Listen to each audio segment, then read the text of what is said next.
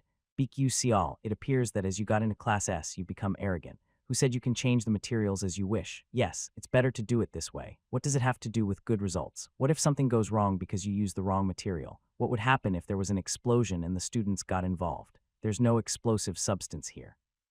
Professor, do you know how to make explosive substances with green tea leaves? That's awesome. You even dare to reply so flippantly. Outrageous. BQ Sial, that's why commoners are tusk. As Edna remembered, the original last line was, that's why your family is extinct.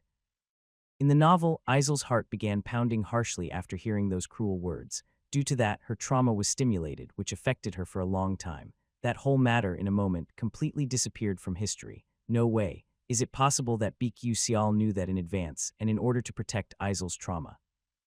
He deliberately got caught by Professor Mason Tyron. Nonsense. His future academy life will be terribly difficult. It would be so painful and difficult that she could not even imagine it. Professor Mason Tyron had a lot of connections within Stella, so it would certainly impact other subjects as well. He must have known but did not care. What the hell is that guy? Edna bowed her head with a disappointed face.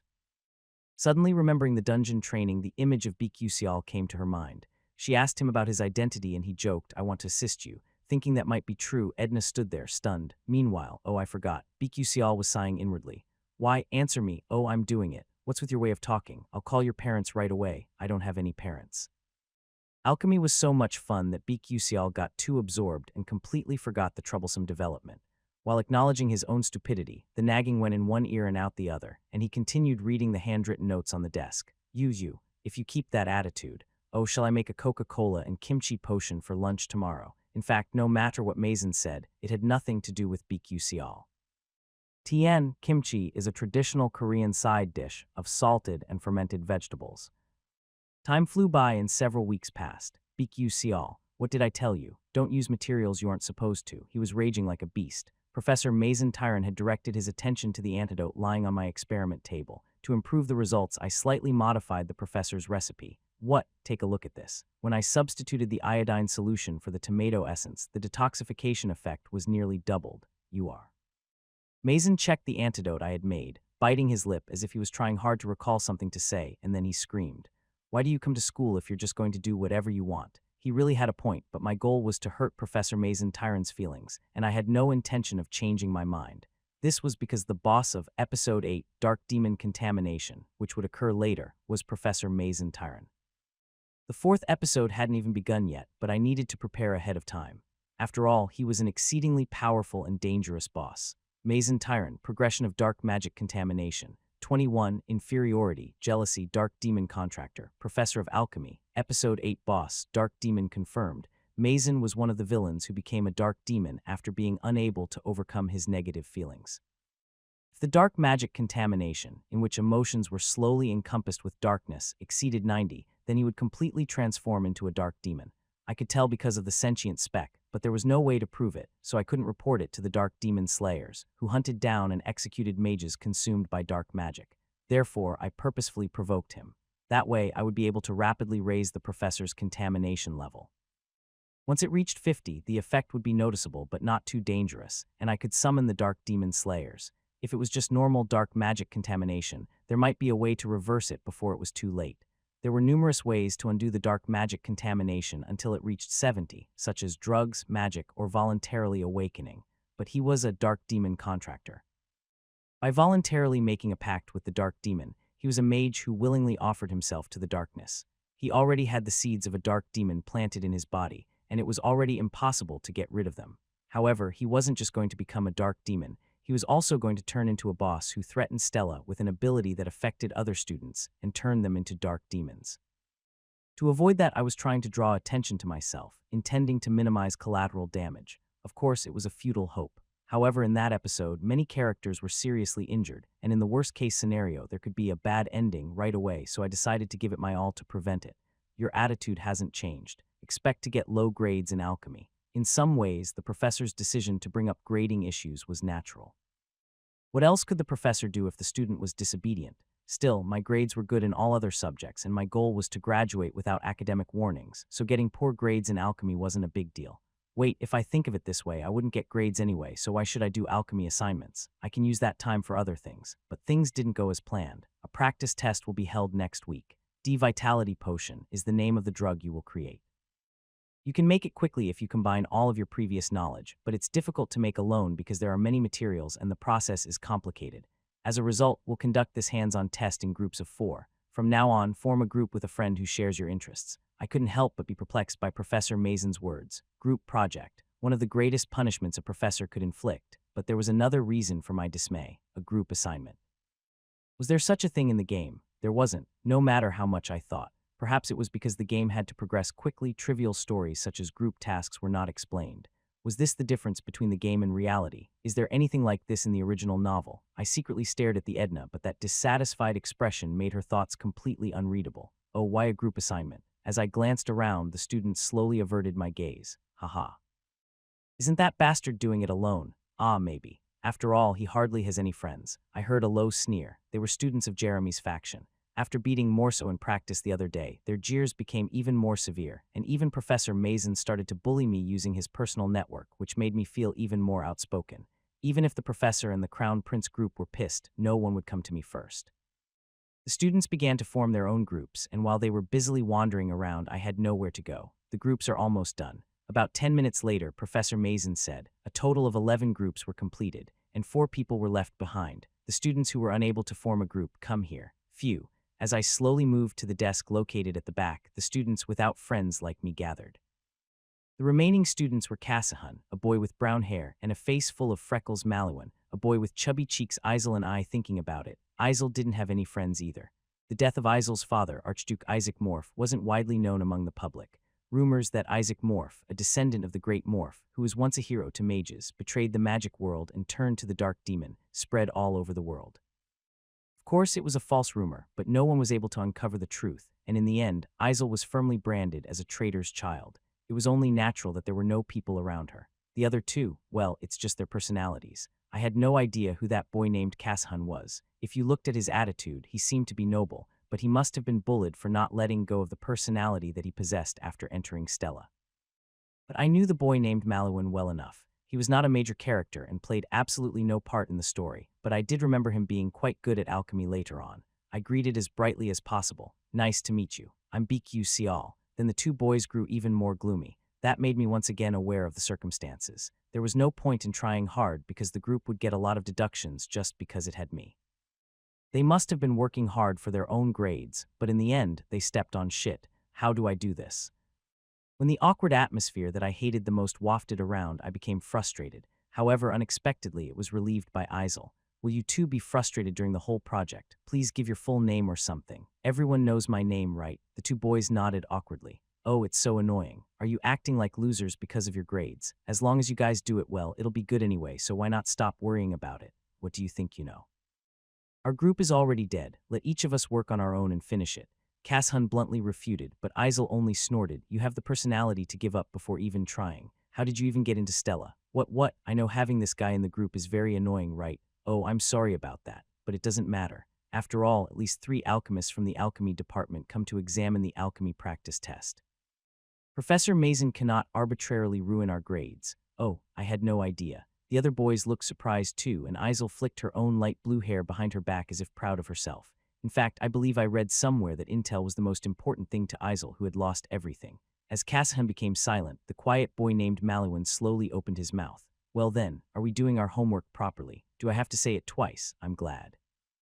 I wanted to make this. I'm glad you're motivated. And then she looked at me for no reason. What, if I stayed still, I was not motivated. I was watching you guys work hard as a fellow classmate. And then how are we going to gather the ingredients? Of course, each of us has to get some. Alchemy materials were difficult to procure, and the processing was also quite complicated. It was a lot of work, and as such tasks would need to be divided between the team members. Then, what ingredients do we need? Now, I thought about pretending to know it, so I searched for the ingredients of D-Vitality Potion with Sentient Spec, but Isel opened her mouth first. 20 severed tails of fire attribute lizard, 300 ml of iodine solution, 7 grams of pure silver, 10 grams of fairy grass pine needles. The ingredients' names flew out of her mouth.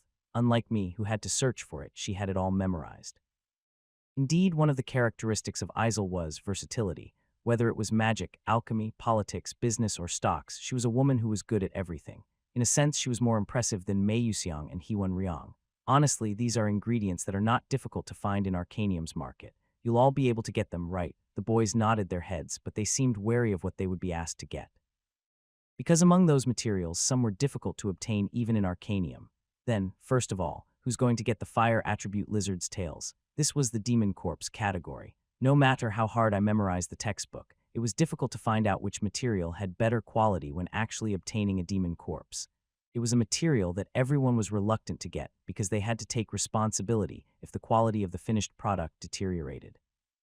I raised my hand without hesitation. I'll get it. Isel narrowed her eyes, questioning my confidence. You know that demon corpses are the most important thing in alchemy, right? Of course. To be so confident means something. Can I trust you? It's no problem. Isel nodded her head reluctantly. Wow, this little girl doesn't trust people. Obviously, it was true that selecting materials was difficult.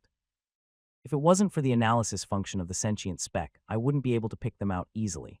But in truth, I didn't plan to use the sentient spec. It's a fire attribute lizard. I guess I'll just have to catch it myself. I was thinking of a direct delivery. Meanwhile, Professor Mason Tyron went to see a certain student. Herrick, will you send this note to the first-year C Group alchemy students? Mason Tyron handed the note to a student named Herrick.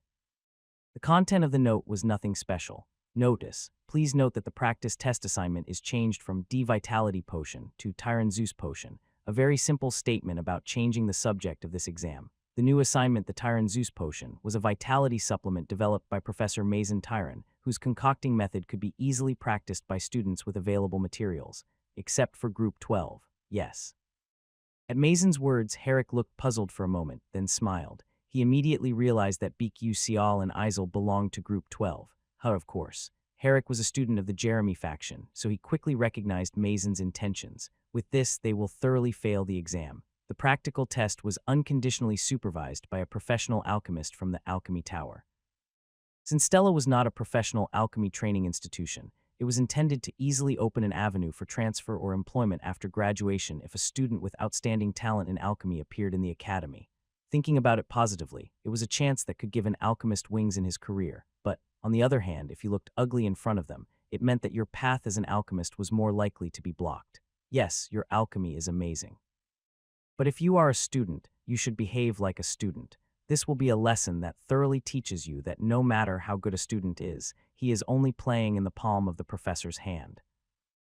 Class S training facility, SDL room. Edna swung the staff around for training purposes. She entered the lounge after practice and sighed deeply. She was unable to concentrate. Is there something wrong? Hewan Riang entered the lounge with a tired face, wiped his sweat, and sat down next to her. According to reports, he was recently undergoing training that was difficult for the general public to comprehend. No, not at all. Is that so? If you have any concerns, feel free to tell me. You speak like an old man, little boy. Is it because I was born 3 months after you? Heewon Ryong laughed at Edna's perch. He liked her style of speaking. Phew, I'm dead. What's going on anyway? Heewon Yang looked around for a moment before asking as if nothing was wrong. Have you not seen Mei Yuxiang? What, your boyfriend? He's not a boyfriend, but a rival. Well, you always look for Mei Yuxiang, so I thought you were going out with him. He's a rival, so? Oh, I guess so. After school, he goes to play every day, so why not look for him? Heewon Ryong opened his mouth hesitantly.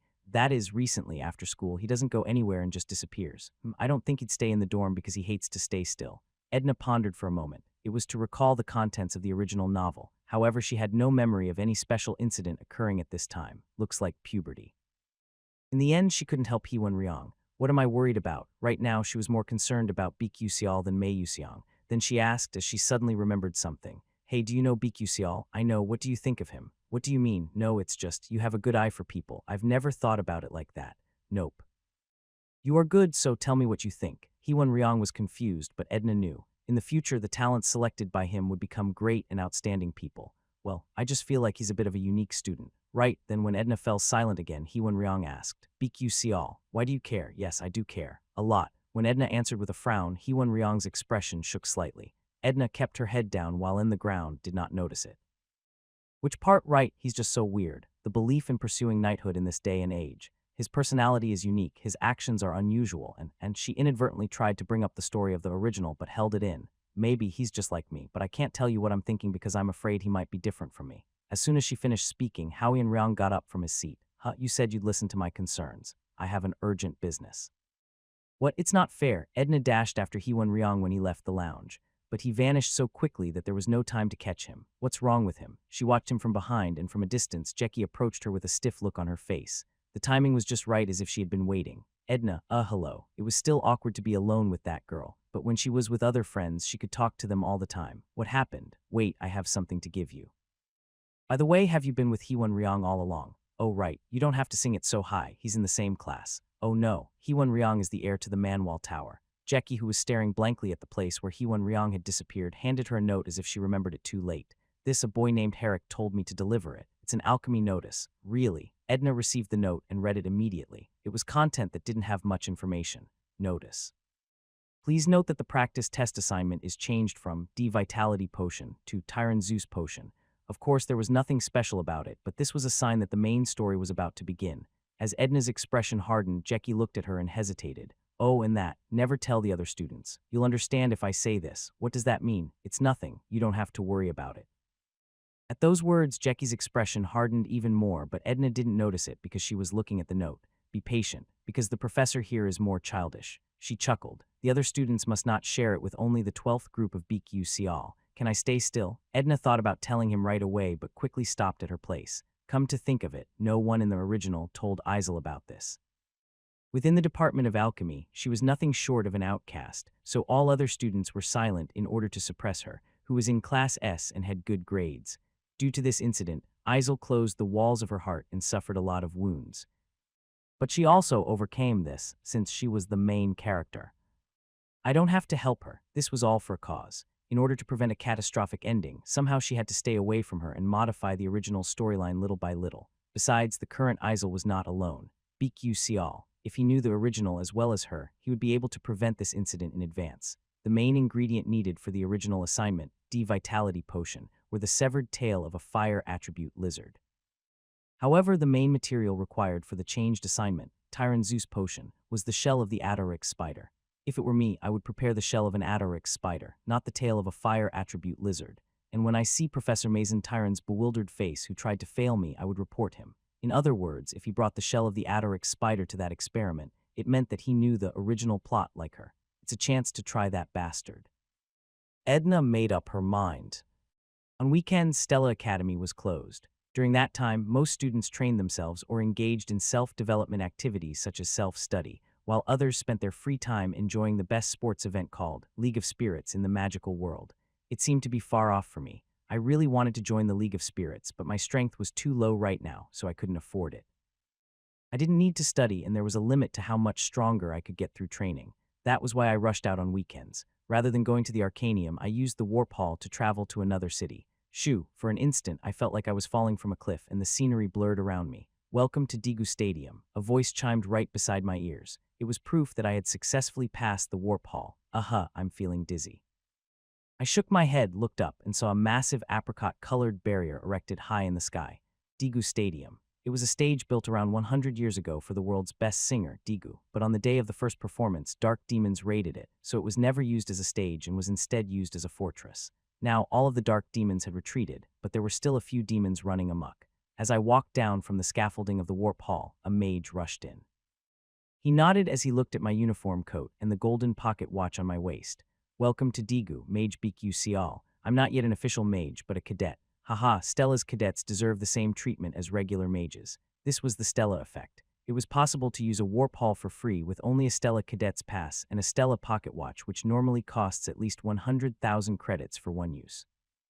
Moreover, you would be treated respectfully even outside the territory of the Holy Empire. In the setting, magic warriors were basically treated as heroes, and Stella was the most elite among those magic warriors. "Hey, look over there. Stella Cadet, it's true. I'm seeing Stella's uniform for the first time."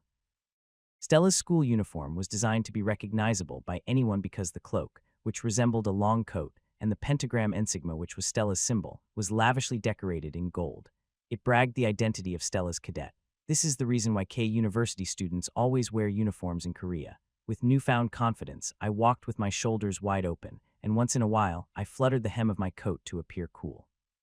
Somehow it felt like my shoulders were as wide as a soccer field. "Where are you going? If it's your first time, we'll guide you." "No, I've been here a few times. It had been a few weeks since I lived in Stella, and I used the warp hall every weekend to tour the surrounding city or go hunting. The aim behind it was to confirm if the knowledge of my past world applied there as well." The outcome was quite positive, and it was confirmed that, while there were many changes due to the fact that it was a reality, the majority of the important elements remained the same. As a result, I had spent the last few weeks attempting to hunt various mobs categorized at lowest level 1 danger. It wasn't particularly difficult. I believed it stemmed from my recent experience of dealing with people who revealed killing intent towards me. Today's target was the fire attribute lizard of level 2 danger. Despite having only a little more stamina and power than a normal beast, it was given a level 2 danger stigma, which signified combat power of at least class 2 or higher due to the presence of magic defense and quick movements. I had raised my physical attack power, and there was no problem because I excelled in speed, somewhere around here. I walked out of the stadium and spent a long time wandering through the swamp before the sunlight was blocked by the straight trees. It was very dark, but my senses were acute. A lizard about 1 meter in size with red skin glided past from the other side of the bush. Sixth sense, its position was clearly felt by me. All demons had some mana in their body, and it couldn't avoid my sixth sense. It was moving faster. Should I use the flash to chase it? No. Although its instantaneous movement speed was slower than mine, its continuous movement distance was higher. After all, it was much longer. For now, it was better to let him think of me as prey. It thought it had finally had an opportunity as I moved slowly, so it quickly turned away. It stepped on a tree and leaped, rushing towards my side with great speed. However, I didn't even look away and stretched out the Argento. Kak, kiek, keek. Argento was lodged precisely between its snout. In a single blow, the demon categorized at level 2 danger was killed. After I killed the lizard, I did not move for a while. I think I just looked cool. I stretched out my sword and pierced the leaping lizard without hesitation. I must have looked like a master of martial arts. I wanted to hold this wonderful posture for a little longer because someone might be watching, but it was harder than I thought to bear the weight of the lizard with one arm, so it began to tremble. Stupid lizard, what did you eat to make yourself so heavy?" Reluctantly, I dropped the lizard on the ground and cut off its tail. Oh, it's annoying. These lizards were sparse here, making it tricky to hunt. If I go to places like Rikin Town, I'll find stuff like this everywhere. However, the journey took far too long. There were many places where warp halls were not installed. Not every location had warp halls. In Korea, it could be compared to KTX. It took more time to travel there. TN KTX, Korean Train Express. They are high-speed train but sparse in Korea, and it does not run in every city. I stood up after freezing the lizard tail in a space expansion backpack. Anyway, the hunt wasn't particularly difficult, so it didn't take long. Alchemy was not the main subject in Stella. To use an analogy, it was like having a separate sewing machine department at a painting school. Taking alchemy lectures at Stella meant that there were many cases where alchemy was used as a major, and the path of an alchemist was taken into consideration. As a result, alchemists from the Alchemy Tower came to evaluate students' assignments at Stella, which was a great opportunity for them. "Everyone, have you prepared the ingredients?" At Isel's words, the members took out the ingredients they had prepared. I also took out a frozen wooden box and opened it.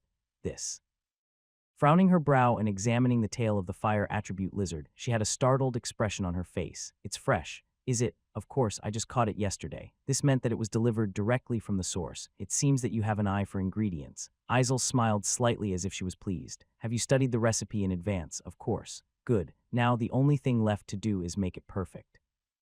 Suddenly, the front door of the classroom opened, and three alchemists accompanied by Altarisha and Professor Mason Tyron walked in.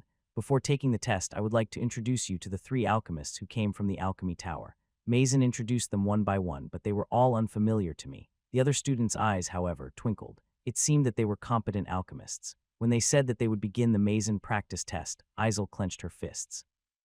Her enthusiasm was overflowing. However, that enthusiasm shattered before it even began. The potion we will be making today is Tyron Zeus potion. Have you all prepared the ingredients? The other group of students all nodded, but my group didn't. Hold on, Professor. What, Isel? When Isel raised her hand, Professor Mason responded with a very friendly voice unlike before. She felt uneasy, but she could not help but ask. This task, I suppose it was D-Vitality potion. Oh, it was. But didn't you get the notice? I changed it to a Tyron Zeus potion. With a sad expression on her face, Isel's lips quivered. I haven't heard of it. Really, but I made a clear announcement. Right, everyone. All the other students nodded their heads in agreement. Seeing that scene, I could not help but get frustrated again. Do you really want to play like this? I thought he would try something to bully me someday, but I did not know he would unveil his schemes so boldly. Didn't he fear it would result in a punishment if he got it wrong? In fact, I remember that there was a story behind Professor Mason Tyron's connection with the Scalban Empire, so he could not easily be touched even in school. Even so, you're just fucking going out of hand. I wasn't particularly obsessed with grades, but the other kids were different. Isel was looking to build a career, and Malouin and Kassahun were dreaming of becoming alchemists, so it wouldn't be a good idea to look ugly from the beginning. Is this kind of story in the original romance fantasy novel? When I gave a sideway glance to Edna, she was also looking at me with a puzzled face for some unknown reason. Mason smiled slightly and said to Isel, "Student Isel, could it be? Did you not prepare the ingredients well?" That's difficult. Isel and the two boys' complexions grew paler. Something they dared not imagine even in dreams, the horrifying reality began to creep closer and closer. For an alchemist who has to weave the innumerable branches of possibility and craft it into a single truth, losing concentration and messing the ingredients is the biggest sin. There was, however, nothing they could do. As a student, they had no choice but to accept any changes made by the professor. Probably Group 12 is disqualified. Just before the word came out, "Is the Tyron Zeus potion all I need to make?" I took the lead first. What? I can just make it with these ingredients. The masterpiece that the professor is so proud of. I browsed the sea of innumerable information floating on my sentient speck. While playing the game, alchemy was one of my main interests, and I wrote down every little recipe. One of my favorite recipes, Tyron Zeus potion type B. Originally, this was a recipe that the future Professor Mason was going to invent, so I did not intend to touch it, but now that the situation was like this, I had no choice. If the other person wanted to play dirty, I had no choice but to go out the same way. I will make it. A potion made of a different material from yours, and with better performance than yours. Professor Mason's expression slowly hardened. My words made Professor Mason laugh. It was completely understandable. Previously, I might have been able to improve the performance of a potion by changing one or two ingredients, but this time was different. How would I make a potion with the same performance even stronger in a different environment with completely different materials? The Tyron Zeus potion's key ingredient was the Adarix spider's shell. Tyron Zeus potion was inspired by Adarix spiders' unique habit of removing their shells and laying eggs for their young on their own. As a result, the shell contained a tremendous amount of nutrients, and the vital supplement created based on it was Tyron Zeus potion. By the way, making a vitality supplement out of the tail of a fire attribute lizard sounded too far-fetched. Professor Mason said, gently raising the corners of his lips. That's interesting. Can you make Tyron Zeus potion with that material? Even I, who invented the potion, did not know. Yeah, this is a recipe that our team members came up with. The members of Group 12 were taken aback by those words, Isel in particular. Her expression could be interpreted as, "What do you mean, you madman?" Clap. An alchemist from the Alchemy Tower applauded. He looked at Professor Mason and me with curiosity. Living as an alchemist, you'll have all sorts of valuable experiences, but this one is very interesting. I really like this composition, though. An alchemist should keep all possibilities open. How is it? We're going to hold the disqualification process and continue. The other two alchemists nodded as well, thinking that the situation was amusing. Professor Mason nodded, deciding that, while he didn't like them giving me a chance, it wouldn't change the outcome. If I failed there, I would be humiliated twice as much. Good. The time limit is 1 hour. Complete the Tyrant Zeus potion in it. Oh, you can't be confused, BQC all. It's not a D-Vitality potion, but a Tyrant Zeus potion. Of course, unlike my professor, I have a good memory. Yes, shall we get started? Professor Mason swung his wand quickly as if he didn't want to give me time to even take a breath. Then a number was engraved on the blackboard, and the countdown started. At that moment, the eyes of all the students suddenly changed, and they reached out toward the lab table. Except for my group, are you crazy? Isel immediately urged me in a low voice. Malouin also scolded in a timid voice. You see all, no matter what, I don't think this is right. Even if it hurts your pride, sometimes you have to bend. If you say you're going to do something impossible, these kids worry too much. I thought with a smirk. After all, there is nothing that can be done about it. Isel said this desperately because she had no intention of arguing with the clock ticking. And I had no intention of wasting time either. The reason the shells of Ataric spiders are rich in nutrients is to lay their young. The tail of the fire attribute lizard also has similar organs. It's the blood vessel. I pulled out a particularly thick vein from the lizard's tail. Unlike humans, creatures that deal with mana naturally had such thick blood vessels, but most of them were treated as valuable magical materials by mages and alchemists. The Alaker tribe in the southern desert used these vessels for their leader's health. In fact, as a result, his average life expectancy was increased from 5 to 10 years. Yeah, I did research on the Alaker tribe last time. Yes, so I know a little bit about Alaker processing. Can I take this? Okay, do it. The boy named Malouin was much smarter than I initially thought. After all, he was destined to become a genius inventor in the future, so I was convinced that he would stood out, and I'm going to dry this using a magical drying technique that is unique to the desert tribe. Does anyone know how to do it? It's the extraction technique, right? I learned it when I followed my father around. With blood vessels like this, it would be possible to dry it in 5 minutes. Yeah, I think so. Kasahun was also aware of this. I just recited what was written on the spec. What is it? Something was suspicious. I explained the processing of other materials just in case, and finally Isel replied slowly. That I'll do it. Can you do it? Yes, it was in a book I usually read. All of the information about the Tyrant Zeus potion type B recipe was imparted one by one to the 3 brains. This maybe. I suddenly had an idea but didn't have time to think about it, because I already spent more than 15 minutes processing and explaining the ingredients. From now on, mix them as instructed. I was about to begin right away when Isel asked me one last time. Is this recipe? Just came out of your head. I was appalled, but I nodded, for there was nothing else to say, for now. After that, when Isel was speechless and did not ask any questions, I gave a light round of applause. Start. So when Group 12 started potion crafting belatedly, the eyes of the Alchemy Tower's alchemists shone. Young people have unique thoughts. A professional alchemist in the Alchemy Tower would know that level of basic common sense, but it was very rare for teenagers at the Magic Academy to have such knowledge. Certainly, if that's the case, it's unique. They didn't even pay much attention to the other group's tenacity. Some groups even showed a performance of reprocessing materials, but they didn't even look at it as if it wasn't very noticeable. Group 3 has completed. Good, very well done. 30 minutes passed, and soon 40 minutes. Some outstanding groups demonstrated the already finished Tyrant Zeus potion, a finished product that was good enough to get 90 out of 100. This year's students were exceptionally outstanding. Nonetheless, the alchemists did not even glance at the other students. It was because there was no time for that. Oh, let's see. With only 10 minutes remaining, all 11 other groups had finished their potions. The alchemists were still focused on Group 12. The potions they created began to produce results gradually. Mason Tyron was beginning to feel uneasy at this point. This was due to the fact that the Group 12's potion was much more finished than expected. What's that? Where did you get that recipe? Given the quality of the recipe, it was fair to say that it was mediocre. Not only the drawing skills, but even the hand movement while dealing with tools was also close to that of a beginner. However, without wasting a single second of time, all 4 members of the Group 12 shared their respective roles and continuously accumulated results. In addition, this situation was unexpected, even to me, who was leading the experiment. What are these guys? Why are they so good? Even Isel, who hardly knew the original story and remained close to the lead role, was ignorant. However, Edna, who was watching the scene, knew. In the original version, those Group 12 members succeeded in making a similar Tyrant Zeus potion type B without the involvement of the character BQ Sial, which was me. Of course, it was made similarly, but the outcome was a colossal failure. It could not be completed not only because of the time constraint, but also because the proper formulation method could not be found. By the way, how did he get that recipe? Edna recalled the original romance fantasy novel.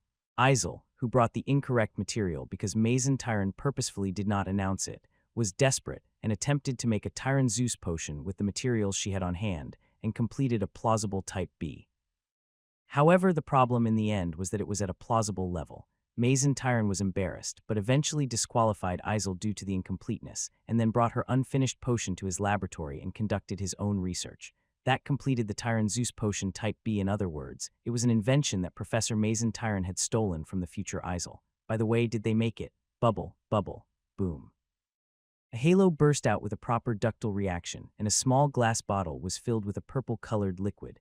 Tyron Zeus potion Type B. Finally, it was finished. Oh, wait a minute, I'll check it out immediately. This guy, I'm a little behind in the analysis. Okay, an alchemist from the alchemy tower stepped forward and touched the potion. At the bottom of his hand, the soft speck of light rolled around and penetrated the potion from bottom to top. Well, I see, mixing it up like this. It's unique and creative, it's great. Hey, what do you think? After a while, the alchemist opened his eyes and brought another group's finished product that was placed on the lab table next to him.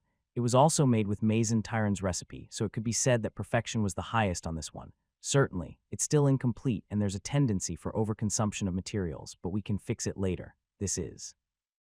The alchemist glanced at Mazen Tyron's countenance and concluded, better than Professor Mazen Tyron's potion. It also works a lot better. Professor Mazen bit his lower lip at those words. Are these gentlemen senile? What kind of nonsense is this? Does it mean my invention is at best inferior to the potions made by students on the spot? It's terribly uninteresting and a no-brainer joke. Give it to me. Sure, you'd better check it out yourself.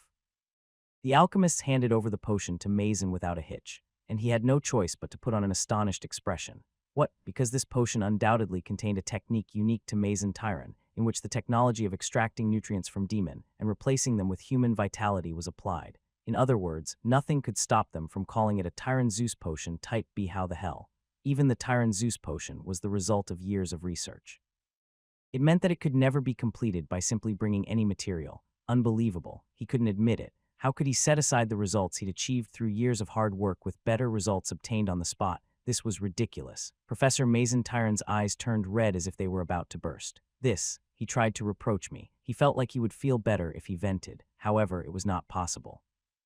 It's not enough for an A+, it's not a level of creativity that students can think of. Hey, this guy, when I was a kid I made something even worse than this. Tusk. It's amazing when it comes to kids these days. That's true again. Since the alchemists were pouring in favorable reviews, Mazen had no choice but to keep his mouth shut. There were many excuses to lower the score. Disqualification because they couldn't prepare the original ingredients properly. Disqualification for failing to create the original assignment. Simply disqualified. As the professor in charge, there were countless ways to forcefully lower the score. But to call all the alchemists from the alchemy tower and do such a rude thing, it was never going to happen. Oh, this one. Shouldn't Professor Mazen be evaluated after this? You made a better portion. Haha, don't be angry. I'm kidding. What do you say? Professor Mazen, you taught so well. The disciple has already studied your potion and has brought you such an excellent finished product. Everyone knew this. The alchemists of the alchemist's tower also knew that Professor Mazen had quite often fucked up in this way whenever there was a student he didn't like. So it was sarcastic. Now that you've been hit like this, why don't you get a hold of yourself? It was disgraceful, and anger rose to the tip of his chin, and the veins in his eyes came red and alive, but he gritted his teeth so hard that his jaw hurt. Group 12 passed. Soon, his acceptance notice, which seemed to have been forced out, echoed. Hugh, I did it. Isel and the students slumped to their seats as if they had fainted. In the meantime, only I was waving my potion with a confident expression, as if I knew this would happen. Professor Mazen Tyron's dark magic contamination progress has increased. Magic had numerous attributes. Some mages used fire, while others used water. However, because a fire mage couldn't possibly teach a water mage, the academy had separate classes for attributes. The professor with the fire attribute instructed the students who used fire, and the professor with the water attribute teach the students who used water. However, this was Stella Academy. Very rarely, multi-attribute mages, such as Hwon Ryong or Isel, or someone who could handle special attributes, such as Edna, were arranged under multi-attribute magic professors. Professor Aliman, well known for dealing with all 5 attributes, was in charge of special students like Edna. When Edna's staff's tip shone, a tree trunk grew beneath the fast-moving scarecrow and tied its feet. Then it quickly transformed into metal by manipulation magic, immobilizing the target, and it soon fired a beam of light and pierced the scarecrow's forehead, completely annihilating it. Good job. The speed of coordinate designation has increased. However, it seems that your handling of metal-based properties is still quite immature. Changes in properties are slow. I'll do my best. Yes, let's take it easy. Oh, that's right. Among the dwarf mages I know, one is good at changing plant-based magic. Can I introduce him to you later? Yes, I would really like it. Stella Academy, without a doubt. The level of teaching was exceptional. It demonstrated a qualitative increase in growth rate when compared to being self-taught at home. Furthermore, some professors, the majority of whom were commoners, were quite friendly. I'm going to die. Edna groaned in pain and sat on the back resting chair. A distant roar was then heard. It was the sound of students practicing flame-based magic. Boom. As she was sitting quietly listening to the explosions, some female students rushed out from behind her. One of them was crying while the other students comforted her. It's okay, Arshwang. You did well too. I mean, you're still better at what you're doing. Arshwang, at the somewhat familiar name, Edna pricked her ears. But I lack everything compared to the princess. Arshwang said so in a weeping tone. It was then that Edna remembered who she was. Did they say that she was a genius female mage in the flame world? Her talent was so outstanding that it was difficult to find in history, so she drew everyone's attention and enrolled in Stella. But unfortunately, when she met a genius of the century named Hong Baiyon, she became frustrated. She remembered a girl with such a story. Hong Baiyon handled the flame more aggressively, but due to poor control, she burned the places that she didn't want. And the girl who completely aced Hong Baiyon's weakness was Arshwang. Her specialty was zero-point incineration, which allowed her to burn the desired target, and Hong Baiyon the freshman was under a lot of pressure because she was constantly being compared to her. Her mother was probably the biggest reason for that, but as a result, she began to act recklessly and eventually became a wicked woman and was put to an end by Isel, sooner or later. The princess may even surpass my control.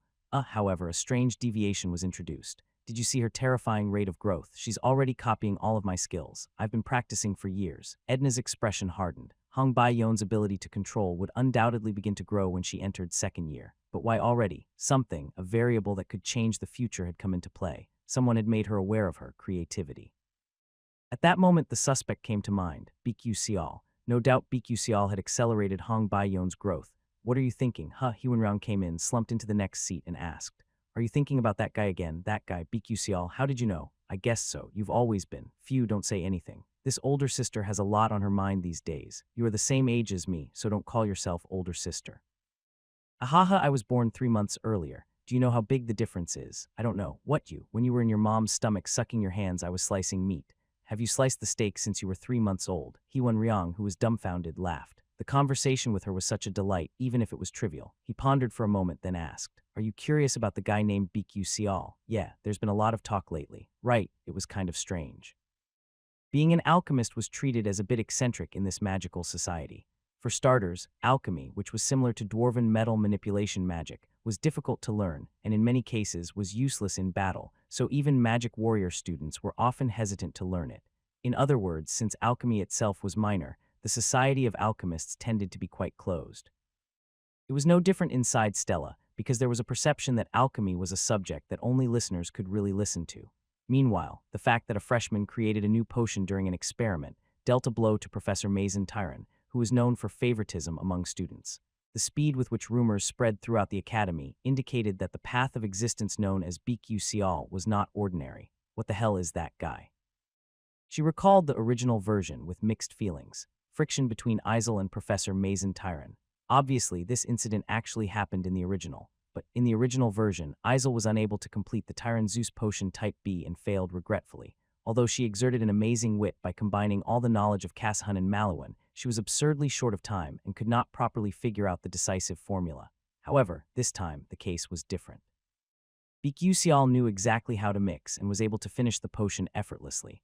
At that point, she had a question. The contents of the complete recipe of Tyron Zeus Potion Type B were clearly included in the original work, as Professor Mason Tyron, who took the failed result of Isel to his laboratory, completed it quickly and announced it as his own. However, there was no recipe for blending anywhere in the original work, of course. Would a chemical engineering formula appear in a romance fantasy? But how did BQ Xiao know that? Something felt strange. He obviously acted like he knew something while being oblivious at the same time. Wasn't that the case with this episode? Anyone who had read the original episode where Isel was first beaten would know. But wasn't BQ Xiao perplexed, as if he didn't know anything? There is no possibility of acting. There is no reason to hide it by acting now. He had been acting suspiciously, but now he was pretending not to be. It was strange enough as it was. You know the knowledge of the future, but you don't know the story of the original. Then a thought popped into her head. Why did she think he was simple until now? Why did she think he was like her? Wasn't there another possibility? Regressor. Then it could be explained that even if he did not know the story of the original, he had the knowledge of the future. Even though he was a regressor, he wouldn't be able to remember all the trivial incidents that happened to Isel. It's not just a ridiculous story. At the end of the original, in the last story, the character named Mei Yuxiang once got a chance of regression, the 12 moons, the 11th silver moon, the only being in this world with the power of time. Edna was so awestruck by the scene in which it appeared that she memorized the lines one by one. Only once you can turn back time, but in return you will lose most of your memories. Maybe you will forget the one you love, and maybe you will lose all your important memories and be left with a sense of mission to save the world. Also, after completing the mission, your existence will cease to exist, without leaving a trace anywhere. The price of turning back time was the memory of oneself and others. You don't remember them, and they don't remember you either. Thus, the existence of I disappears from the world forever. No one will remember that you saved the world, and even those you loved will forget you exist. Despite that, will you turn back in time and tread the paths again? At that time, Mei Yuxiang decided to accept that fate. Even if he couldn't be with his loved ones after completing all his missions, he could accept that sense of mission if it was to create a world where his loved ones could live happily. However, Isel stopped it. I will remember you and be destroyed rather than live in a world without you. Mei Yuxiang, who reluctantly fell for her persuasion, eventually gave up on returning, and the world was destroyed, but the epilogue ended with a beautiful and blooming romance. It was a sad ending, which she once thought was romantic as a fan, but since now it was a reality, it was an unacceptable ending. If Baek Yu-seol is really a regressor, blood flowed from Edna's bitten lips. She closed her eyes and thought calmly, it's just a guess, that was right, it was a conjecture. Speculation that fitted the piecemeal information she had managed to gather. I need to think more calmly, I'm not sure, but somehow the idea that Baek Yu-seol was a regressor did not leave her head. However, Edna struggled to accept the idea, because if he was really a regressor, even imagining what kind of heavy fate he would bear was hard. I can't do this. What can't you do? I feel like I'm going to burst out of curiosity, because it's not my personality to suffer like this. I'm just going to go and tell him my heart's feelings. Saying that, Edna jumped up and left the classroom, while Heewan-ryong's eyes shook wildly. Do you want to tell your feelings? Her insignificant words made his heart ache. The free time after school. Normally, Isel would be studying in the SDL room, but today she could not. Baek Yu-seol, her mind was a mess. At the very least, she knew how to do one of the things that Baek Yu-seol had instructed her to do, so it wasn't the end of it. On the spot. He made that recipe on the spot. It was unbelievable. With her own ideas and talent, it was unlikely that she could reach that far, although alchemy was not mainstream. The problem was that his knowledge was not limited to alchemy. Rumors had already spread throughout the department. A genius who came in without any preparation. Baek Yu-seol submitted all of the questions in the class placement test that could not be solved with applying the memorized formula on a blank paper. It was natural if it was at the level of an ordinary student, but Stella's class placement test was comparable to most college tests. A student who studied normally and entered high school would not be able to solve college-level problems. However, Stella's students were all gifted, and it was rather natural to solve them because they had received early education.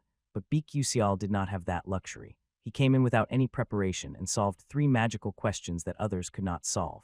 In addition to that, even though he was lagging behind others, he studied negligently but was already standing out. He wasn't stuck in any subject, and his ideas were admired and acknowledged by all faculty members. Ha! Isel clasped her face with both hands. My daughter. Suddenly she remembered her father's death. My dear daughter, you too, where you are going. You will know the truth. He left a questionable statement, father, who became due and disappeared with the stigma of a traitor. She still couldn't understand his will. However, the reason she was still alive was for her revenge. Adolvit, a filthy family that turned her father into a traitor, which eventually led to his demise. She couldn't forget the face of that damn woman who killed her father. She must exact her revenge. She must plunge the sharpened blade of vengeance into the hearts of those who drove her fathers and her into the abyss. To do so, she needed to be the best. Cause I'm a prodigy. Because I am a mage from the heavens and was called an incomparable genius. There were only one means of revenge left for her who lost everything, to become a greater and superior mage than the 2 princesses of Adolvit and to reach the heavenly realm. If she became the best mage who controlled all of the magic world, she would be able to return all the shame, pain, and adversity she had suffered. By the way, this time what was my role? Wasn't I just a dead weight that was no different from an assistant, who made the potion depending on the improvisation and knowledge of other students? She couldn't do anything. She had to be the best. She didn't think of anything. She thought that she would be able to overcome any hardship and adversity she faced. I have to be different. Isel gritted her teeth and stood up. There was no time to be drowning in the sense of shame. Even at this moment, Baek Yu-seol would be climbing higher than her, and Hong Bai-yeon, who was once her rival, was already standing higher than her with thorough elite education in the royal family. No more, she couldn't fall behind beyond that. Slurp. Since I came to Stella Academy, there was something I had always wanted to do, drinking Americano elegantly at Stella Cafe. Drinking coffee brewed with high-quality coffee beans while looking at the night view on a spacious terrace was truly akin to living a luxurious leisure life of aristocrats, wasn't it? Well, I want to drink one more, but I drank it in one shot without saying anything. Honestly, I didn't even know what it tasted like. The mixed coffee I used to take from the vending machine for 301 was more delicious. Hey, it's terribly expensive, and it doesn't taste good. After laying down on the chair, I pretended to watch the night view and activated my sentient spec. Mazen Tyron, Dark Magic Contamination Progress, 37. Despite being humiliated in the last group assignment, the progress was still only 37. How do I hasten this again? As time flew by, the level of contamination could naturally rise, but then it would be too late. If a certain incident caused the professor's contamination to rise explosively at once, the incident would ensue without any time to deal with it. My goal was to make it 50 so that the Dark Demon Slayers would become aware of Mazen's existence, but it didn't go as planned. You are destined to follow your own destiny. In the next 3 months, there will be an incident. Professor Mazen Tyron's Dark Magic Contamination randomly affected one student. I didn't know exactly who it would be. Not because I couldn't memorize the story, but because there were many branches in one episode, like a simulation game, and it was impossible to confirm the future of this world. Still, there were fixed candidates. Jackie, Edna's friend, Arshwang, the girl from Hong Bai Yon faction, and Hewen Ryong. It would be worse if Hewen Ryong is swept away. Even among hundreds of thousands of players, very few people had seen the Hewen Ryong's dark magic contamination. However, one had to be especially careful of it. His dark magic contamination immediately resulted in a bad ending, but there's a person I can predict roughly. Jackie, that kid, was the most suspicious. There was no particular reason, but because she had become a dark magician with a probability of over 90. Of course, it was not confirmed yet, so there was no way to find out. Sigh. Now that I think about it, I have to tighten my shoulder muscles. With that thought in mind, I got up. As I got out of the cafe and walked slowly towards the training ground, someone was sitting in the garden looking at me. Edna. She looked at me, then jumped up and approached. She came close enough for it to become uncomfortable, waved her short black hair, and asked sternly, What are you talking about? You didn't answer me properly last time. Your identity. Is this another question? In fact, as I was going through the group task in the past, I started to think about it. The future information I knew and the future information Edna knew were different. Because she remembered all the little stories, while I hardly knew any of them. However, if I could gain trust from Edna, I could combine the two pieces of information. If, no doubt, the process of reaching the true ending would also be easier. Now or never, gulp, my throat was moving. I hadn't figured out her true intentions yet, but my desire for an easier way kept tempting me over and over again, and it wasn't my instinct to stop the temptation. Warning, the narrative is lacking. Warning. Don't tell the person you're a transmigrator. Warning, don't share the knowledge and information you know with the person. I'm really going crazy. Imposing all these restrictions, I didn't know what would happen if I ignored the warning, but anyway, it didn't look good. Inevitably, I had to make excuses to Edna again. There's a famous saying that the progenitor Mage said while teaching magic. Do you know? I know. It was very simple, but it was the most famous line. Mages, let the world only see half of your true form. Even at that time, mages fought against beings from another world to protect the world, but they were few in number. So while mages were almost worshipped as gods, what would happen if people discovered that their godlike beings were actually vomiting blood behind them to practice magic? A mage was always required to present himself in the best possible light to the public. He had to always wear fancy clothes, never get tired after casting powerful magic, never get sick, and never lose to anyone. That was why the progenitor Mage said that. Let's only show half of our true faces, and let's just reveal half of our feelings. You and I have secrets we don't want to reveal. Yes, fine. Edna quickly agreed and asked immediately, Do you know the future? That was a serious remark. Let's reveal half, so I was trying to get everything out. However, no matter how much she deduced, she would not know that I was a romance fantasy game possessor. It would be enough if I didn't reveal it. She must have guessed that I already had some future knowledge. Perhaps she might also think of me as the possessor of the original romance fantasy novel. Originally, I didn't want to reveal this too. But now I didn't have any choice, but I didn't reveal it straight away. While answering, I could freely infer the other person's information. To ask such a question, you mean you're the same. I affirmed by saying the same, and Edna affirmed by not answering. I already knew that she was a transmigrator, but I shouldn't pretend to know that. By deliberately hiding how much I knew, I had to have an informational advantage. This time, it's my question. What is your purpose in Academy? Honestly, I didn't need anything else. After all, most people know about the external story of Edna, but I was most curious about what she thought internally. She hesitated for a moment, but then her lips softened. work my way toward a situation where the world doesn't end. This world is too dangerous for me. I didn't know if it was true or not, but this was still a pretty positive answer. Even in the original romance fantasy novel, a group of dark demons existed, and I heard that it was probably a sad ending, but she didn't seem to want such an ending either. Next, my question. Why are you behaving like that? Well, I pretended to be agonizing. Edna waited for me like that. However, there was a problem with the question. What kind of behavior was that? I did not understand what behavior she was talking about, but could I say I didn't know? What if she found out that I didn't know the original romance fantasy novel with this trivial question? That was not good. I had to avoid being informationally disadvantaged. Just because I think it's best that I do this, I thought it was a fairly satisfactory answer. Suddenly, Edna's pupils shook violently. What such? Why? What? It was not the reaction I expected. Edna hung her head low and shook it as if she was thinking about something. Then slowly, she looked up straight into my eyes. I cannot believe it. How can a person be so stupid? Obviously something. There must be something, a purpose, something you want. There's nothing like that. Hurry up and say it. It was a surprise. Wasn't it my turn to ask a question now? I was a little offended, but I thought I could ask 2 more questions later, so I answered. If you ask what I want. Well, I don't really know. You don't know. Oh, I'm sure there is something, but I'm not sure if this is right. Whether or not finding the 12 moons was the right way to the true ending. To be honest, I was still confused. So if the only purpose left now, I just want to live, that's all. Wasn't that because everyone wanted to live? You want to live. Edna opened her eyes wide in response to my answer and then smiled in despair. At that moment, I couldn't help but be confused. Why? The reason there was sadness and compassion in those eyes. What's this? Are you sure you're not misunderstanding something? She muttered to herself, I suppose so. At the same time, she stood silently for a long time with her head lowered. Then she abruptly raised her head and met my eyes with tears in her eyes, a momentary glance that made my heart ache. Sorry, I'm sorry. After saying that, she turned around and ran away. It happened so suddenly that I couldn't comprehend anything. Wasn't it my turn to ask questions? I was standing in a daze because it was something ridiculous, but this time I heard another voice from the back.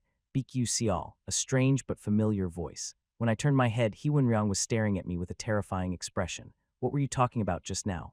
It was nothing. Why, to be honest, I was a little nervous when Heewenryang, the rival of Mei Yuxiang, the world's strongest man, gave me such a cold look. I'm not going to be dragged into a mess, am I? Answer me correctly. Why did Edna go back crying? With those words, I realized that he was misunderstanding something. Come to think of it, was it the setting that Heewenryang had a crush on Edna in the game? I still remember it because there were a lot of players who wanted to lead the Heewenryang route. Nothing happened, especially not what you think it is. Personally, I would like for Edna to be closer to Mei Yuxiang, but I resolved the misunderstanding because I did not intend to interfere with Heewenryang's love affair either. Of course, he was not completely convinced by what I said, so he continued to stare at me, but he quickly turned his head and said, I don't know what's wrong with me. I'm sorry for prying into your conversation. I tried to infringe on your privacy. I apologize. Oh yeah, and Heewenryang headed back. Somehow I felt sorry for the drooping shoulders. No, rather than feeling sad, I was anxious. Isn't he that kind of kid? The Heewenryang I knew was more cynical, cool-headed, cold-blooded, and cold-hearted than anyone else. The current appearance seemed so awkward and unstable because he was the personification of the word, a true chauvinist of this era who did not reveal his true feelings to even the woman he loved. It's very upsetting. I felt a bad premonition, but I tried to shake it off.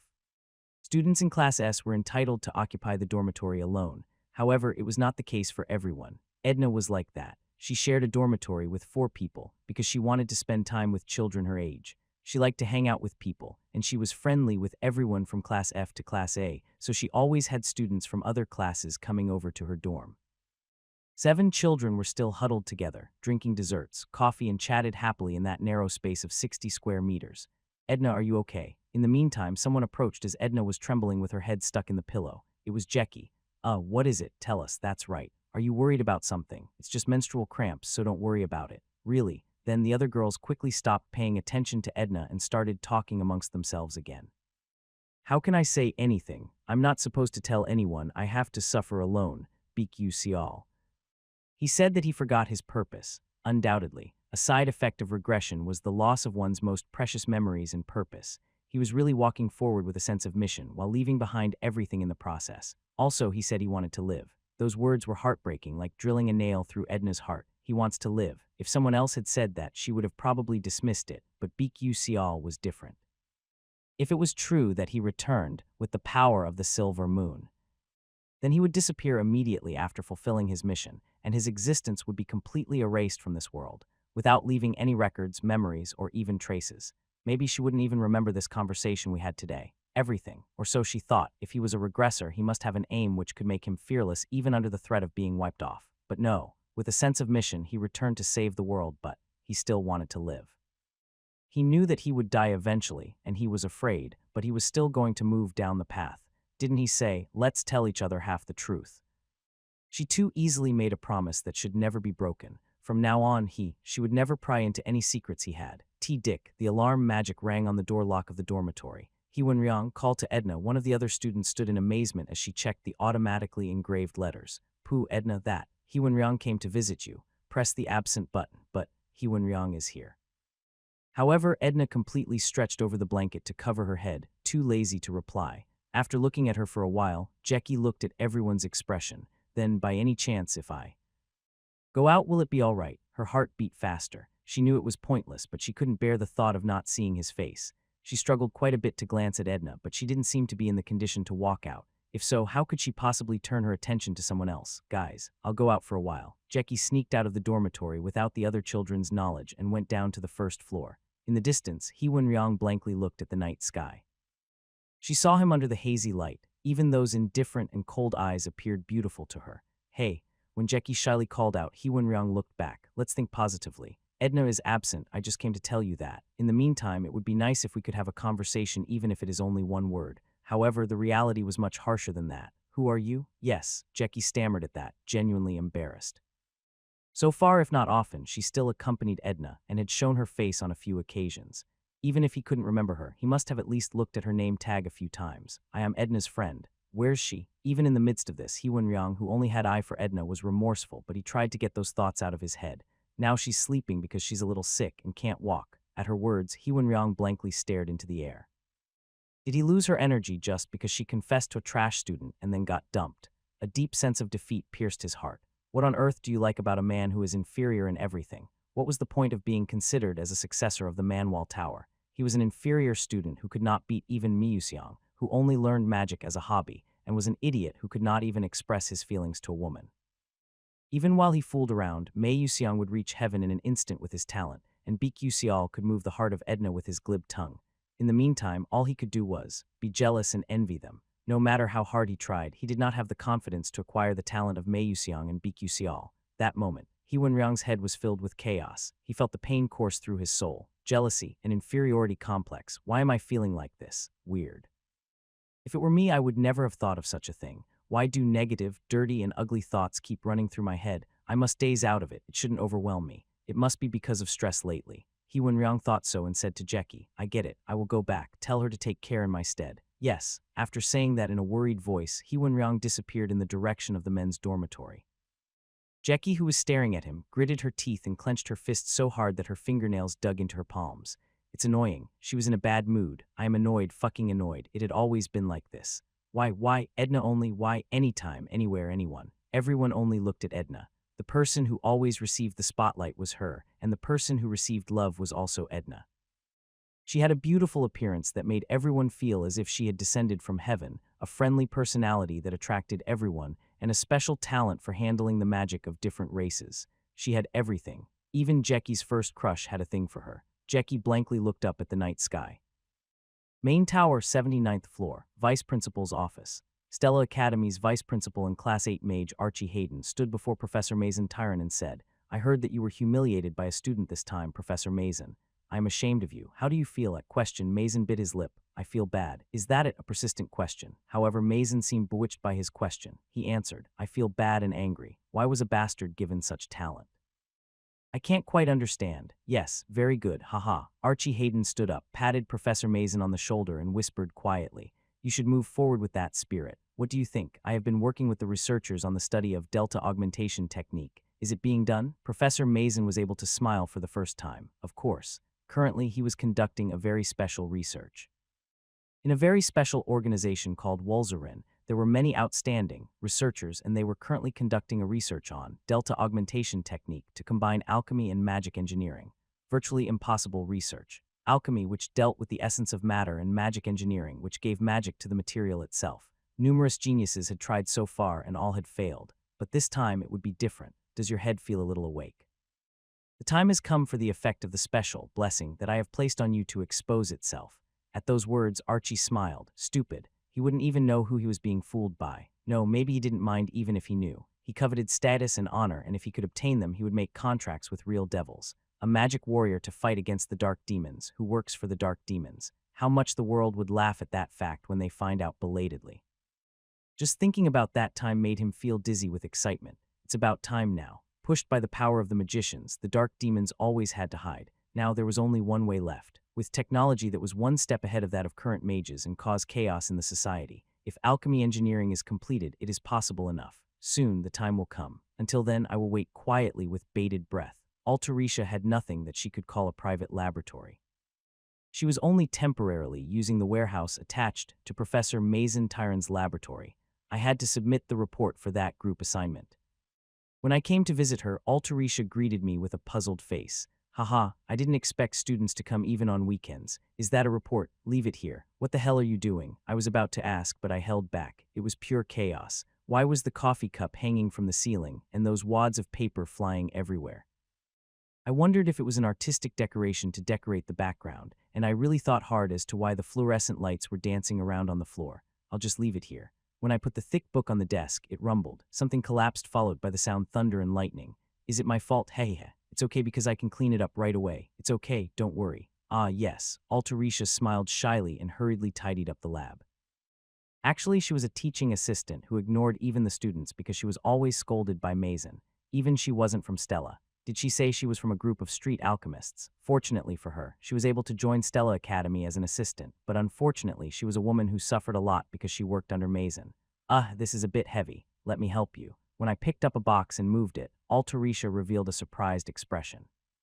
What are you so surprised about? Makes me want to show off my muscles. By the way, when I put all the boxes aside, the blackboard that had been hidden came into view. It was a magic formula. It would be developed in the future and used by all mages worldwide. A formula that would become famous. I would have never thought it had already been developed as a beta version. Oh, that. Professor Mason said that it's the formula he had been studying with the researchers. I was interested in magic formulas in the first place, so I didn't even know there was such a thing. However, Altarisha seemed to have always been interested in it, so she kept talking about it. That's called the delta augmentation technique. I wanted to see it too, but the professor told me not to touch it, so I stopped. Maybe it's because I'm lacking. I wish I could study a formula like that someday. The professor always calls me an idiot and curses at me, but is that so? By the way, that formula, it was kind of familiar. What was it? A sense of illusion floated in my memory. Like a hazy dream, it could not be grasped. Can I take a look at this? Please feel free to, but if you get caught by the professor, you're in big trouble. Both you and I are very hated. She mumbled something, but my head was already full of other possibilities. A flower of hope that bloomed on a handful of dry and desolate land. It was a sentence that appeared all the time when expressing Altarisha. After the episode in which Professor Mason transformed into Dark Demon, Stella Academy was shaken to the core. There was a dark demon in the academy. In addition to the loss of reputation, material and human damages were great because of the rampage. In addition, the dark demons completed the first formula of alchemy engineering, the delta augmentation technique, led by Professor Mason Tyron, and the difference in this technology caused the dark demons to go crazy for a while. Yes, alchemy engineering. So far, I've just been waiting patiently. One day, Altarisha acquired the technology of alchemy engineering and invented it to develop products. But when I thought about it, alchemy engineering wasn't Altarisha's technology in the first place. It was the skill of the dark magicians. It wasn't a day or two when I was annoyed by the item monopoly while hunting dark demons in the game. Why didn't I think of this? Those innumerable items that made the already powerful black demons even stronger and more irritating. How long did it take for that technology to come into the hands of mages? At that time, the gap in technology had already widened, so it was judged that they would never be able to surpass the technology of the dark demons Altarisha. As she stepped in, everything changed. Armed with a genius brain, brilliant and novel ideas, she came to mass-produce numerous items that the dark magicians did not even dare to think of. What if Altarisha got her hands on this technology first? Assistant Altarisha. Yes, do you want some coffee? No, that's not it. I looked into Altarisha's eyes. She was like an immature girl who now looked erratic for her age, but the moment she was given even the slightest possibility, she would immediately spread her wings and fly away. From now on, I would give her every little chance. Could it be that Professor Mason bullied you? Isn't it annoying? Yes, why would you ask such a question? If there was a way to get revenge very refreshingly, what would you do? I'm only an assistant, and if I try to go for revenge and get cut off, I would really be kicked out into the street. Being homeless has its own fun, though. So how about this one? You will become a better alchemist than Professor Mason. No, better than all the alchemists in the world. At my question, Altarisha looked at me blankly and laughed like an idiot. Yeah, then. That would be great. With that said, I was convinced. Altarisha was already very tired. This life of being tortured by Mason. At best, the reality of having to take care of a professor in a dusty warehouse. Her resentment for her own talent, which was gradually rotting away, and the inability to spread her wings high. Pain and bitterness. Someday Altarisha would have dreamed of it too. She dreamed of becoming an alchemist and creating inventions to her heart's content. She dreamed of becoming such a scientist, although it was a dream that she had to put aside for a while because she was discouraged by reality. That dream will come true sooner or later. It was spring. The first semester of Stella Academy started in January, and in the spring, all the exams were completed. Comparing it to Korea, one could think of it as a midterm exam. Around that time, I was steadily interacting with Altarisha. Oh, you think so too? I also tried to add a button-type color transformation function to the magic pen. As a bonus, attach an eraser to the top. Like a mechanical pencil, it will be fine. Did someone say that talent recognizes talent? Altarisha, who is an alchemy fanatic, quickly recognized my temperament and became friendly with me, and I subtly gave her ideas for the inventions I wanted the most. Of course, I was sneaky. If I gave her all the idea, there was a risk that her chances of developing creativity would cease to exist. In her spare time, I threw tips on the delta augmentation formula sequence to Altarisha. At first, she refused as she was afraid that the professor would get angry if he came to know about that, but when I showed her a few unexpected hints, she eventually couldn't contain her curiosity. So she turned a blind eye to the risk and secretly conducted an official research at night. But in the end, there was a lack of solutions. Altarisha was an excellent alchemist, but she was exceptionally weak in solving her formulas. No matter how much hints I gave, it would be difficult for her to completely solve the formula at a level that violated her narrative power. How to do it? She should have solved it before Mason Tyron did, but it was too difficult to induce Altarisha to arrive at the formula's solution. Old man, why are you walking around so blankly? I got out of the lab and was walking down the hallway in contemplation when Edna spoke to me from behind. A flash of inspiration shone through my mind. Who is the old man? I mean you. Since the last conversation, Edna had been talking to me in this way. It wasn't a sympathetic voice. I didn't know if it was her original way of speaking, but I always choose the words carefully. I don't know any old man. Why, what do you know then? What are you talking about? Look, old man don't even know what kids joke these days. I had no idea. I wondered why kids these days use such difficult humor. Still, I'm not an old man. Even if I am originally 29, I am still in my 20s, right? Anyway, don't walk around blindly. You almost bumped into me. It was clear that she was interacting with me in order to get some information. That must be it. There was no way I could tell her anything because of the warnings, but even if I could, I wouldn't do that. By the way, there was one thing I needed to tell. Hey, you know your friend, Jackie. Yes, about her. Are you a skirt chaser? You just cut me off before I can even say anything. No, when did I ask you to introduce her to me? I was going to tell you to take good care of her. Is that so? It's just there are so many wolf-like bastards around me. What the fuck does she mean? What is a wolf-like bastard anyway? Anyway, so you want me to babysit Jackie? She might be in a very bad state right now. Since you are her best friend, please take good care of her. She was probably affected by the dark magic contamination by now, so she was in a very unstable state. I didn't know why Jackie was having a hard time either. Also, even if I knew the reason, I couldn't explain it because of the narrative power. Now, I had no choice but to trust and leave it to Edna. Not the best of friends, but... It's the weekend, so I decided to go hunting with the club members in the evening. You can take care of her then. Anyway, I'm going. That was what I thought as I watched her back as she walked away, saying she had class. The remaining children, shall I try? Jackie, Arshwang, and Hewenryang. Among them, Jackie and Hewenryang were the most influential, but what would happen to Arshwang? I didn't know. Who should take care of that child? To be honest, I was not close to the Hong Bai-yon group, so I didn't know the condition of the girl named Arshwang. Could it be that while Jackie and Hewenryang have an abnormal reaction, Arshwang might be normal? The person who was undergoing dark magic contamination was one of the three. Arshwang didn't seem to have much to worry about, but for now, just in case, I decided to visit Hong Bai-yon. Of course, it was useful for mages who wanted to excel with another attribute, rather than us weirdos like Edna, me, or Hong Bai-yon. It was a subject that was only attended because it was a compulsory subject. That was all. Usually magic training took place in a large training ground, but it often overlapped with other lectures, so it was quite crowded. Entering a classroom almost half the size of an Olympic football stadium, I squeezed into a place where there were an unusually large number of students. As expected, the reason the students gathered was to watch Princess Hong Bai-yon magic demonstration. Roar, her neatly tied silver hair fluttered and splendid sparks flickered whenever her red eyes shone. Wow, she's really, really pretty. Is she really a human? She must be an angel. Certainly, Hong Baiyon was like a celebrity in reality. It was because she was widely known to the world as the princess of the kingdom of Adalvate, the most powerful empire in magic world, and also known as a genius talent that had never appeared in history. Whoa, Hong Baiyon, who was catching her breath while wiping off the cold sweat after withdrawing the staff, looked at the students who had come to see her with nonchalant eyes. Then her eyes stopped where I was standing. She looked at me and frowned, then jerked her head around and raised her staff again. Roar. Quack, quack. For some reason, it seemed that the power of the flames was several times stronger than before, but it must be an illusion. After the lecture, I was watching her. I stood there and waited, but she glanced at me and sighed as she approached. What? I have something to tell you. At that time, the members of her group, who were guarding by the side of Hong Baiyon, came up to her and said, Princess, the hunting trip is about to start. Okay, I'm going to join you soon, so go on first. Yes, Hong Baiyon said after sending her group members. What is it? I looked through my spec at Hong Baiyon's group members who left without questioning, but I couldn't see Arshwang's silhouette. Isn't there a girl named Arshwang in your group? At my question, Hong Baiyon made a genuinely absurd expression. Isn't that a bit weird? Don't you think, what? You come to see me, the princess, and ask me where the other girl is, can't I? At my answer, Hong Baiyon blinked her red eyes and sighed heavily as she grasped her forehead. Yeah, you are originally such a shameless guy. Arshwang is busy preparing for the evening hunt. That's all, I am going now. Hunt, come to think of it, that episode was about to happen. Wait, are you fighting Arshwang or something like that? Do I have a reason to fight my people? If there's a misunderstanding, we can resolve it through communication. Yeah, that's it. Come on, what do you mean? She seems to be worried a lot these days. Why don't you listen to her concerns?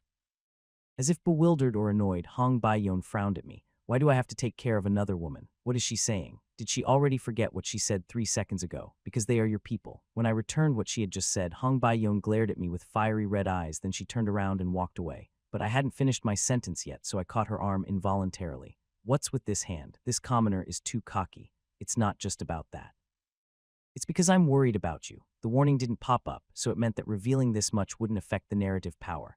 Hong Baiyon glared at me with terrifying eyes, then swatted her arm away and walked off. Are you going to do it? I believe in you. She didn't answer, but it was a big win for her not to deny it. If it was the future where she awakened as a villain, she might not know, because I remembered that her personality wasn't that bad in the past. By the way, it's hunting event. Stellar Academy did not prevent students from engaging in combat activities such as hunting. Unlike other magic academies, Stella's students were gathered with aspiring magic warriors who were good enough to put them on the battlefield right away. Just by wearing Stella's school uniform and performing outside activities, it proved their status, so outside activities were encouraged. Of course, that only applied to seniors in the second year or higher. It was possible to go out in the first year, but the conditions were a bit difficult, and there were very few students who wanted to go hunting in the first place. Like Hong Baiyon, only a few students with excellent abilities form a club could go hunting as a team to accumulate experience. Come to think of it, earlier Edna said she was also going hunting. Even without listening, their destination was obvious. Marthavis Cemetery. It was the place where the 4th episode ensued. In the game, it was simply an episode to accumulate EXP, so I didn't watch the story properly, but I remembered that Isel, Edna, and Hong Baiyon all participated, and the event that occurred in the cemetery was the attack of the necromancer, and a Class 5 necromancer appeared. He summoned a skeleton without a hitch, which gave them a pretty good amount of EXP and a fair amount of compensation. I was thinking of participating too. But I had no intention of getting involved in hunting necromancers, but if I could get a hidden reward here, it would be useful in the familiar contract ceremony, scheduled soon. As it was purely determined by one talent, it was essential for me, who didn't have any to speak of. I went to the second main tower, found instructor Li Han Wall, and filled out an application to get an outing pass. Is it for training? Where are you doing it? I'm thinking of going to get some fresh air in the Madar Mountains where nature whispers in your ears. Well, you won't be able to learn swordsmanship or knighthood from Stella. What? No, it's nothing. Starting from the second year, it was possible to go hunting alone, limited to Class S, however. First graders could never go hunting alone, and areas with a level 3 danger or higher were prohibited unless they received permission for a special outing. Every year there were casualties in such dangerous areas. What if you get caught? Minimum suspension and maximum would be expulsion. But well, it didn't matter if I don't get caught. I was just sneaking around quietly. Li Hanwal read the outing application form. I didn't want to get caught lying. I had gone out hunting alone like this a few times before. The professors were too lazy to check, so they tended to give implicit permission. In the midst of leisurely waiting, another outing application on his desk caught my eye. Isn't that an application from Mei Yuxiang? I asked softly. There are a lot of kids out hunting these days. Yes, everyone went to Marthavis Cemetery for club activities. He must be trying to accumulate points. Also, Mei Yuxiang and Hewenryang also have high scores, but they are very diligent. This was just a question I asked about to confirm the scheduled future, the event that would happen, by the way. Well, it seems that Mei Yuxiang has never been to the Marthavis Cemetery. Yes, didn't he just go to the cemetery? Yeah, he cut off his outing permit to go to his home for the weekend. It was Hewenryang. Yes, he traveled there with Edna. Wait, something was strange. They can never overcome the necromancer's attack event without Mei Yuxiang. What kind of variable appeared so that the kid suddenly returned to his home? There were only 2 cases when Mei Yuxiang could return to his hometown. He was called by his father because of a certain event or to train on his own. There wouldn't be any special events scheduled yet, and there was no reason to train right now. Later, there was a part where Mei Yuxiang trained after being defeated by Hewenryang, who had been thoroughly prepared, but it was too early for now. I am going crazy. I bit my lips silently and thought about it. There was no way to contact Mei Yuxiang, who had returned to his home. I glanced at Li Hanwal. A student dispatched outside informed them that they were in danger. They would surely send reinforcements, but one had to provide solid evidence. Stella's elite magicians weren't that idle. If the question of "how did you know" starts to come in, then I'm in trouble too. Even in the game, there was a time when the main character, Edna, had a bad ending, the time she was cornered into a black mine and executed when she chose a specific option wrongly. She notified the mages in advance of the event. After notifying them, they said, "How did you know?" and instead drove Edna to the dark magician. In addition, it was impossible for me to provide proper information because of narrative power in the first place. There was only one way left. I have no choice but to solve it myself. It took about 3 hours to go to Marthavis Cemetery. At least the airship and warp hall system were systematized in Arcanium, so it wasn't a mess, but it was really congested. After boarding the warp hall and moving to the transfer station, I took the train for an hour. After waiting in line at warp halls for 30 minutes, I was able to arrive after an hour on the bus. You are lucky, student. Originally, it was a place where buses rarely went, so I almost had to ride a horse. I laughed at the bus driver's joke, thinking I was lucky too, because if the time wasn't right, I'd have to ride a horse. Like Earth, not all land were safe, so roads were not everywhere. So in the Ether world, horses were still one of the main source of transportation. Arriving at Marthavis Cemetery, it was crowded with far more people than expected. Half were mercenaries, and half were rookie mages of the Class 2 and Class 3. Other than that, those who were not combat troops were merchants who came to trade with mercenaries. Generally, they exchanged combat supplies with demon corpses. The strange thing was that there were so many people in the cemetery. In the game, there was no one except for NPCs. In the beginning, during the Third War of Dark Demons, most cemeteries were legally required to go through a cleanup after the recurrent appearance of Necromancer. Oh, there was no cleanup here. Why?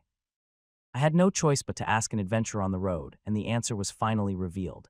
If we do the purification work, there won't be any more ghouls. Then Vampbat, who eats ghouls, won't appear, and then Pridfish, who eats Vampbat, won't appear either, right? Isn't it? It means that the main earning of our mercenaries is the Pridfish. However, the ghoul disappears due to the purification work, and then the Vampbat disappears. Next, what if the Pridfish disappears? The factory site in the next town that feeds on our hunt, and I wonder what will happen to those old merchant brothers. That was to sum up. Cleanup work, ghoul extinction, Vampbat extinction, Pridfish extinction, mercenary, job loss trader, job loss small businessmen, starved to death, world perish. It would be like this, do you understand now? Yes. In the end, it was the story that the priests of the holy nation couldn't approach because the residents living in this area shouted, "Oh, we're all starving to death." Come to think of it, despite the legal restrictions, there were exceptionally many cemetery fields in the Ether world. I didn't notice it because I didn't care about it in the game, but it was so realistic there. I didn't know there was a reason behind it, and it was ridiculously logical. Aren't you afraid of necromancers anyway? Anyway, with so many people, it seemed hard to find anyone. Was it better? With so many people, it would be easy to stop the attack. First of all, I caught another mercenary or mage and asked them, "Hey, have you seen any mages wearing coats just like mine?" Stella Cadet. There have been a lot of them these days, and of course I saw them today too. There are some students going into the cemetery. It seemed that Hong Bai Yon, Isel, and Edna's group members had already gone hunting. Perhaps they too went deep into the northern forest to hunt for the Pridfish. I decided to go find them myself. Marthavis Cemetery, caution, do not enter alone, it's spooky. Ignoring the screeching and swaying old signs, I passed through the old iron window and entered the interior, where the damp air of the foot of the mountain filled my lungs. As soon as we moved a little away from the base camp, the number of people rapidly decreased, and all we could hear were the cries of all sorts of animals and birds. The sound of the wind hitting the tree branches might sound like a weeping ghost, but in that world, it was a real weeping ghost, so one needed to be careful. Pasyuk. There was the sound of something wriggling in the forest. I hardened my expression and quickly ran to the direction where there were many trees. It's Pridfish. Without a ranged attack technique, I was vulnerable in air combat. However, if the terrain was full of tall trees, it was worth fighting for. Crisp, Kayag, a 2-meter-long fish with dark scales, rushed at me, exposing its sharp teeth. Unusually, the Pridfish had a very sharp and long tongue. Chark. Tongue aimed at my neck and grabbed me, but I had already used Flash to go upwards. As it was, I pointed the Argento sword down and used Flash once more. Then I thrust the blade into the creature's neck. Fu-wook, Kaya, it screamed and struggled. The attack did not cause immediate death, so I twisted the sword as much as I could and stabbed it hard, but I tripped and fell to the ground. Ah, thud. A tremendous jolt came from my back, which made me nauseous, but I quickly rolled to the side. Its tongue, which was like a sharp needle, stabbed the spot where I stood a split second ago. I quickly swung my sword and cut off its tongue. Payag, it let out a more grotesque scream. It was hard to kill, but it wasn't a threat anymore. It was as if one of its means of attack had been completely lost. After running between trees, using the Flash to move on top of it, and stabbing it in the eye with all my might, it finally died. Thud. Skill EXP increased. Stat EXP increased. I was breathing heavily with the corpse of the Fredfish on the ground. Ah, this was fucking difficult. Pridfish was a level 2 danger demon. It was the same grade as the fire attribute lizard, but it was harder to deal with. The scale itself was tough. It could do long-range attack and could even fly through the air. Air control is still a bit tough. Besides, this terrain filled with trees itself was actually not very advantageous to me. If I had failed to control the Flash even a little, I would have been fatally injured, so my mental power was always raised at the max. After shaking my butt and getting up, I dismantled the body of Pridfish and took out the mana core. Normally, even the expensive parts of the corpse would have been stored in a frozen wooden box, but there was no time right now. As I continued forward, a few half-dug tombstones came into view. In the meantime, I found what I was looking for from the beginning. One tombstone of considerable size, unlike other tombstones.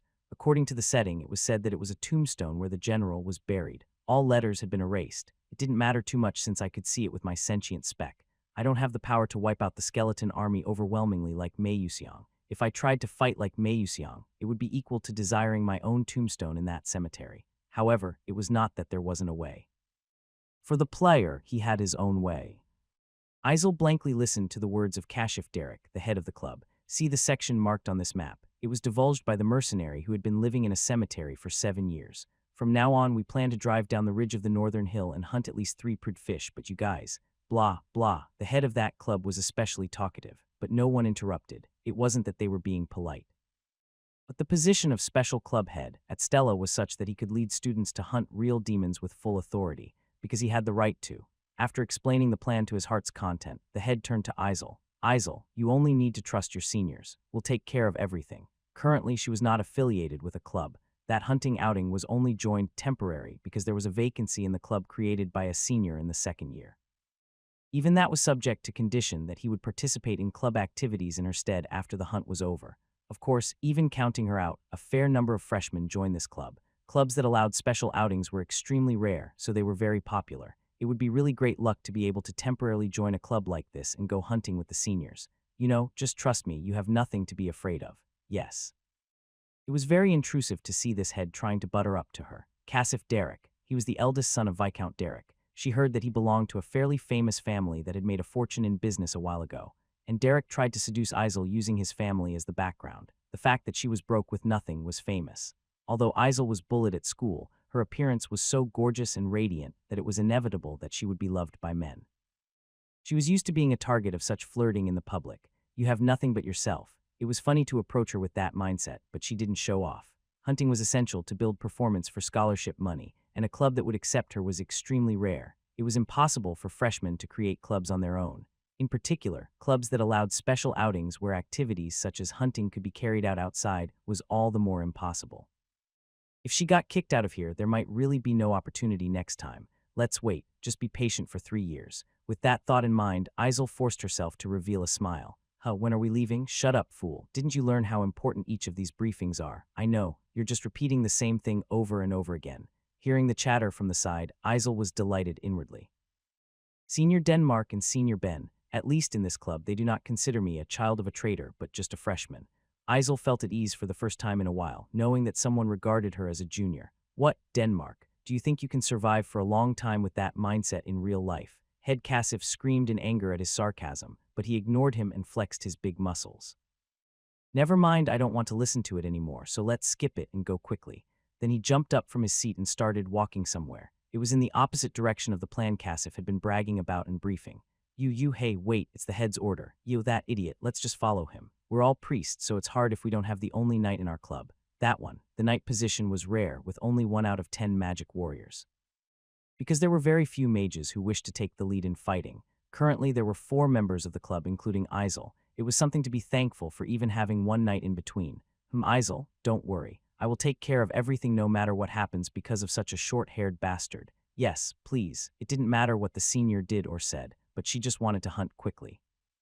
After taking the staff and following Denmark, who rushed out first, the sound of pounding and violent commotion resounded already. Unusually, Denmark used to enjoy magic combat, which was common in the old days. It was not as much as Beek but he was also very good at it. He was a man of extraordinary and firm convictions. Compared to martial arts, fighting with a magic circle wrapped around one's fists provided inevitably greater efficiency in killing demons. Nevertheless, perhaps because his unique reaction speed and physical ability were so outstanding, Denmark's practice performance was always top-notch even within the second year. Squeeze. Doom. Hey, you ignorant bastard. What if you destroy everything? Sorry, haha. Denmark's punches were very violent. They were very destructive, and he caused damage to things by chasing and trying to intercept the flying fish with hyper jumps. It was a bit annoying for Isel to keep up with the changing terrain on the battlefield, and even her vision was obscured by him, but the difference between Priest's performance with and without a knight was clear. Given sufficient casting time, Priest was able to use very powerful magic. Kaboom! A pillar of 6 bolts of lightning fell from the sky.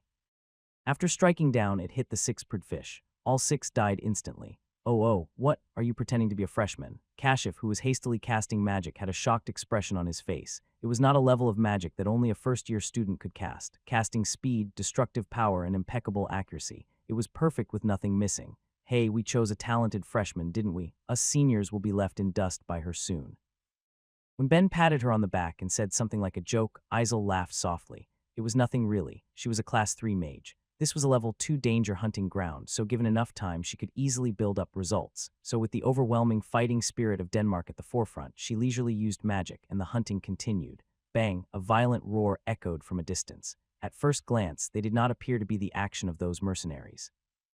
Isel could the noise and mono waves. They seemed to be mages at the same level as them. It's a battle sound filled with hot passion. There must be someone nearby. Wait, let's not reveal ourselves and pass by. It's difficult when hunting grounds overlap from other teams. Head agree? Yes, okay, let's do it. In fact, the leader of this party's battle was Denmark, and the leader who judged it was Ben Kashif was just a clown. He headed to the place where he heard the sound of battle through the alleyway between trees, and there were 8 people gathered in one place. No, to be precise, it was a situation where 5 and 3 mages were confronting each other. Some of them were familiar faces, Hong Bai-yon and Edna. On one side, there were girls whose names were unknown, including Edna and Hei Wan Ryong. On other side stood Hong Bai-yon and her group members. Hey, what bullshit. I cast a spell and shoot it down with magic first. Nonsense, you were in the territory where we were hunting. That's ours. A quick scan over the vicinity revealed the corpse of a big fish, which was said to be extremely difficult to find, strewn across the ground. As it was a demon worth level 3 danger that appeared very rarely, they would never want to lose it. Hong Bai-yon. Isel lightly bit her lip, since the enemy who killed her father was none other than the magic knights led by the older sister of Hong Bai-yon. But she didn't do anything stupid to reveal those feelings. It was still a time when she had to hide her fangs and hold her breath. I wish I could pass by quietly. Although Edna and Hong Bai-yon were in the same Class S, there was a feeling of awkwardness for some reason. However, there was a nosy person who couldn't let this situation go. Wait a minute, juniors. Let's calm down, haha. It was head Kashif. Oh, that bastard is really… what's wrong with him all of a sudden? Ben made an annoyed expression, and he couldn't understand the maniac's action. It seemed that Stella's juniors, and even those who were quite beautiful, were fighting, so he just wanted to intervene. What's going on? If you have any concerns, let me know. Senior, shut up and go on your way. What? Stella's hierarchical order must be maintained even if it was apocalypse, but there were exceptions. Adelvate's princess was so ill-tempered that she couldn't care less about a nosy senior who clearly seemed to lack wisdom. Edna didn't bother to say anything, but she didn't have a very friendly face either. What did you say to your senior? Idiot. The moment when Isel was about to let out a deep sigh, wondering if the senior would come out unscathed, something happened. An unknown, unpleasant sensation dominated her entire body. She was trying to inform the trustworthy Ben of that strange sensation, but an anomaly occurred before that. Crack, crack, dozens of pure white remains of hands began to pierce the ground and reach out into the world. With that alone, anyone present could fully understand the situation. Skeleton. It was the strongest and worst magic on Earth, the necromancy, that made the traces of the dead live again in the world. Episode 4, Attack of the Necromancer, begins. At the same time as the alarm sounded, the eerie presence of mana was scattered in all directions. Right after that, the ground in front of me shook and something jerked. A hand suddenly barged out from the ground. It was a skeleton hand. Next second, a skeleton with a lot of unpleasant mana condensed into it sprang up. One could feel just by looking at this enormous amount of mana that it was not an ordinary skeleton, but a skeleton general. It was a skeleton that had been given the command authority directly from the necromancer, and it was a sub-boss level skeleton, and only 3 such appeared in this episode. If I attacked it normally, I would die in a matter of seconds. Of course, I had no intention of dealing with it normally. Cad Dak, knock.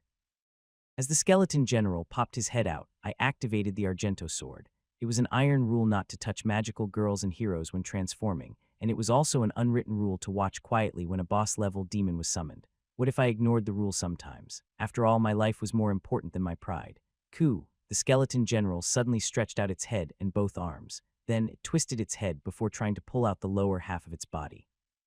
It was at that moment that I hit its head with the Argento sword. Go back in. Go in. Puck, puck. When a particular game starts to linger for a long time, old players start rehashing old content. It was bound to happen. After all, Ether World was a 10-year-old game, and it had many old players. There was a time when content which revealed faster ways to clear the main episodes, and the details of sub-characters was very popular in the community and internet broadcasts.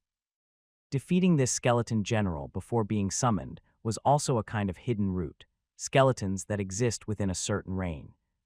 The skeleton general, who could manipulate the skeleton soldiers and had the ability to receive and transmit the skeleton's senses to the necromancer, was a threat in itself, so hunting them in advance like this would be a great loss for the necromancer. Puff. After completely cutting off the limbs of the skeleton general, it was helplessly half stuck in the ground. I took out and lifted the skeleton with only its spine and skull remaining. Spine blade complete. Crackle. It tried to resist somehow with his remaining teeth, but its struggles were futile. I had no intention of killing it like this. It was a strategy that took advantage of the fact that Necromancer had to make contact in order to retrieve the command authority once granted to the general.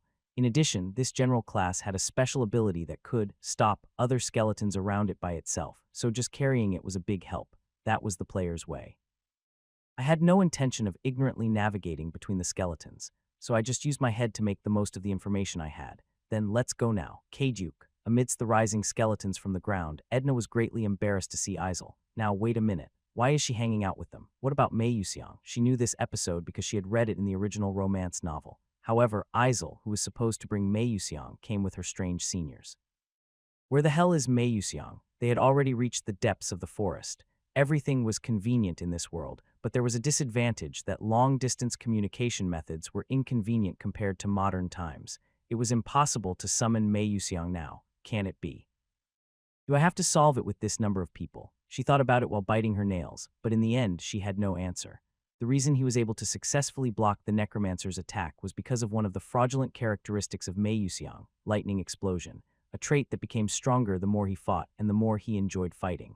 He constantly slaughtered skeletons and demonstrated a strength that was one step higher than his level. Even though Necromancer was at Class 5, he was defeated by Mei Yuxiang due to his weakness that his strength weakened when he was alone. What about seeking cooperation from other mercenaries? Impossible. They never undertook uncommissioned tasks. They were probably too busy running away by now. How should? Thud. He Wen-yang burned down a skeleton that had risen from the ground and put his hand on Edna's shoulder. Calm down. There is nothing to be afraid of. You learned enough about skeleton in class, didn't you? Huh, I did. First, I will send a rescue request to Stella Academy. Stella's pocket watch had numerous functions, one of which was a rescue request in an emergency situation. Okay, if we wait a little bit, Stella's professors will come. Edna cleared her mind. Although it would be impossible to defeat the necromancer from here, it would be possible to escape if one tried. Pooh, Edna. What's this all of a sudden? She looked at anxious Jackie. In the first place, she and Hei Wenryang decided to go hunting alone, but Jackie forced her to follow them, so she had no choice but to allow her to join them. I thought she wouldn't be in much danger, so I decided to bring Jackie. It's my responsibility. I have to save Jackie and take her out. She smiled as much as she could as if to reassure her. Don't worry, calm down. I'll do something about it. Who said that? I am not scared at all. Seeing the smug Edna, Jackie gritted her teeth and poured mana into her staff. She swept it vigorously. I can do it too. Soon after completing a magic circle, the icicles froze and tied the feet of 3 skeletons. Good, that's enough. At that time, Edna spun her staff splendidly and thumped on the ground. Kakaka, vines rose from the ground and bound at least 10 skeletons, pulling them up into the air. Then she stirred the staff one more time. Persiok, boom, boom. In an instant, all of the skeletons' skulls were shattered. What? The overwhelming sight shocked Jeki. This is absurd. Even though they were the same age, the difference in their magic power was so enormous. Did Jeki know? To get through the dark future, Edna had been training to sharpen her skills every day. Jeki, unaware of her struggles, simply bit her lips, blaming the absurdity of the world. Everyone knows how to kill a skeleton, right? Of course. Even an elementary school student knows that. There was only one way to kill a skeleton. It was completely crushing its skull. Necromancy was the most powerful magic among the black magic. They learned how to cope with it from elementary school, but it was the first time in actual combat. Despite that, there was nothing to be embarrassed about not knowing its weakness. Yuwa, however, the fear and disgust that came up from their instincts could not be completely erased. The fact that something made of bones was roaming around made them instinctively afraid of it, and even some skeletons were very repulsive because they were not completely restored to pure white ashes. Secure the retreat this way. Denmark hit the floor with his fist. The ground turned upside down and few skeletons were buried. But even then, for a while, the skeletons dug up the soil and pushed their palms out to the ground. Their appearance was sick, but Edna tried not to look at and ran on the path made by Denmark. This is a cemetery, so the more time it takes, the more skeletons will come. We must hurry back to base camp. The basics of a necromancer was territory control. They must completely dye a certain area with their own mana to summon a skeleton in that area. It was that simple. In other words, it was similar to acquiring territory. Slowly, little by little, as the necromancer expanded his territory, it was good to say that the odds of winning would decrease for the opponent. They're all over the place. It's fun. What fun? Try to understand our grim situation. Ben scolded Denmark, but as he fought in the forefront, he confidently swung his fists vigorously, putting his mind at ease as a supporter. Isel said with a firm expression, "Looks like a necromancer who came prepared. The level isn't that high, but it's highly likely that he made a mana vessel. I think so too. This is a headache." The mana vessel was a technique in which necromancers continuously injected and stored their mana for as long as several days to several years. No matter how powerful necromancer you were, there was a limit to mana storage, and if you summoned skeletons normally, it was difficult to summon a dozen of them at the level of class 3-4. The level of a skeleton isn't that high, but to have taken over such a wide area. He must have gathered an enormous amount of mana into the mana vessel. In other words, this current situation was not an impromptu performance, but a planned event. Crackle, crackle, the number of skeletons grew more and more. If it was not an illusion, the skeletons were intentionally gathering towards this place. Maybe to capture us. Stella's student could fetch a high ransom. Or it could be that they would be forcibly turned into undead to create mage skeletons with high potential. Just because I usually diet hard, I don't want to become a skeleton. As Ben shouted and beckoned, a fierce gust of wind blew and swept the skeletons away. Although it didn't kill them instantly, Isel then shattered their skull by summoning an icicle blast with an explosive power of lightning. The group of students encountered the skeletons for the first time, and it could be said to be their first real battle, but they were breaking through the challenges brilliantly. However, there was always one variable. Persiok, Kashif Derek, frightened by the skeleton rising from the ground, screamed and fell down. His position was priest. He cast magic to prepare a big attack. However, what would happen if it was cancelled midway? It's a rebound explosion. Keep your head down. Hong Baiyon quickly noticed it and shouted, but Isel and Denmark, who were standing close by, were swept away. Pew! The explosion wasn't much of a big deal at the level of a gunpowder bomb, but the most frightening thing about the rebound phenomenon within the group battle was that the rebound happened in a chain. Kayak, Kyug. The magic of Isel, who was swept away by Kashif's explosion, was also cancelled, and a rebound occurred again, and the magic of the next one that followed her was also cancelled. Pew! Pop! Explosions occurred in succession, and the perfect defensive formation was disrupted in an instant. Edna, who retreated quickly, was not swept away, but several members of Hong Baiyon's group were knocked out. Fortunately, they didn't faint, but due to the mana reflux, they wouldn't be able to use magic for the time being. That idiot, Hong Baiyon, raised the group members who were deadly pale due to the rebound phenomenon. Go, princess, I'm sorry. Of course, the girl who was swept away was Arshwang, who had defeated many skeletons with the highest accuracy rate among the group members. She was consuming a lot of mana to appear more active than Hong Baiyon, which made her rebound even bigger. No. There's nothing to be sorry about, so get carried on by Meriden. But Meriden is a knight. Shut up and get up. Are you thinking of getting in the way? Now was not the time to argue. She had no intention of abandoning even a single member of her group, so she had to force herself to take care of them. Yes. Arshwang bit her lip with a shocked expression on her face and was carried on the back by a boy named Meriden. Since Meriden was the only knight except for Denmark, the situation turned even worse. That fact kept making Arshwang's heart heavy. Crackle, crackle, a larger number of skeletons were coming. Now their direction was unknown, and the hopeful plans to secure the retreat were shattered. Do your best. If you get caught, all of you will become skeletons. Ha ha ha, this is what it should be. I have never been knocked over in my life. Please stop talking nonsense. Fortunately, the second-year seniors Ben and Denmark gave a very reassuring lead. No one expected this occurrence. Even though Ben's wind magic and Denmark's earth magic didn't seem to match at all, they boasted a perfect cooperation, creating a variable that was more effective than the first-year elites. But it was lacking. No magic, no plan, and no cooperation could get them out of this deadly situation. The opponent was a Class 5 necromancer who had been thoroughly prepared. In comparison, their side only had Class 2 and 3 novice mages with no experience in combat. This is wrong. Edna bit her lip tightly and held Jecky's hand. Jecky hadn't even been able to properly use magic, and her body trembled nonstop for a long time. What's going on? As usual, she couldn't reassure her by saying, don't worry, because she was also in a situation where she couldn't think anything. Ha. She was already exhausted, so it was difficult to use magic anymore. Given a short amount of time, she should be able to restore her natural mana with her talent, fortune, breath. There was no time to lose. Not far away, a skeleton rammed towards her with its entire body, but it was blocked by Haewon Ryong's shield that unfurled just in time. However, the shield did not last long and broke 3 times. In the first place, the total amount of his mana reserve was very small, so it was already reaching the limit. However, he put his hand on Edna's head with a firm expression on his face. Edna, I will protect you, so please leave me and escape. What kind of romantic lines are you speaking all of a sudden? I didn't know that you could speak such cheesy lines. It was said jokingly, but Haewon Ryong was sincere. But she couldn't sacrifice him, since she was the one who brought Haewon Ryong to this place in the first place.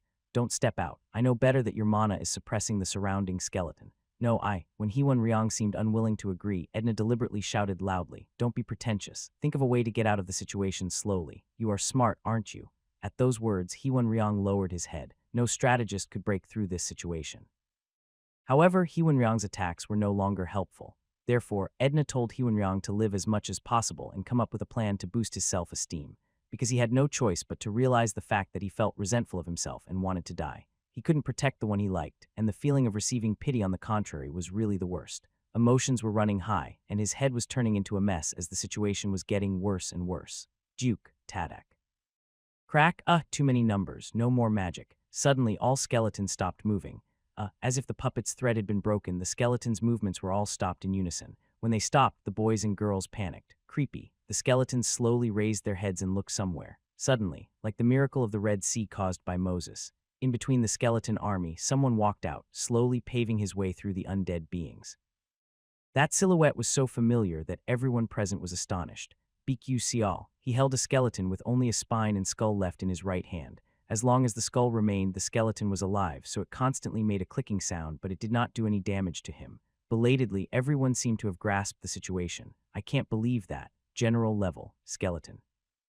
At first glance, a necromancer might seem to command an army of hundreds or thousands of skeletons by himself, but in fact he couldn't rule all armies by himself. So, he must have a chain of command through a skeleton with command authority and a certain level of intelligence. Therefore, one of the most effective ways to deal with the necromancer's army was to hunt or subdue the skeleton with command authority. The skeleton general was a key element that served as a kind of receiver, control tower, antenna, etc., and became the necromancer's eyes, ears, and sometimes brains. However, knowing such a weakness, General Skeleton was particularly strong. There must be elite skeletons escorting that area. You dealt with a general level alone and even captured it, a sight that was hard to believe. If we can use that, maybe we can get out alive. Students were able to gain hope, albeit very little. Where did you get that from? Crackle. The skeleton general in my hand violently shook its spine and bared its teeth. However, with not a single limb left, its resistance was futile. I have another knack for making beef bone soup. You're amazing anyway. I didn't want to say that I sat and waited at the place where the skeleton general was to be summoned, so I covered it roughly, and luckily they didn't ask further. For now, let's get out of here quickly. If the necromancer disregards the skeleton general and starts controlling the skeletons directly, it will be a headache again. Boys and girls, each carrying a wounded man, followed me. Hey Junior, my name is Bikyu Sial. Do you have any plans? Yes. If it was Mei Yuxiang, he would have slaughtered the skeletons and even beaten the necromancer, but I couldn't do that. I had to be more efficient and more strategic. In other words, I had to use the way of players. I checked all the way, and the necromancers had already taken control of the base camp. It is virtually impossible to get out of this encirclement. Darn it, there is only one way left, and that is defeating his main body. What? Wait, are you crazy? Everyone was astonished at the method I proposed. Even dealing with the skeleton was daunting. How the hell were we going to deal with the necromancer?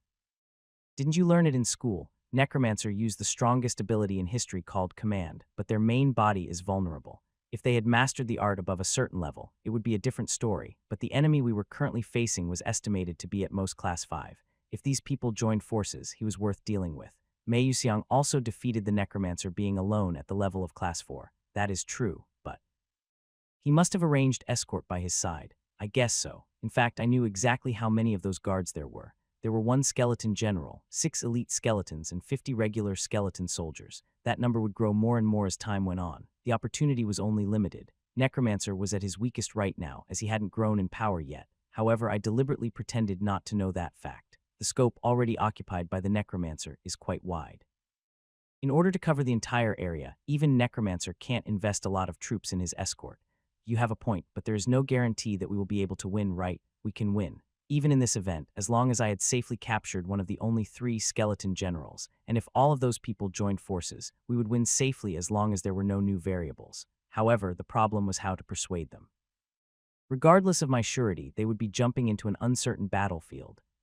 It's possible. The answer wasn't spoken by me, but it was Edna instead. She struggled to open her mouth while holding her grudge. Even if he looks a bit less experienced, he's someone who knows a lot more in terms of combat and strategy than us. He probably has more experience than our seniors, but can such a freshman do that? Of course I couldn't. No, what nonsense is she talking about? What do you mean I'm good at combat? Could you sound a bit more convincing? It seems like you're lying just because the situation is like this, and who will believe it? But surprisingly, Hong Baiyon agreed. Indeed, I think it might work out. Honestly, I don't think we'll be able to break through this vast siege at all. The strategy to strike the heart. Even a necromancer wouldn't expect it. I think it's okay. She had the biggest say in this place. When Edna and Hong Baiyon, the people with the most influence, affirmed, the rest of the people followed suit. Whoa, I don't know what you believe in, but there's no way for us to get out alone, so we might as well cooperate. Haha, I liked fighting from the beginning. Fuck, you are noisy. Ben calmly organized the situation while scolding Denmark, quickly briefed the operation. Pointing at the skeleton general, I said, it said that it temporarily takes away the ability to control the skeleton, but when the necromancer notices the incongruity and starts looking for it, it's all the same that it becomes difficult in the end. It should be. I made eye contact with each and every person gathered here. It was very burdensome for them to believe in me and participate in the battlefield, but there was one fact that I felt keenly from the experience of the frozen cliff. If the enemy tries to kill you, you must respond with the determination to kill the enemy. No matter how fearful and strong he is, if you don't do that, you will never survive. Bei Hayek was a Class 5 necromancer of the Dark Mage Tower and a Dark Mage belonging to the Dark Demon Union. In fact, most necromancers couldn't live in the magic world, so becoming a dark magician was unavoidable. Even within the Dark Demon Union, the necromancers were not well respected. Due to the nature of necromancers, who couldn't demonstrate their power properly unless they raised the dead to build their army, they had not been able to show much strength in modern times, where the custom of purifying all corpses had arisen. Bei Hayek, as a necromancer, had lived facing contempt for his entire life without even owning a few skeletons of his own. I'm tired now. I can't live like this forever. If I don't want to be ignored, I have to get the power. Mana vessel. It had been 7 years. The precious mana vessel he had collected for 7 years was still limited to summoning 700 skeletons because he hadn't mastered the territory properly, but if he gradually expanded the range, he would be able to summon more than 1,000 skeletons. Besides, I'm lucky to have met Stella's chicks. Creating a high-potential skeleton mage was really difficult. All of the students were handsome men and women, and if he converted us to undead while maintaining the original appearance, it would become a collection he could be proud of as a corpse collector. Catch those guys first. It doesn't matter if you kill them. Even in the magical world, if he could summon a legendary knight, Death Knight, a rare being who was proficient with swords, it would be a noteworthy achievement.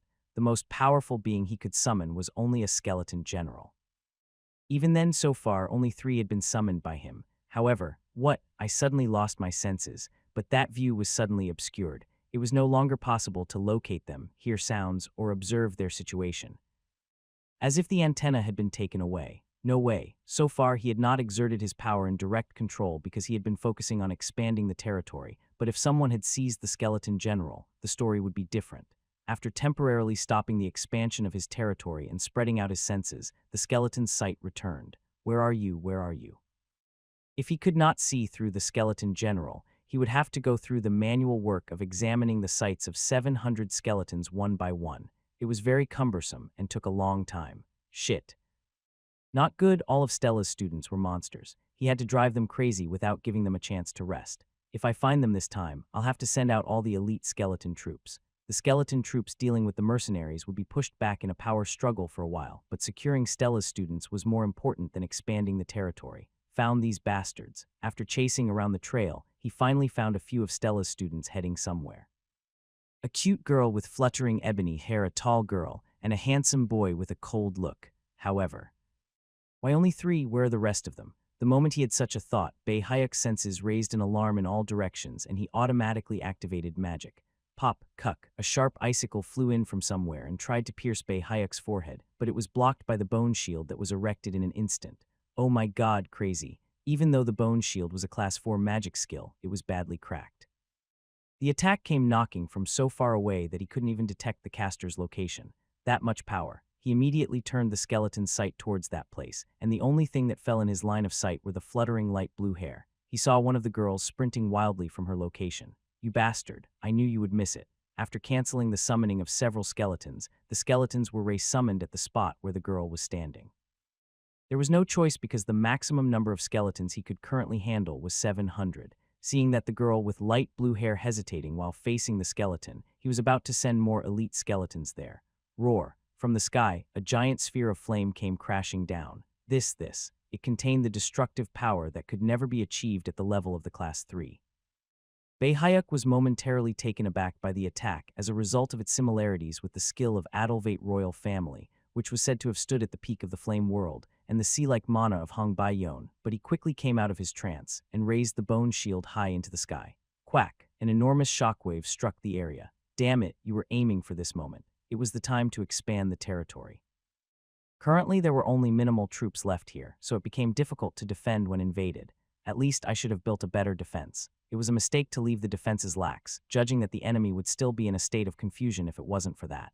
Even the escorts sent to deal with the students were being pushed back. If it went on like this, he would surely die. Not good, not good. He bit his lip and pondered for a moment, but there was no further choice. Duduk.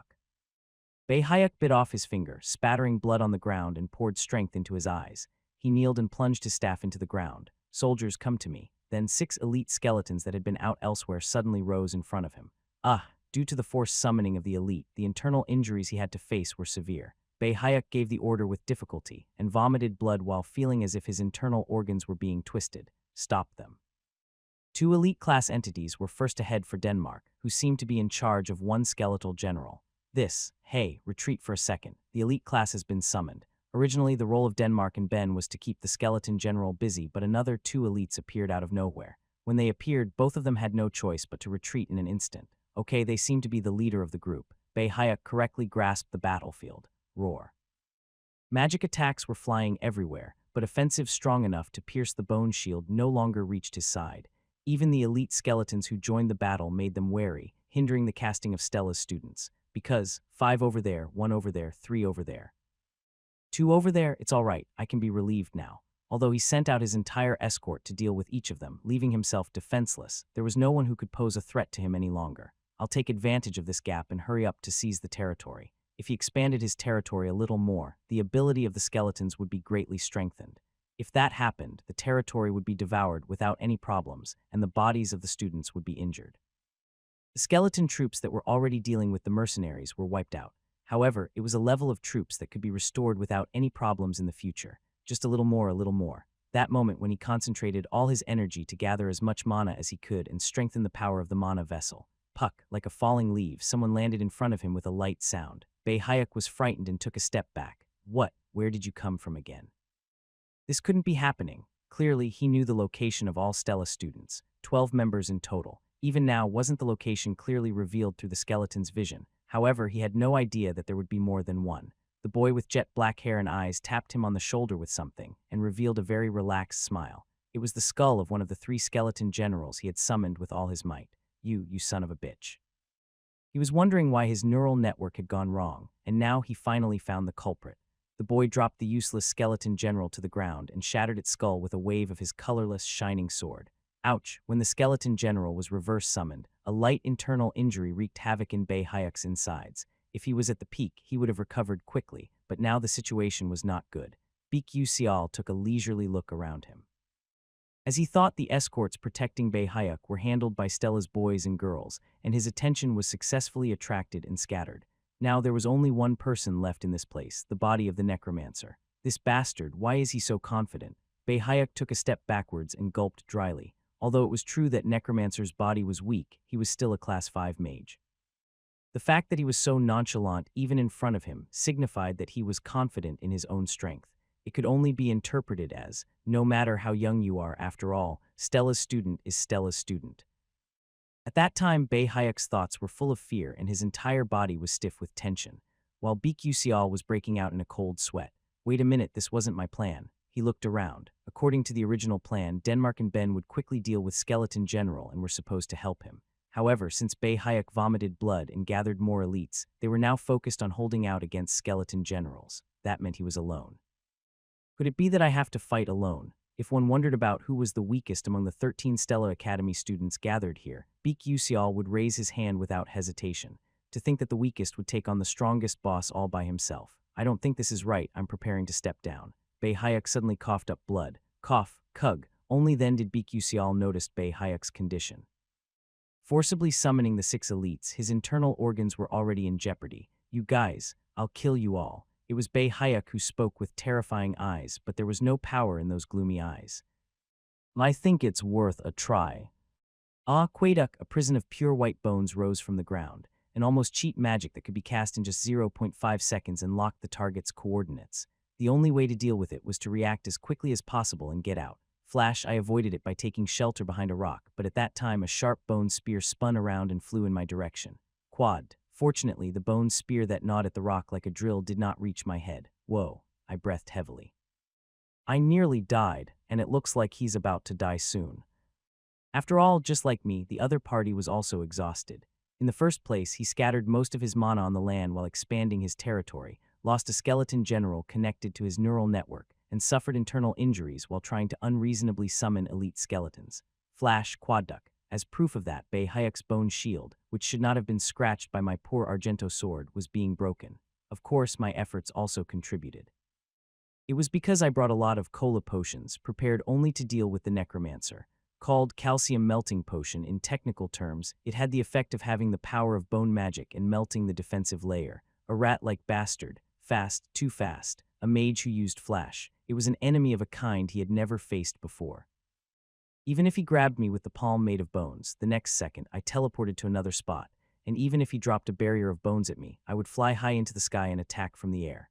The moment he lost his mind even for a moment, I was already aiming for his blind spot, and even if he tried to deploy his defensive shield as much as possible, I always caught and attacked that minute gap. If only I had been in perfect condition. If that was the case, no matter how fast he was, I would have been able to catch him right away. The current situation is the worst. The truth was resentful, but at the moment he had to use all that was available. Bone arrows. Bae-hyuk created dozens of bone arrows in the air and aimed them at me. Shua. Dozens of arrows flew in an instant, but I used flash to avoid the targeted spot. As expected, after using flash once, the minimum delay between using the next flash was 1.5 seconds, and it was a delay caused by the preparation to calculate the distance and for canceling the flash. Now, Bae-hyuk fired an arrow that he had intentionally spared in his arsenal. I, who reacted belatedly, quickly tried to slash it off with Argento sword, but I couldn't read the flow of mana properly, so the only thing I could do was change the trajectory and deflect it. Tongue, ouch, it lightly brushed my shoulder and blood dripped out. No matter how weak and tired he was, in the end, he was a Class 5 mage. But in other words, even though he's a Class 5 mage, he's only so-so. I gritted my teeth and scattered the flame potion in my waist's pocket. The Class 1 flame rose, but there was no significant blow to Bae-hyuk. I took out a dagger from my bosom, and after throwing it at Bae-hyuk, I used flash to move backwards. Bae-hyuk threw a potion at the dagger, and a small explosion occurred. Bae-hyuk hurriedly set up a bone shield, but during the short delay, I approached and inserted a sword into his waist. Fu-wook, ku, missed. I tried to properly aim for his lower back, but landed a hit on his side. Then I tried to leave immediately, but later realized that flash was on cooldown. Oh shit, the result of giving up that brief gap came back immediately. A bone spike surged up from the bottom of Bei Hayek's soul at high speed and penetrated my thigh. I gritted my teeth in pain and jumped back with all my might and knelt on one knee. In my life I never once had a wound like this. Now since I had mental strength I somehow managed to endure it, but it was difficult to even move properly because of the burning pain. Hee, you bastard, you deserve it. I broke into a cold sweat and raised the Argento sword. However, I couldn't use Flash. In order to use Flash, it was essential to concentrate during the cancellation, but I couldn't concentrate because of the pain. It wouldn't work. Even most of my mental strength was consumed to endure the pain, so the sixth sense could not be activated. My head throbbed, damn it. Breaking out in a cold sweat, I tried to come up with the best possible way. Currently, Bei Hayek was also not in good condition. Since he constantly used magic and suffered internal injuries, if I dug into the gap just once, I would surely be able to kill him. But how? I couldn't think of a way to make a gap. The potions and assassination weapons I brought were all consumed. Since I couldn't even run, the sabotage strategy I used often was impossible. Keijuk, Bei Hayek, who summoned a bone spear in his right hand, grabbed his wounded side and began to approach me. His body was also full of gaps. I could successfully use Flash. He was defenseless enough to allow me to slit his throat in an instant. If I could only use Flash once, only once.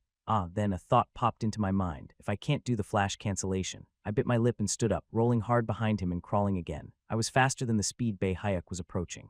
Are you planning on running away again? You can't use Flash, so you're looking very ugly. I ignored his words and rolled over and over. My whole body was covered with dirt, my wounds were torn open, and blood flowed in torrents, but I did not stop. And finally, when we arrived at the desired place, I turned around and met Bei Hayek's eyes. The distance between Bei Hayek and me was exactly 13 meters, so there was no need for Flash cancellation. I held my sword straight in front of him. Realizing something, Bei Hayek hurriedly tried to defend his chest with his arms, but he was too late. Flash, I traveled 12 meters in a short gap of 0.1 seconds and stabbed the sword into his heart with all my might. Kook, shallow. The Argento sword's mana output was weak, so it couldn't penetrate even Bei Hayek's shield, which was weakened as much as possible. But at that point I couldn't back down. I pushed the sword back very finely once again. Fuwook, this time I stabbed the sword properly into his heart. Roar. Thud, third POV. When Hong Baiyon's flame exploded, the group members delivered the finishing blow, killing one elite skeleton. They killed the 3 elite skeletons assigned to them, but there were still 2 more elite skeletons left. She bit her lip and checked on the members of her group. Not good. Everyone was exhausted. Due to the sudden increase in enemy power, the situation became serious. Now all I can do is hold on. According to the original plan, she should have killed those escorts and joined the BQ team. However, everything didn't turn out the way they thought it would. Princess, it's big news. The situation is no better over there. Necromancer and BQ are fighting a one-on-one duel. What? They also said that things didn't go according to plan, and for some reason, BQ was in charge of the Necromancer alone. By now, the Stella students scattered all over the place should be defeating the Necromancer's forces individually. Indeed, was there anyone who could help him? Can BQ survive alone until we go? Officially, BQ was a Class 1 mage. However, the opponent was a Necromancer at the level of a whopping Class 5. The difference in level was so serious that it could be considered a fight between a child with a toy and an adult with a knife. However, there was no way to stop it now. They also had to deal with dozens of skeletons in addition to 2 elite skeletons. She was in a situation where her hands were tied. Princess, I have no time to pay attention to that. Concentrate on the enemy in front of you. The group members raised their trembling hands at Hong Baiyona remarks. However, they could see how much mana she had left, and their hands trembled less. It must have been the first time they had been in real combat, but it was good that they had endured this far. The other team wasn't doing well either. Edna hugged Jackie, who had a wound in her abdomen, and stepped back while gritting her teeth tightly. Kurung, Kwok, 3 skeletons were smashed by Hewenryong's staff, but 5 skeletons filled their spot the next moment. As expected, I can't. It was impossible to deal with a necromancer with only 13 students. There was no way. No hope. Ouch, he got hit with a stick wielded by a skeleton. As soon as she saw Hewenryong fall backwards due to the impact, she approached him and spread a protective shield. Kook, when the group of skeletons started knocking on the light shield, which was too cramped for only 3 people, it quickly began to crack and shatter. They were in a situation where they did not have a shred of mana to perform a counterattack. Edna hugged Jackie and Hewenryong, who were younger than her, and bowed her head. Please, someone please, help me. I want to shout like that. Suddenly, all the noises stopped for a few seconds. Sensing something strange, she slowly raised her head. What is this? The numerous skeleton soldiers surrounding her. They all stood still, as if time had stopped. Soon, skeletons crumbled to the floor with a sound, like dolls with a broken thread. This can't be. Rising from the ground first, she supported Hiwon, Ryong, and Jeki to their feet, then moved quickly by supporting her body with her staff. Hong Bai-yeon and her group members Isel, Denmark, and Ben were staggering toward her, as if she wasn't the only one who noticed that the situation had changed. They finally reached the center. At that time, they saw an unbelievable sight. A sword shining with colorless halo was inserted into Bae Hyuk's chest, and Baekgyu Seol was holding it. Scene signified only one thing: Baekgyu Seol defeated the necromancer. After confirming that fact, they heard someone slump down on the ground. They acted like dominoes in a chain, and likewise a series of sounds were heard. We lived, I lived.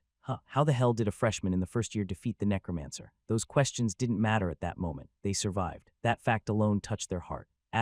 Some shouted triumphantly, some wept, and some embraced and rejoiced. Now it was okay, they were fine. Baekgyu Seol's POV. After the incident ended, Stella's 30 magic knights immediately flew to the Mardavis cemetery. The necromancer's body was recovered by the Magic Investigation Unit, and the Mardavis cemetery went through a purification process. Then what should we do for a living? Oh, we are all going to die. Ordinary citizens are all gonna die. The merchants raised their stiff necks and shouted loudly, but it didn't work. Could you shout like that if your head fell into the hand of a skeleton? If it weren't for those students over there, you would all be dead. I hope that no more people will be harmed by that kind of selfish thoughts. We will start purification today. Oh, please give us a little time. Right now. It was a fact I did not know, but Stella's influence seemed to move even the public powers. The students returned home safely on an airship operated by Stella. As soon as I returned, I heard the bitter remarks from Instructor Hanwall. Someone said that he was going to practice in a place with beautiful mountains and fresh air, so they headed to the hunting grounds. The air in the cemetery was pretty rejuvenating, wasn't it? Despite the sarcasm, I had nothing to say. I just got off because something happened on the way. I see. You are penalized according to the rules. There are no exceptions. Lee Hanwall turned around and added, however, you jumped into the battlefield without hesitation to protect your friends. Even while violating the school rules, you did a great job. I will give you a corresponding reward, so please wait. I would have been in a bad mood if, despite having done a good job, I would only receive penalty points. I'm tired. It was about to be dawn. The purple night sky was really beautiful, but it was time for the sun to rise soon. My thighs still hurt. Even with Edna and an excellent therapist's first aid, I would continue to be in pain for several days. Fortunately, it wasn't a serious injury, and strangely, I recovered faster than normal people, so the therapist said I could return to class right away. Perhaps, due to the influence of the mana accumulation retardation, my recovery ability also improved. I don't want to be back to class so quickly. So can't you just put me in the hospital? Thinking about that, I walked away, but someone approached me with light steps and tapped me on the shoulder. It was Edna. Mister, I owe you a little. Is that so? Buy me a meal later. A meal from a student who doesn't have money to eat herself. I am a student too. That's true. I burst out laughing. Still, unlike what I initially thought, I started to think that Edna might not be that dangerous of a person. Due to the players manipulating Edna in the game, there were many cases in which Isel's talents and opportunities were robbed by her, but the real Edna was not like that. After that, Denmark, Ben, Hong Bai-yeon, group members, Kashif, Derek, etc. thanked me and disappeared. Lastly, Isel had arrived, but somehow her expression was quite dark. I saw it and felt a bad premonition. Why is she like this? Isel was a person who always lived with a bright smile on her face. On the other side of it, no matter what burdens she carried, she stood firm and overcame hardships and adversity. She was such a great character. I am really thankful for today. Buy me a treat later. I spoke lightly in a joking tone. Watching my nonchalant expression, Isel thought silently. There was one fact that she knew from this incident. No, even before that. There are many outstanding people besides me in this world. She considered herself a genius. That thought had not changed even now. However, there were plenty of geniuses who were just as good as her, or even better than her. It wasn't until after entering Stella Academy that she found out about it. The world was wide and there were many geniuses. She entered the academy with the intention of becoming the best, but she realized that it could never be achieved easily. She had to be the best, so she had been working hard to be the best. But now she had a question. Really?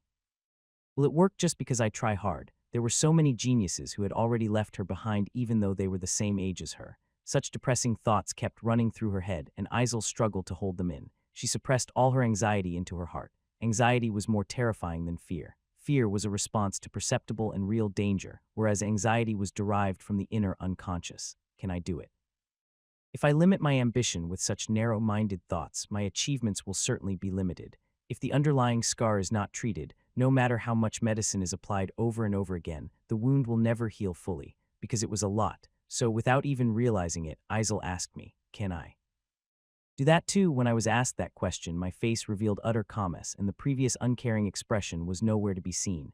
It was a very, very bad question. It wasn't because the question itself was difficult. However, it was a question she shouldn't have asked. In the original plot, Isel goes through all the trials that a protagonist would have to go through, and somehow she got through them. The necromancer's attack must have been the same. She must have tried to overcome the difficulties with strategy, and in the end her efforts must have turned things around somehow. However, because I intervened, Isel was only given an ordeal and no narrative of overcoming presented itself. All she did was to rely on the people around her to be saved. So no matter how many episodes she crossed, she remained soft-hearted.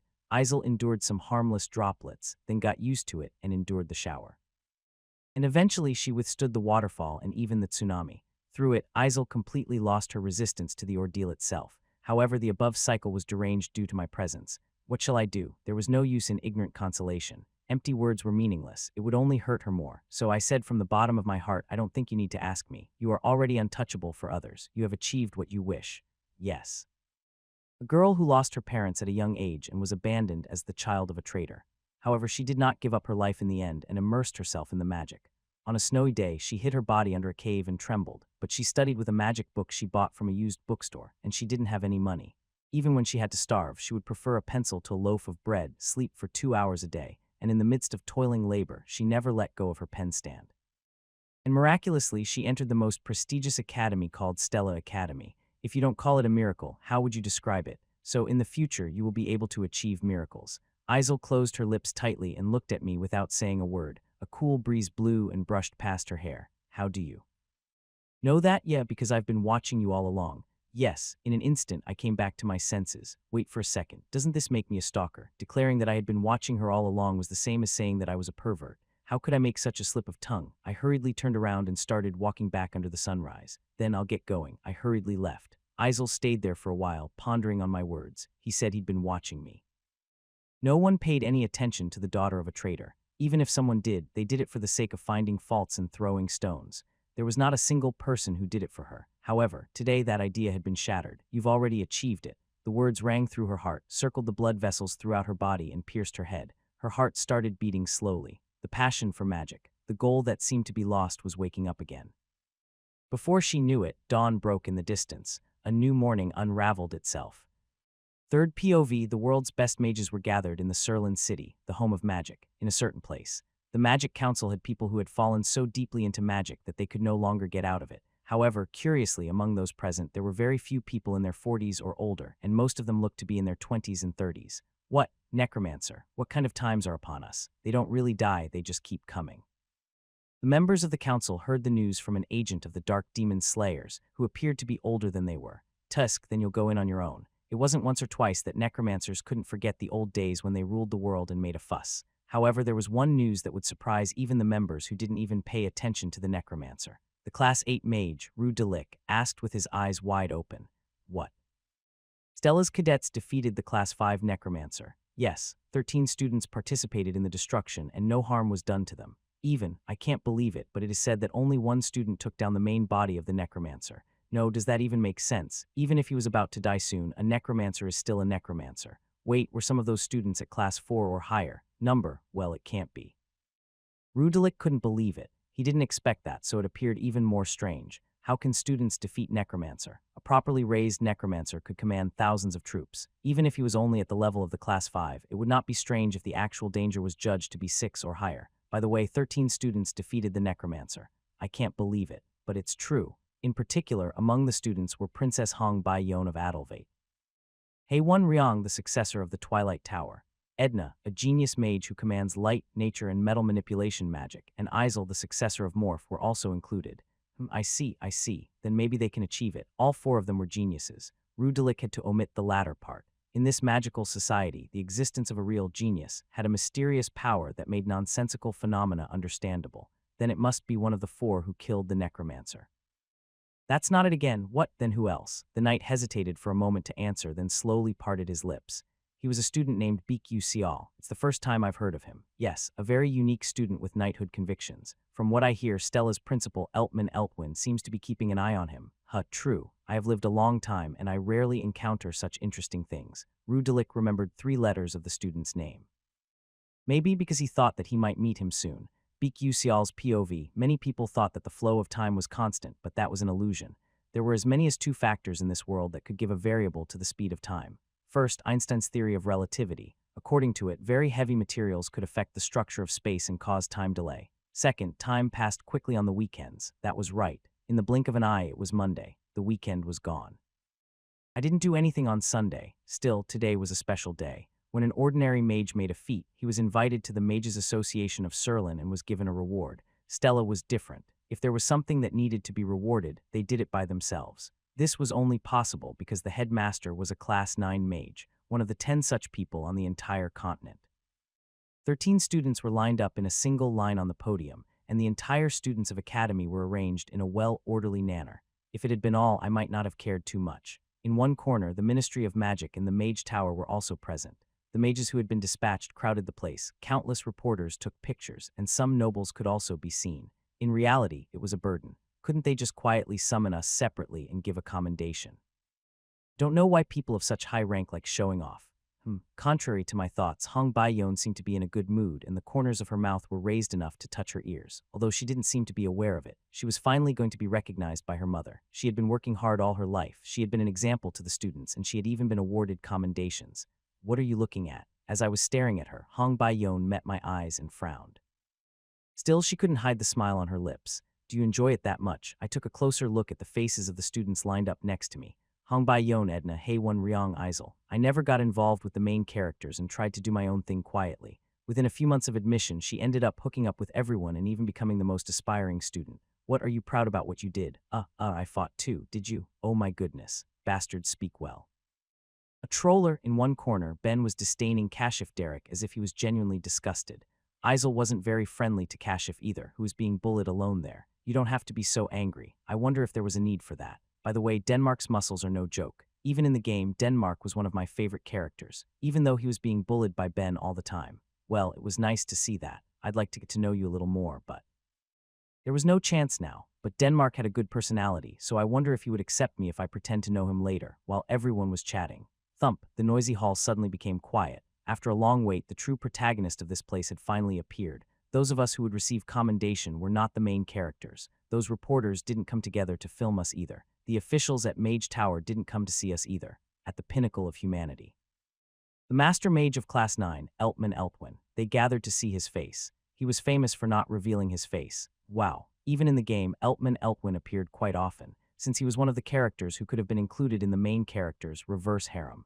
Unfortunately, it was said that he was not related to the main character in the game due to a realistic reason, such as the Youth Censorship Committee or something. His said age was 300 years old, but silver hair made him look like a teenage handsome boy. He always had a bright smile, but he was the world's strongest magic warrior with a destructive nickname of Slayer. That was the true identity of that boy walking with a wobbly gait. Gulp. The sound of someone next to me gulping reached my ears. Principal wasn't suppressing my mana, but an unknown sense of oppression tightened my heart and bladder. Letter 1 ECB felt like I needed to pee. My head went down to avoid eye contact instinctively, but I stiffly raised my head. Eltman Eltwin said to a student who could not stand his spirit and bowed. I didn't really care. For my plans in the future, I need to pay a fair bit of attention to him. Oh, you guys are freshmen. Nice to meet you. Whoa, Principal, that's enough for the gossip. Please follow the table of contents. Ah, I understand. You nag a little too much. When the assistant secretary, who followed Eltman, quietly whispered, he complained like a boy his age who was bothered by his mother's nagging and then received the letter of commendation.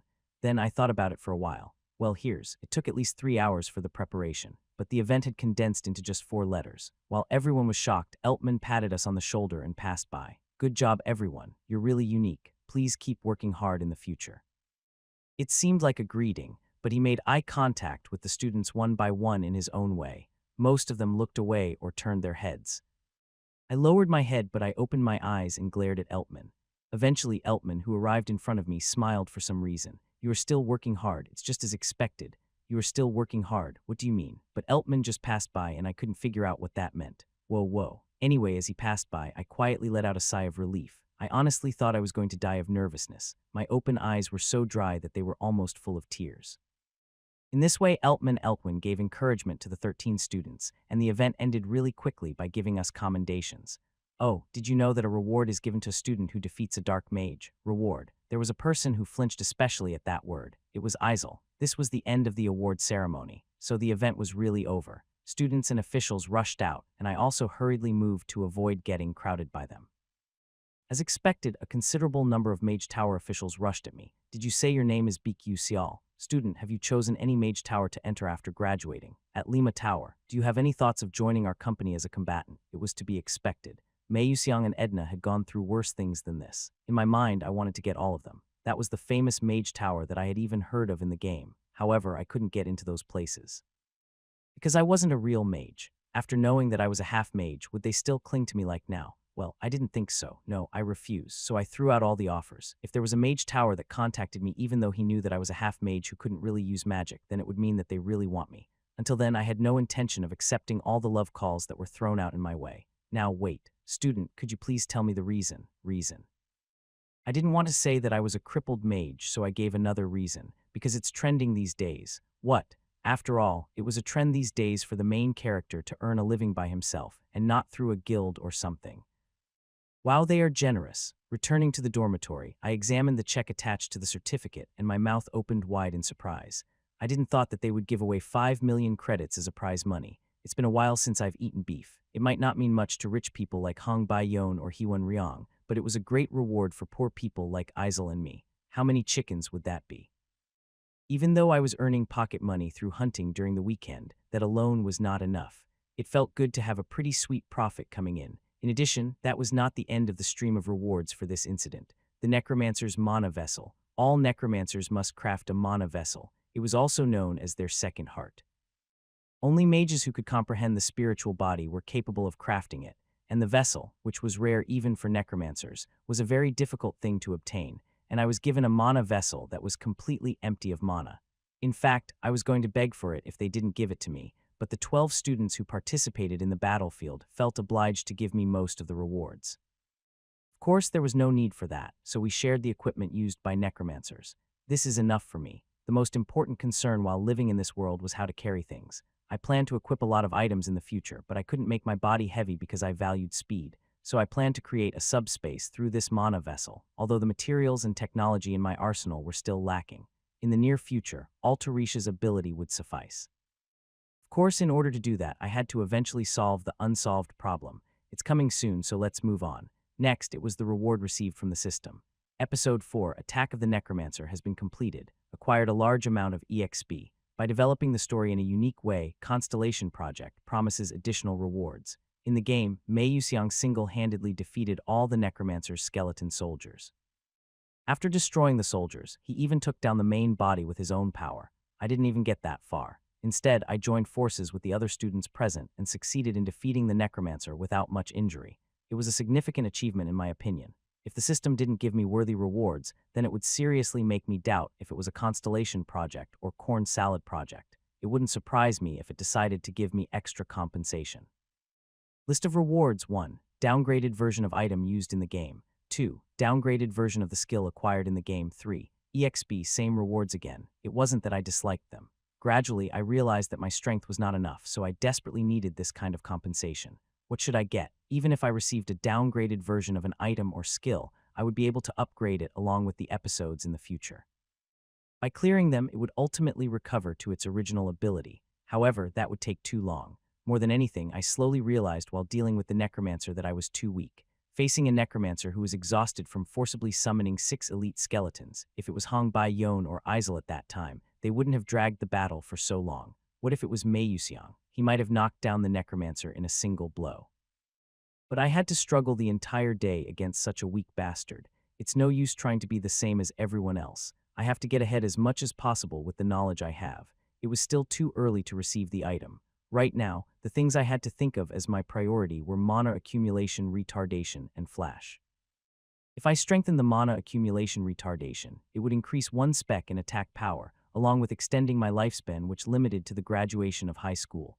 However, there were several ways to strengthen the mana accumulation retardation, so I passed on it for now. Then the thing left was, spend the skill experience to upgrade flash, reward processing. The skill experience required for the skill is met, and the rank is raised. Flash Class 2 maximum range, 12 million maximum number of charges, 3, cooldown, 3 seconds. Finally, the maximum number of flash charges increased to 3. The distance didn't increase, it stayed the same, but that was enough for now. It didn't matter much anyway. Can I use flash more freely now? Just as there was a big difference between a single flash and double flash with the effect of 3 flash charges, tremendous synergy could be created. I was worried that I might not be able to raise the skill rank as a reward, but I was fortunate that the EXP of flash was almost full. This is enough. Since I had some spare time, I immediately thought of the next problem. Isel's condition wasn't good. Originally, Isel grew up through all sorts of hardships and adversities, but it seemed that she was quite shocked during the necromancer incident the other day. I didn't really read the original novel, so I couldn't figure out how Isel overcame it. No, as far as I remember, it was worse than now in the original version, but not better. But I had no intention of leaving Isel alone. Now that the charge of flash has reached 3, I can do what I planned, to find a way to increase Isel's low self-esteem. The way to do it was surprisingly simple, to give her a little bit of help so that the great and splendid talent she didn't know existed in her could bloom. And that time was to come sooner than she thought. Third POV, early morning. Isel swam in the dreamy world. She seemed to be hovering in the air. It didn't feel too bad. A cold wind blew and brushed past her cheeks.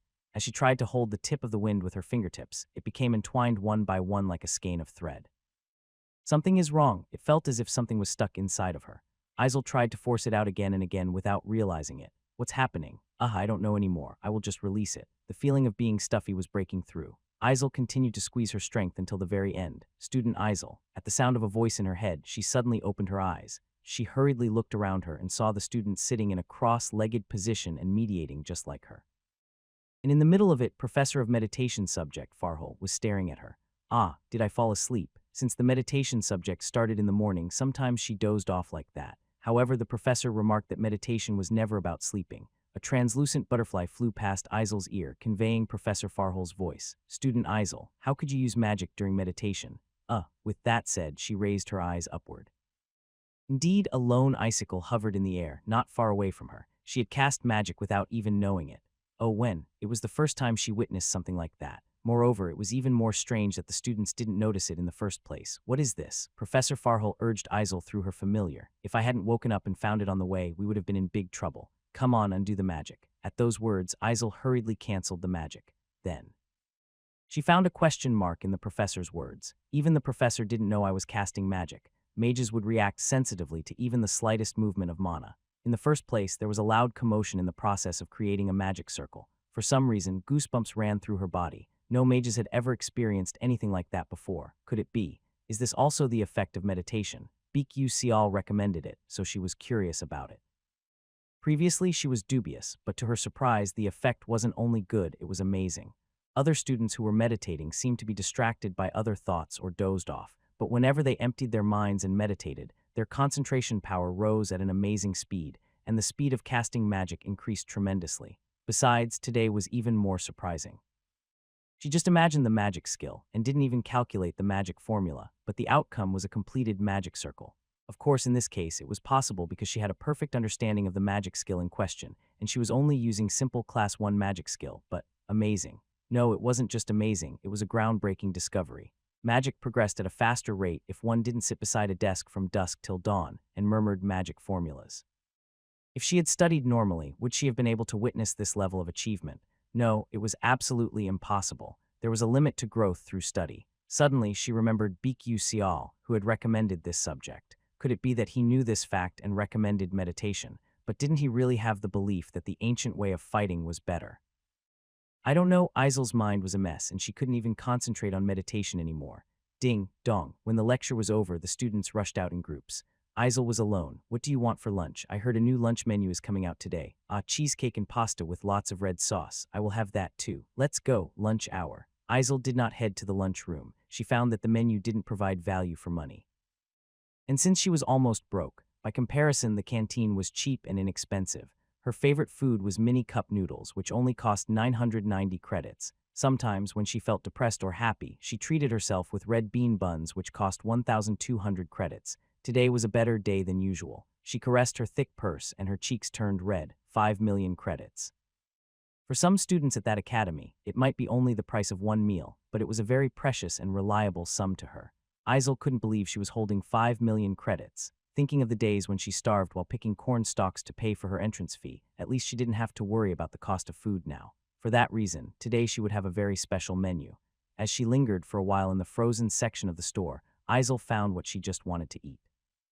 Red bean cream bun. It was an expensive item costing 1,500 credits each. Rumble. She grabbed it and her hands shook when she tried to place it on the counter. She calmed down Burr trembling hand with the other one, and after forcing herself to a quick calculation, she hurried out to an outdoor table and ripped open the wrapping paper. How long has it been since I've experienced this kind of extravagance?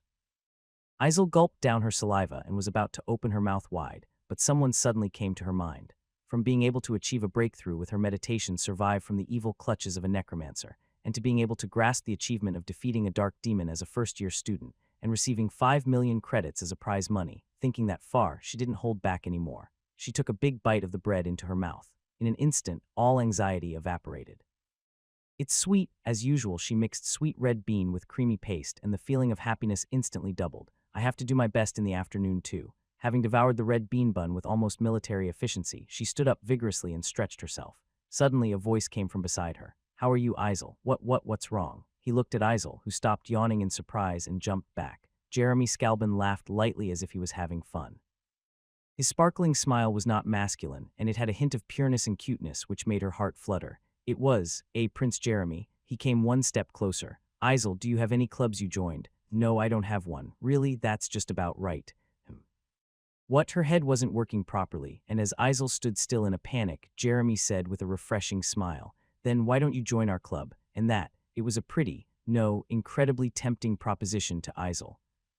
Third POV, of course, Isel didn't do the stupid thing like accepting an attractive offer out of the blue.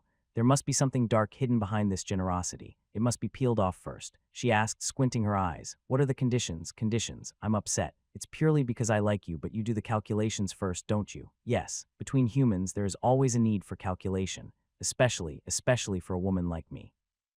Isel was obviously an attractive girl. She was a genius among geniuses who achieved Class 3 at the age of 17, and her beautiful appearance made her stand out wherever she went in the world. However, on the other side of it, the title trader Morph's child was attached to her. Because of that, no one wanted to keep her near them. Like Kashif Derek, whom she hunted with the other day, she wouldn't know if he swallowed her whole without even leaving bones. But Prince Jeremy was different. A dirty snake coiled around that man's heart. He never did anything without a hidden motive. He must have had a reason for approaching her. Rather, it would be nice if there were any political reasons, but if there were no intentions, perhaps just, you must have approached me by looking at my face, to make me a trophy. The prediction was not very wrong, because to Jeremy, the past of a girl named Isel did not matter. As the Prince of Scalban, he could do whatever he wished. Or perhaps because Isel's past was so cruel and horrific, it might have been easier to approach her. He was good at biting off other people's weaknesses and holding them hostage so they couldn't leave his side. Isel. Jeremy smiled softly and drew closer to Isel. I don't care what you think. I'm not putting any conditions on you. Just join my club and be with me all the time. That's all. Instead, I can do a lot for you. You know that, right? My identity. I know it very well. The moment I join Jeremy's club, I might fall into an endless pit. Despite knowing the truth, Isel kept silent. The only thing that shook her was, the Scalban Empire was in a confrontation with her enemy, the Adalvik Kingdom. Beyond that simple reason, with Prince Jeremy's power, she could end all of her arduous and difficult life so far. She no longer had to settle for 1,200 credits of cheap bread. It was better not to be discriminated against, ignored, and bullied anymore. Once again, she could build connections with aristocrats.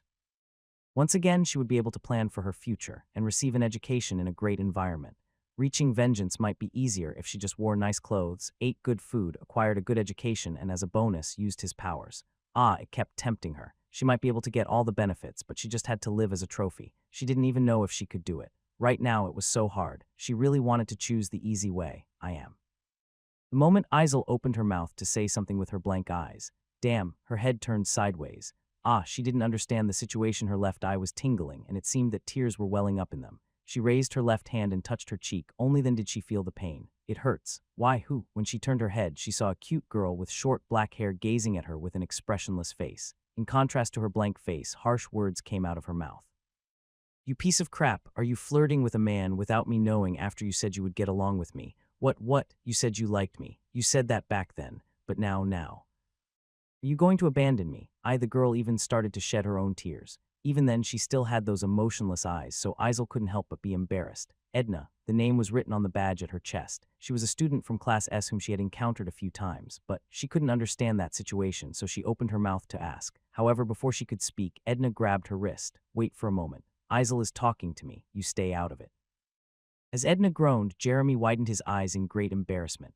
After confirming everything was fine, Edna led Isel out of the place. It wasn't until after a long walk, when Jeremy was no longer in sight, that Isel came to her senses. Wait, what is it? What is this about? When she let go of her hand with a bang, then Edna looked back at her. Unlike before this time, those eyes contained human emotions. It was kind of like a relieved expression. Phew, that was close. So what am I doing with you? Ah, that. I just said it out of the blue to get out of there. If you refused without reason, you would probably be bullied until you die. Edna gritted her teeth. No, I mean, why did you do that? Why? You know that too. Joining that kids' club would be suicidal. Life will be a little better than it is now. But is there any meaning to such a life? Do you want to live with your head bowed down under a barrage of curses all your life? Do you know me? Edna glanced at Isel like a cat and then cleared her throat. No, I am your fan. That's why I fucking hate you. What? Why are you behaving like an ungrateful person, you stupid woman? I really saved you, so don't forget about today for the rest of your life and buy me a drink later. We are minors. Ah, you bastard talks a lot. Buy it in 3 years. If you don't buy it, then you will die. After saying that, Edna waved and disappeared in an instant. She heard the class bell ring. Contrary to her behavior, she was more of a model student than Isel thought. Sigh. Belatedly realizing what choice she was about to make, Isel slumped down on the ground. Yeah, she's right. If I got into Jeremy's club, I would become his trophy. If so, would it be something better than now? Was it? Would he really change his personality for me? Would he have treated me with kindness? No way. All the benefits that could be received by joining Scalbin's club were actually Isel's delusions and hopes. She stood there, holding her face in her hands, and she did not move for a long time. Ding, dong, huh. As soon as the bell rang signifying the end of class, Edna sat down on the desk. She had to move to the next lecture, but she was still confused, perhaps because of what happened just 2 hours ago. Good job, right? If it was as the story unfolded in the original novel, Isel would join Jeremy's club, and she fell into a very terrible hell. He spread all sorts of shameful insults and gossip that she couldn't even speak as a woman. After that, Isel's depression got worse and worse, but for Jeremy, it was a good thing. The more impoverished the girl became, the more she would be easily suppressed and controlled. It meant that the only person she could rely on was him in this world. So Jeremy tortured and suppressed Isel even more fiercely from where she couldn't be seen, and warmly embraced her from where she could be seen. You can't live without me. It was a pretty scary development as a reader. Jeremy was a rumored flirt, and it seemed like he didn't truly love Isel. If he lost his interest in her, then he would throw her out in no time and drag the other woman into his trap. According to the facts later revealed, as they went through a series of events, Jeremy came to love Isel with all his heart. No, I did well. I did a good job. Until now, Edna had tried to changing small variables without interfering with the development of the original plot as much as possible. She was afraid that a future she did not know would unfold. However, when she saw Baek-Sial's behavior, she changed her mind. Even though he had lost most of his memory of the future, he was doing his best to change the events that remained dim. Even though he knew nothing about the future, he was rather more active. Seeing him try to change the future made her feel ashamed. What the hell am I trying to do? Am I afraid of changing the future? Isn't that ironic?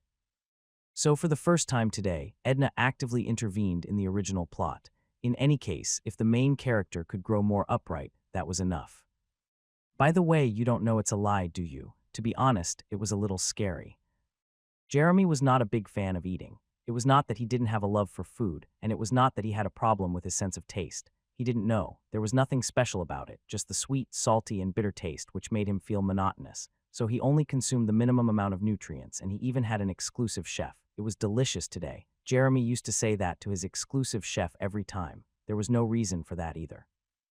It was just a habit. Wiping his lips with a napkin, Jeremy put out his plate, and the servant quickly cleared the table. Maybe the chefs were researching the food Jeremy left behind today, saying, His Highness does not like this dish, but he likes this dish. They didn't know that everything was pointless. After finishing the meal, Jeremy was soon lost in contemplation. It reminded him of what happened in the past, and he anticipated what would happen in the future. Now, he only remembered Edna. She was a cute girl. It wasn't because her face was cute, but her behavior itself was cute. The act of taking Isel out in front of him while telling obvious lies was so cute. It's interesting. The reason he approached Isel was his simple curiosity. The fallen Duke Morph, the descendants of a genius mage with outstanding looks. What a great trophy. He was planning to find her weakness, firmly grasp it, and not let it go. However, a more interesting being appeared than Isel. I am curious. He was curious about her. Where did you come from? What do you usually do? What is your preference? What kind of food do you like? What do you think? What kind of clothes do you wear? What kind of friends do you make? He was curious about everything. It was as if he had become a boy in love for the first time. So Jeremy regarded her as his first love. I want her. The fact that he was so possessive, he himself was unaware. This is the edited third POV. No matter what happened between the Crown Prince and Edna, Isel had to join the club. Entering the club was an option, but it was almost mandatory for a student like her who was desperate for her grades. Well, what can I say? She thought. Apart from those concerns, scheduled class was approaching. It was also the time for the most important performance evaluation. Starting today, we will proceed with the demon simulation battle. Isel had faced level 1-2 danger demons before through dungeon training, but the goal of the simulation battle was to hunt down level 3 intermediate demons that were difficult to deal with compared to weak demons. Normally, it was impossible to deal with it alone, so she would team up to figure out the demon's weakness and take it down with her own method. That was the goal of the training. Conditions are already stated. From now on, you can roam around and choose one intermediate demon to attack. Also, you are given enough time to practice against that demon. The topography of Stelladome was changed for the first-year cadet simulation battle against the demon. To the north was a fiery valley, a sea of ice to the south, and in the west lay a barren desert, while a grassy swamp encompassed the east. Therefore, cadets could choose their desired terrain and find an intermediate demon which matched their fighting style. Of course, very few teams would actually succeed in attacking. Not only was it Isel's first time actually fighting, but the level 3 intermediate demons were harder to deal with than she thought. The performance evaluation is in 4 days. At that time, all you have to do is show off the battle skills you practiced. Any questions? None. As the students shouted, Lee Hanwal nodded his head. Good. Form a team of up to 6 people and submit your list. As always, training was done in a combination of Class A and Class S. Other students were teaming up with close friends or people with matching attributes. I really hate team play. This performance evaluation was important. If Isel didn't score well that time, the scholarship money would be gone, and if she didn't get a scholarship, she might have to go to the academy while working part-time on weekends or vacations. As the study hours decreased, the amount of scholarship would get further and further away, and at the same time, her achievement in magic would also decrease, resulting in a more and more bleak future. I have to work hard. That was what she promised to herself. Several female students passed by, hitting Isel on the shoulder, and then they laughed and giggled. Why are you blocking the road like that alone? It's unpleasant, so why don't you step aside? Shit. The traitor's blood is on her shoulder, and I think it tainted me now. Mr. Lee Isel, who was about to burst into anger without even realizing it, tried hard to suppress it. Even getting into Stella was a miracle. If she got into trouble with the students for no reason and received demerit points, she would not be able to receive the scholarship. If she didn't get a scholarship for even 1 semester, her studies would be in jeopardy. For the sake of her own dream, she had to endure the humiliation at that moment. Isel, who was thinking that way, unconsciously looked at Hong Bai-yon. As befitting a princess of the Adulvate royal family, there were numerous students gathered around her, and Hong Bai-yon had the luxury to choose any student she wanted. In comparison, she was alone. Nobody even thought of coming near her. I too, originally. She shook her head swiftly, fortifying her heart, which was getting weaker second by second. What am I thinking? While she was trembling in despair and glancing at Hong Bai-yon with such quaint eyes, they happened to meet her for a fleeting second. However, in that small contact, she could not find any emotion in Hong Bai-yon's eyes as she looked at him. She ignored Isel as if looking at the air. The girls of Hong Bai-yon's faction whispered with subtle smiles as they watched the interaction between the princess and Isel. Princess, there's someone alone out there. Oh my, I feel sorry for her. Shall we go ahead and let her join us? Hong Bai-yon didn't seem to be interested in their chatter and just stared blankly somewhere, but for some reason, Isel was angry at even that. She wasn't like that before. For Hong Bai-yon, Isel was a rival, she thought in the past. It was like that, the time when the Morph family was strong. At that time, they stood shoulder to shoulder with the Adulvate royal family and conquered the magic world. They even kept each other at checks. Even though both the side had almost equal power, the power struggle was becoming stronger and stronger. Isel and Hong Bai-yon were born in their respective families. Grand Duke Morph's daughter had an ice-attributed child, while the Adulvate royal family had a fire-attributed one. Children born in the most prestigious family of the world. Perhaps by a twist of fate, both daughters of the two families were gifted with heaven-defying talent. Isel held an ice needle in her hand as soon as she was born, while Hong Bai-yon's fingertips shone with a spark. It was not something that could simply be described as a good talent. Being able to manifest magic at the time of birth without even learning it was a blessing from the world. It could allow them to reach the heavenly realm that all mages aspired to ascend.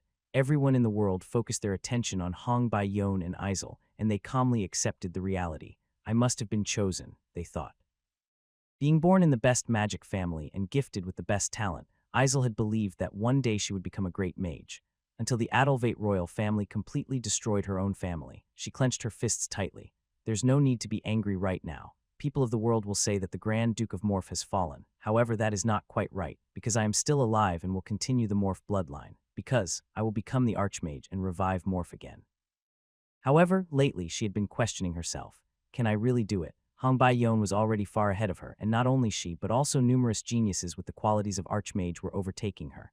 Would it be possible for her, who grew up in the streets, to catch up with the ones who received a thorough elite education? She couldn't find a hope. The moment when the seed of anxiety that existed somewhere in her heart was about to sprout. Hey, are you alone? A familiar voice called out from behind. It was BQ Sial. Isel sighed as she saw his smiling face. What's going on? Let's team up. The maximum number of people is fixed, but you know there's no minimum number, right? The two of us will team up and get extra points. Are you crazy? How will we face a level 3 intermediate demon? After saying that, Isel was convinced without even realizing it. For some reason, if it's BQ Sial, I really think I can do it. So are you willing to do it? Yes, not like I have any other options. Okay, bullies like us should stick together. You are a voluntary loner, right? I am different from you. You are all right. BQ Sial's way of speaking is something. Something? She felt that he was like an adult dealing with a child. At first, it seemed that he went out with a strong tone in order not to bend her pride, but even then, he was very smooth. His face appears younger than me. BQ Sial had a face that looked quite young to the point that if it wasn't for his school uniform, he would have been mistaken for a middle school boy.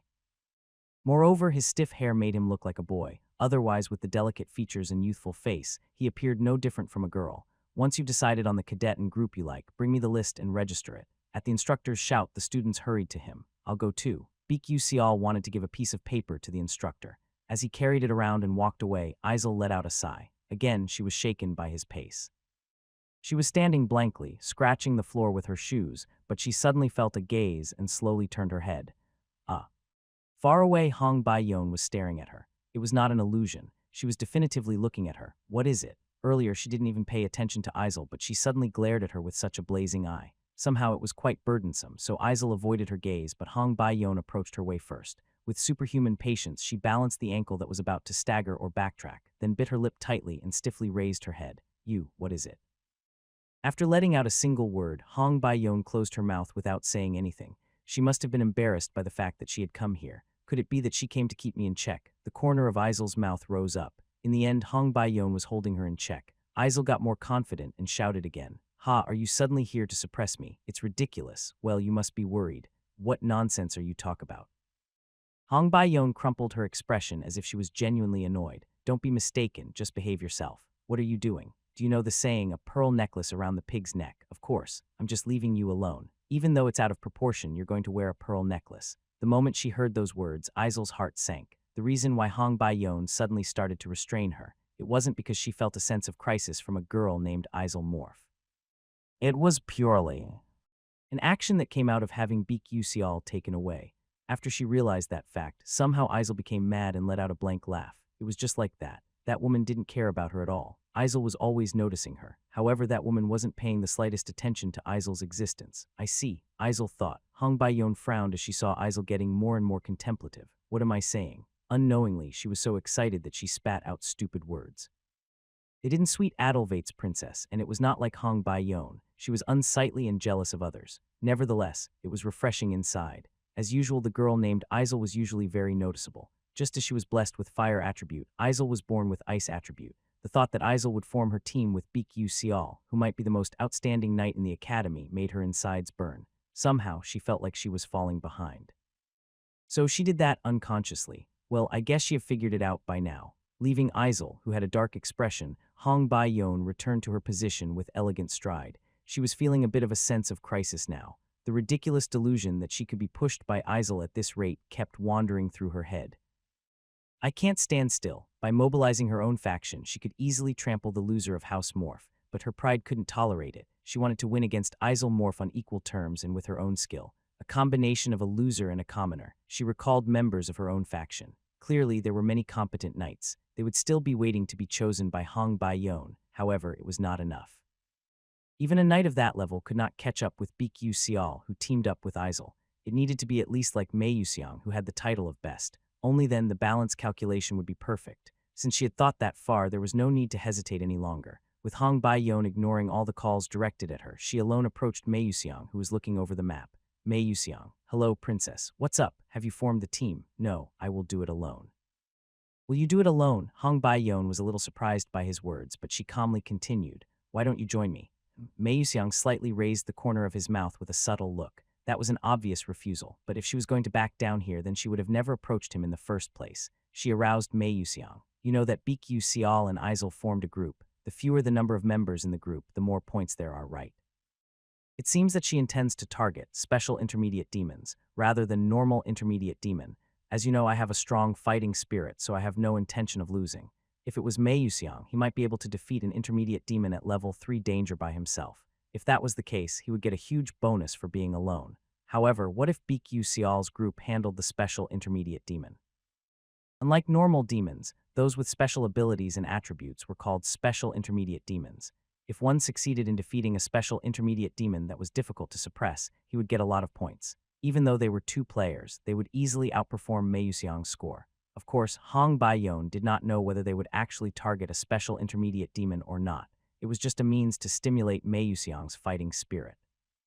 And it must have been quite successful, as Mei Yuxiang reacted quite sensitively to Hong Bai-yeon's stimulation. That's right, Mei Yuxiang pondered for a moment with his eyes shining. Then he smiled and nodded his head. It will be fun. I also wanted to compete with BQ Xiao at least once. Hong Bai-yeon grinned at him and shouted gleefully in her heart. This time I'll beat you properly. Episode 5, Demon Simulation Battle. The Demon Simulation Battle had begun.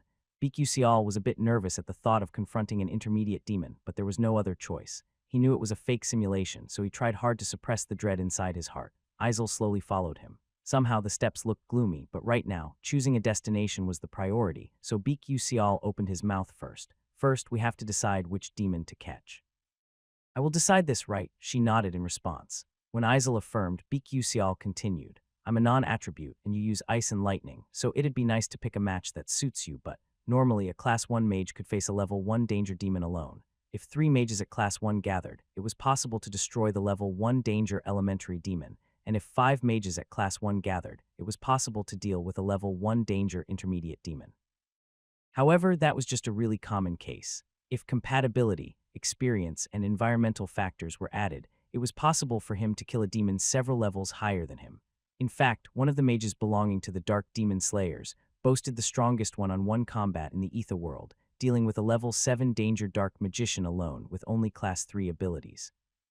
It was the result of the differences in compatibility and experience, as well as environmental factors. So considering Isel's attributes, it was right to head for the swamp. Even though she could use lightning, that was only secondary, and her main proficiency lay in ice. Her attributes would be offset if they rushed to the sea of ice, and flames opposed the ice strongly. Then, are we going to the swamp? She asked in a very reluctant voice.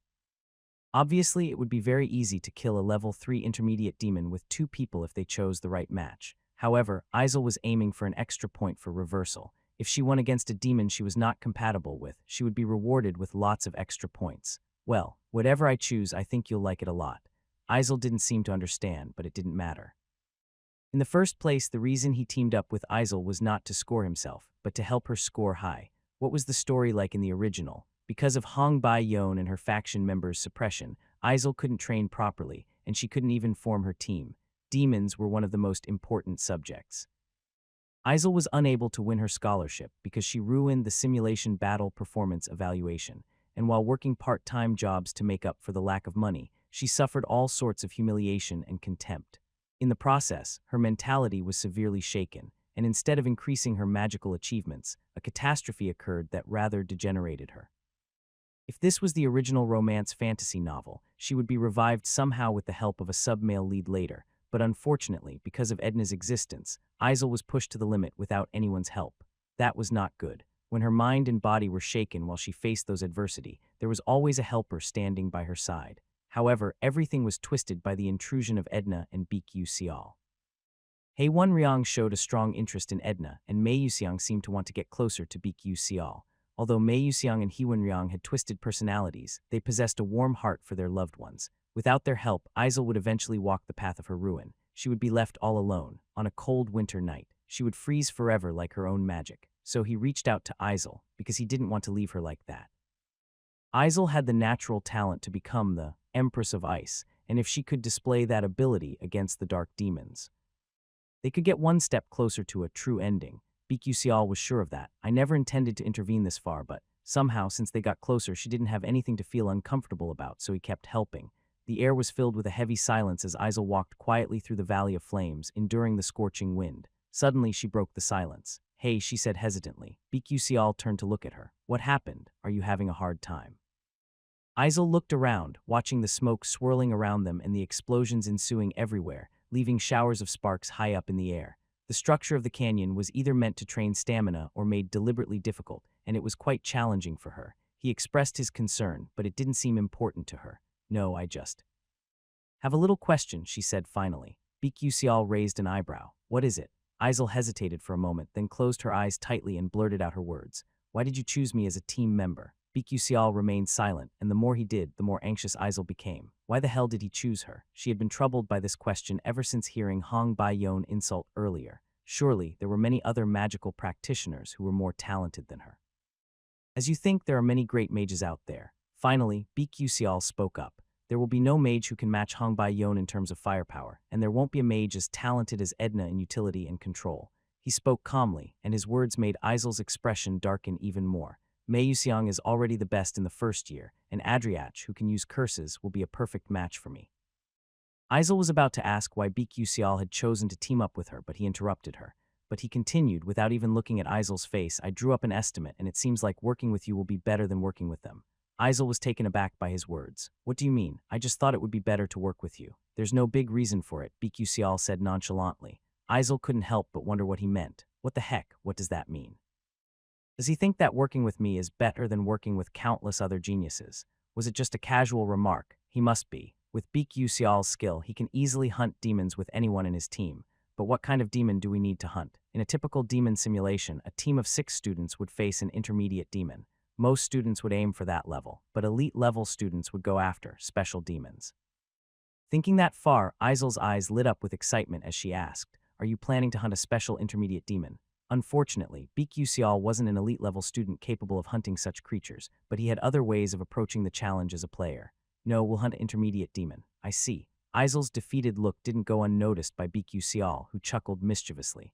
"By the way, I'm not just going to hunt one demon, I'm going to hunt 5 at once." What? Isel abruptly stopped walking and looked at BQCL in astonishment.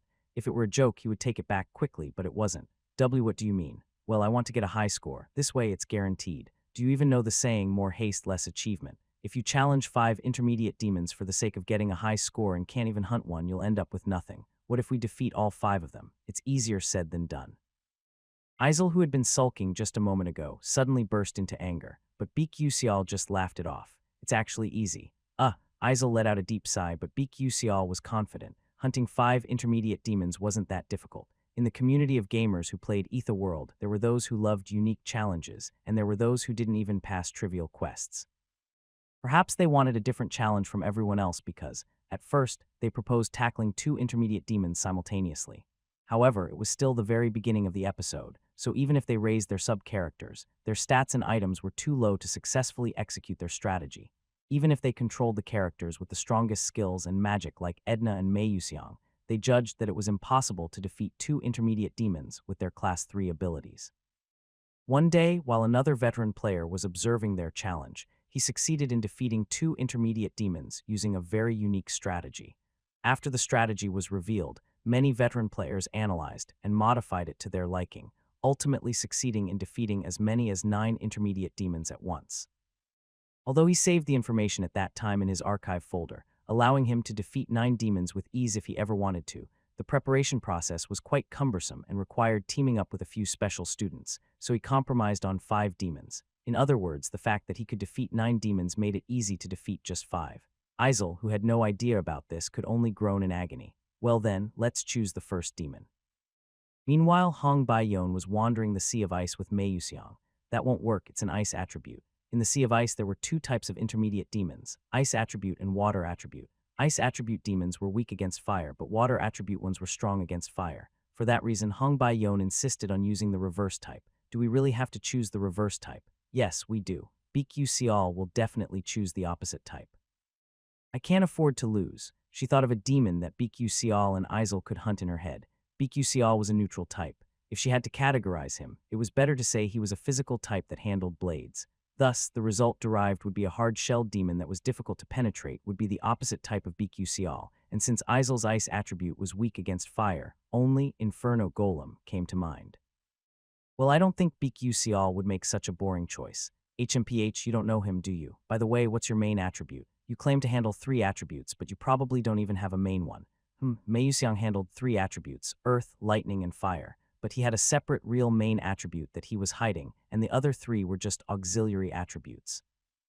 Mei Yuxiang couldn't reveal this fact, so he talked about the attribute he was most confident in. I think I'm an earth attribute. You think you don't even know your main attribute properly. He apologized. Sorry, it's fine. If you're of the earth element, you'll be vulnerable in aerial battles, but it seems like you won't get any extra points for lightning in aerial battles. She rolled her eyes as if annoyed. Seriously, why do you learn so many useless attributes? I learned them as a hobby. What kind of crazy mage learns 3 attributes as a hobby? Anyway, Mei Yuxiang wasn't normal. After that, Hong Baiyon struggled for a long time to find the right demon. It seemed like they spent more time searching than training. Then they coincidentally witnessed other students screaming and running away in terror. Wow, why is that thing here? I got scared, even though I knew it was fake. Let's turn back, the students reacted nervously. However, Hong Baiyon, feeling curious, approached slowly towards the source of their fear. Oh, that's, surprisingly, Mei Yuxiang's eyes flickered with interest. The demon in front of them was covered in a smooth and hard shell with a slimy substance secreting over it. It had 2 wings resembling those of a fish, allowing it to soar through the sky. It also had arms and legs, with a head resembling that of a carp, giving it a grotesque appearance. Hong Baiyon had read about this demon before in her demon encyclopedia. It was once an intelligent species that dominated the sea with a large population, but was cursed centuries ago and lost all of its intelligence. Now they had become nothing more than mere demons. That's a spectral fish, one of the tough-skinned variants. It was an aquatic-type demon, yet could fly in the air. It also had perfect inverse compatibility with all of Mei Yuxiang's attributes. Hong Baiyon quietly turned to Mei Yuxiang. As he nodded silently, she raised the corners of her mouth. Even the difficulty level of the demon itself was already brutal, and on top of that, with inverse compatibility, the process of tackling it would be extremely difficult and rough. But it would be equally rewarding. You are not going to back down, are you? I don't intend to lose to that commoner. Me neither. Although the two had nothing in common, they felt a sense of camaraderie when they disliked something more than they liked something. They were able to collaborate on their strange desire to crush a common enemy. As time passed swiftly, the 10-day preparation period quickly came to an end. While some groups were still indecisive about which demon to face, others had been training rigorously since day 1. Edna was among the latter group. This episode was not properly recorded in the original novel, so Edna took it upon herself to sift through the demon encyclopedia and select potential candidates to face beforehand. This allowed her to progress smoothly with her training from the very first day. Special demons could provide additional points for their abilities, but Edna primarily excelled with the normal demon, which had almost no extraordinary properties. Thus, she would have to forgo the additional points. Furthermore, as no one had hunted down a special intermediate demon in the original story, Edna boldly gave up on that opportunity as well. Instead, she focused on hunting down intermediate demon on her own, demonstrating her resourcefulness and adaptability. Despite the challenges she faced, Edna remained determined to give her all in the upcoming demon simulation battle. She decided to take on the challenge just like Mei Yuxiang did in the original game novel. That was why she didn't need to worry about minor details like elemental affinities and just aim for the highest score possible. The preparation period of 1 day may have been short or long, but you should remember that it was ample time given to you by me. You could choose the demons you wanted and even train with them. Instructor Li Hanwal announced as he gathered 100 students from Class A and 41 students from Class S for the performance evaluation. Stella Dome was filled with many spectators, including not only professors, but also other students from different years, with seats prepared for them accordingly. I don't mind losing, but I hope Isel does well. In that episode, Isel was drowned in despair by Hong Baiyon. Initially, Edna tried to recruit Isel as her team member, but to her surprise, she was now working together with BQ. Well, if it's BQ. I'll take care of her even if I leave her alone. If Isel received a high score in the demon simulation battle, her bleak future could change significantly. All right, let's start the performance evaluation now. Group 1, come forward and prepare, said Instructor Li Hanwal. The students of Group 1 stepped forward and arranged themselves in formation. A knight was placed at the front, with 3 priests in a triangle formation behind. The knight would attract the demon's attention while one of the priests would immobilize it, and the remaining two would unleash a massive attack. As soon as Group 1's formation was ready, a bright light shone in front of them, revealing a single demon. "Oh. Is it Spellturtle?" asked one of the students. "Yes, that's right," replied Instructor Lee. Spellturtle was a demon which resembled a turtle. It had a sturdy shell as its armor. However, it had a weakness against fire attribute, making it one of the intermediate demon that could be exploited easily by the mages. It appeared that the students, being inexperienced, opted for a relatively easy and non-threatening demon to hunt. During the battle, Group 1 effectively thwarted Spellturtle's most menacing attack, the Spiral Blitz, and synchronized their breathing to deliver a coordinated strike, resulting in a flawless victory. "Excellent job," exclaimed one of the students, feeling elated with their triumph. Even if one couldn't kill the demon, he could still get points on the basis of strategies and their execution of the plan. However, in any case, once the students succeeded in hunting the demon, it brought a different sense of accomplishment, and the students from Group 1 descended from the stage with happy faces. Next was the performance evaluation of Group 2. They seemed unprepared and were unable to take their positions properly. However, when the demon appeared, they hurriedly engaged in the fight. The standard tactic would have been to deploy two priests to form a defensive line when there was no knight position available, but perhaps because they didn't trust each other, they each spread their own defense spells chaotically and fell one by one like fallen leaves. As a result, they were completely annihilated without even causing any significant damage to the demon. Although they were probably individually talented as Class A students, it seemed that there was some kind of internal division or problem among them. "What are they doing? Haha, all the promising rookies from the first year are gathered together," but they turned out to be a bunch of comedians. Some second and third year students taunted them, but it was a pitiful scene where they had nothing to say in response. Next, Group 3. After the performance evaluations of other teams quickly passed, it was finally Edna's turn. Group 17, come forward. With a deep breath, Edna headed towards the central arena, rubbing her broad head which resembled an apple. As she was walking, something caught her foot and her weight shifted abruptly, causing her to stumble forward. "Ah!" she exclaimed, fearing that she might fall. Fortunately, someone grabbed her by the nape of her neck, preventing her from hitting the ground. Confused and embarrassed, Edna found herself dangling from the grasp of a stranger's hand, causing some in the audience to laugh and make jokes about her height. "What is she, a middle schooler? She's even smaller than my little sister," one remarked. Another commented on the person who caught her, saying he's probably the same age as her. Slowly turning her head, she realized that it was Bikyu Sial who was holding her. She was sweating and blushing as she whispered, "Let go." Bikyu Sial released her immediately, saying, "Oh, sorry," in response. Edna replied gratefully, "No, it's okay. I appreciate it." Barely managing to regain balance, Bikyu Sial exhaled a breath of relief and pointed downwards. "Can you retie your shoe? It's untied." Looking down, Edna saw that the lace on one of her shoes was completely tangled. It was perfectly fine earlier when Jackie had tied it for her. If she had gone out to fight like this, it would have caused big trouble. "Shall I tie it for you? It's okay." Edna quickly sorted out her shoelace and climbed up onto the arena. Then another question arose. Is she alone? It seems like it. No way would she do that alone. Last year, there were a few like her who couldn't form teams because they had no friends. That was the case. The second-year students murmured and seemed to understand. There are always those kinds of people. They judge based on appearance and end up getting bullied. How important human relationships are in a magical society. Regardless of whether they had any misunderstandings or not, Edna's personal evaluation had begun. As the battle began, the opponent demon that Edna would face was an intermediate creature with a simple name, Mac Giant. It was an ordinary demon without any special attributes, but since it was invulnerable to elemental advantages, it was one of the most unpopular demons in this evaluation. Edna firmly gripped a staff longer than her upper body with both hands and took a deep breath. "Let's start." At the sound of Lee Hanwall's signal, the Mac Giant charged towards Edna, but she stood still without moving a single step and brought down her long staff with a thud, a whisper of flower petals carried by the wind. The rustling of green leaves could be heard from somewhere, and tough vines sprouted from beneath the Mac Giant's body. Q-wo, thud, thump. The vines couldn't overcome the giant's strength and were quickly torn apart, but as they became increasingly stronger, the giant found it difficult to tear them apart. Metal manipulation. Grrr glee, grrr glee. As the vines grew harder and harder like a rock and Mac Giant's movements became sluggish, Edna summoned 3 clusters of light above her head. The small clusters of light, which were summoned in the shape of a diamond, gradually increased in size. As the clusters of light converged into a single point, their brightness increased, and as soon as Mac Giant broke free from the tough wooden vines, bang, a massive beam of light was fired, piercing through Mac Giant's abdomen. Q-wo, what is it? In just one moment, everything changed. Using only 3 combined magic spells, the intermediate demon was dealt a fatal blow. Chweek. However, the wound didn't seem to be fatal, and the demon was still alive. As the Mac giant screamed and charged at her, Edna extended thick vines in all directions and rode atop them. Though she couldn't use hyper jump since she wasn't a knight, she had diligently trained her stamina and practiced controlling vines, so demons like Mac Giant without long-range interception skills couldn't catch up to her. Rolling wave whips. Riding the swaying vines, Edna fired a beam of light. While some branches were torn apart by Mac Giant's raw strength, and she nearly fell a few times, but eventually the demon with the fatal wound couldn't last long and fell to Edna's final strike. Pong. A thin beam of light pierced through the neck of the Mac Giant.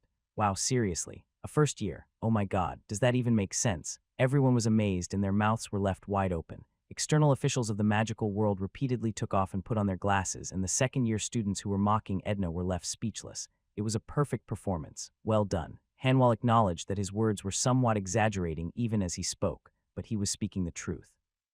Edna had managed to single-handedly tank, hold, and deal damage, so she had successfully fulfilled her role. When Edna descended, the first-year students let out a collective sigh and sang a song of despair. We couldn't even defeat an intermediate demon properly with 5 people. That's crazy. The students from classes FB of the first year were allowed to watch the battles, and they were filled with self-doubt and disappointment as they recalled their own failed attempts. Next, please come up. The next group hesitantly approached the stage, lacking the confidence to take on the challenge. Although they managed to succeed in their attack, their performance was lackluster compared to the other groups. Edna's performance had set the bar high, leaving little room for error. Group 31, come up. Edna, who had been sitting quietly, suddenly raised her eyebrows when she heard the moderator announce Hong Bai-Yon's turn. They had originally completed the task with 6 members, but something had changed.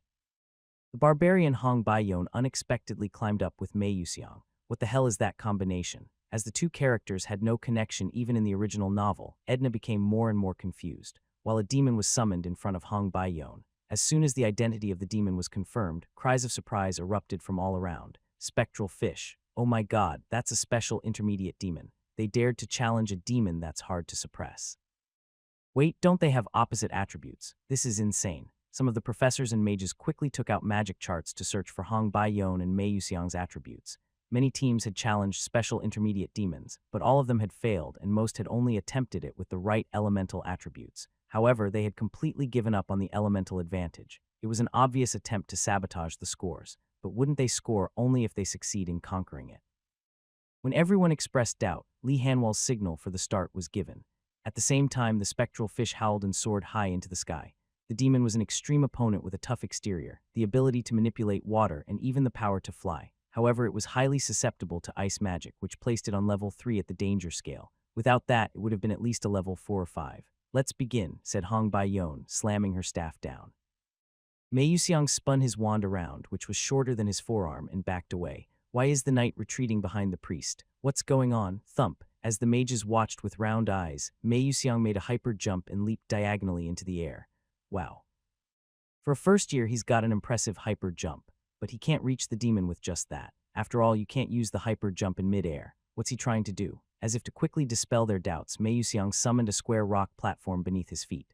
Right after that, at the perfect timing of the jump, the fireball thrown by Hong Bai-Yon exploded precisely at the spot, propelling Mei Yuxiang's body forward once again. He reached an incredible speed, resembling a rocket. At maximum range, he planned to leap twice in a row and reach the target at once. As they had anticipated, Mei Yuxiang, who had reached the top of the demon in an instant, summoned a giant rock fist in the air. It was called the Titan's Fist, Qiwung. As a tremendous physical impact caused the demon's shell to crack, its bulky body fell to the ground. Without missing the chance, Mei Yuxiang used the Earthbind skill to tie up the demon's body. Although he was not a suppressing type mage, he had gained enough time since the demon was temporarily immobilized. Wararuk, the magic spell of Hong Bai-Yon, who could be called the strongest first-year student in terms of firepower, was now complete. A huge fireball, which appeared like a small sun, had been unleashed upon the demon, and an enormous explosion sound engulfed the vicinity. Oh my goodness, that's a Class 3 magic spell. I can't believe it. Although Spectral Fish's mucus layer had the effect of withstanding fire attribute magic, it was useless against overwhelming firepower. As the layer melted away and its skin started to burn, Spectral Fish screamed in agony. However, its protective layer was stripped away, and with its shell also peeled off by the physical force of Mei Yuxiang, it was no longer a threatening demon.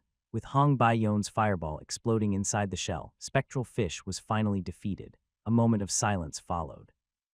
Then cheers erupted. Wow, wow, they're crazy. This year's freshmen are really crazy. That freshman who killed an intermediate demon alone was impressive, but those guys are no joke either. Yeah, they seem to have the same level of ability as that senior in Class S of the third year. Wow, seriously, he's a genius. The performance evaluation showed how impressive it could be when those with overwhelming talent also have a competitive spirit. After the evaluation was over, Hong Baiyon looked around and saw the seats where Aizel and Baek were sitting. He was just about to meet her eyes, but Hong Baiyon turned her head abruptly, avoiding eye contact. Heh, they can't beat us, can they? Feeling immensely confident, Hong Baiyon returned to her seat, puffed out her chest, and shrugged her shoulders high. Perhaps the afterglow of the previous round had not yet faded. Even though Baek and Aizel had taken the stage for the next round, nobody paid them any attention. Hong Baiyon felt a great sense of satisfaction in that situation, a perfect sense of victory. No matter what demon Baek chooses, he won't be able to show a great performance like myself. Please summon 5 demons. Silence fell over the area at Baek unexpected request until everyone in the room froze in place. What did you just say? Li Hanwal rubbed his ear with a ballpoint pen and muttered, and his expression was that of confusion. Baek undeterred, spoke again. I said it's 5. I'll call out the list now. Li Hanwal shook his head, his tone incredulous. Have you finally gotten insane? Well, I knew you were crazy, but this is a bit too much. Baek responded calmly. When did I go crazy? Think about it with your hand on your heart. Baek frowned and then shrugged his shoulders, while Aizel announced the list of 5 demons. Blaze Dragon, Shadowhorn Beast, Black Mantis, Flash Fish, and Grim Hunter. Please summon them. Her words carried more weight, and Li Hanwal immediately nodded and ordered the demons to be summoned to the Stella Dome control room. Within minutes, all 5 intermediate demons appeared, and the group of demon researchers who had been observing the performance opened their eyes in surprise. That combination. One of them muttered, unable to hide his shock at the unusual lineup of demons. Since they were the ones who fully understood the hidden characteristics and traits of demons, they had already visualized that combination in their minds. However, only those with extensive professional knowledge or practical experience like Li Hanwal could imagine the uniqueness of this combination in his mind. Others present in the room, even the seniors, were perplexed. Even the magic professors were struggling to understand, let alone ordinary students who couldn't catch any hints from this obscure combination. Hey Mei Yuxiang, do you get anything? I'm not sure. Hong Baiyon and Mei Yuxiang were just as clueless, and even Edna, who was silently observing from behind, couldn't find any hints in this enigmatic combination. Summon complete. Are you ready? Yes. Oddly enough, Aizel and Baek took the center of the arena, surrounded by the 5 intermediate demons. Aizel tried to calm her pounding heart, but it didn't work. After all, it was her first time using this method in real combat. Hey, can you do it? Of course, you just have to trust me completely. Do I have to keep hearing that from you? Sorry, it was a trendy phrase in my hometown. Well, I think it must have been outdated there too. What you said sounds like an old man's bragging. How did you know? Heh, it was obvious. Phew. With Aizel beginning to calm herself down, Baek looked at the 5 intermediate demons standing opposite him. Attacking 5 intermediate demons with just 2 people was simple. To take on 2 or more intermediate demons in Ether World, players had to face countless challenges. With hundreds of demons to choose from, players could create many different combinations. A certain player discovered that certain demons react to the characteristics of other demons. If one knows that, the remaining method was simple. One just needs to dig deeper into those characteristics and create a situation where demons were hostile to each other. It was called borrowing a knife to slay the enemy. It was a strategy of killing the enemy using someone else's sword without revealing your own strength. One last thing, who decided on the placement of these demons? I did, I see. You're a knight so you can still score points in these extreme situations. However, priests can't do that. Isn't this strategy too harsh for a priest? In response to Li Hanwal's sharp question, Baek confidently replied no. This is a strategy designed exclusively for priest. People whispered at his words, but Li Hanwal nodded his head slightly, believing Baek words to some extent. Well then, let's begin. As soon as his command was given, the demons who had regained control of their body turned their gaze to Baek and Aizel in the center. The distance wasn't too far, just enough to reach them in an instant if a gap was created. During the time when the demon regained their sanity and looked around to find their prey, a change was detected in Aizel's body. She detached her staff from her hand and lifted her body slightly off the ground. As soon as the resonance of mana spread out with a booming sound, the professors were amazed and stood up from their seats. That's resonance phenomenon, one professor exclaimed in disbelief. That's impossible. Resonance phenomenon can only occur when a class 6 or higher mage completely submerges himself in the sea of consciousness. Through closed eyes, Aizel stretched her arms wide with her staff spinning in front of her, gathering mana. It was a deep blue, cold, and icy mana. However, the resonance phenomenon cannot be performed unless the safety of the performer is fully guaranteed.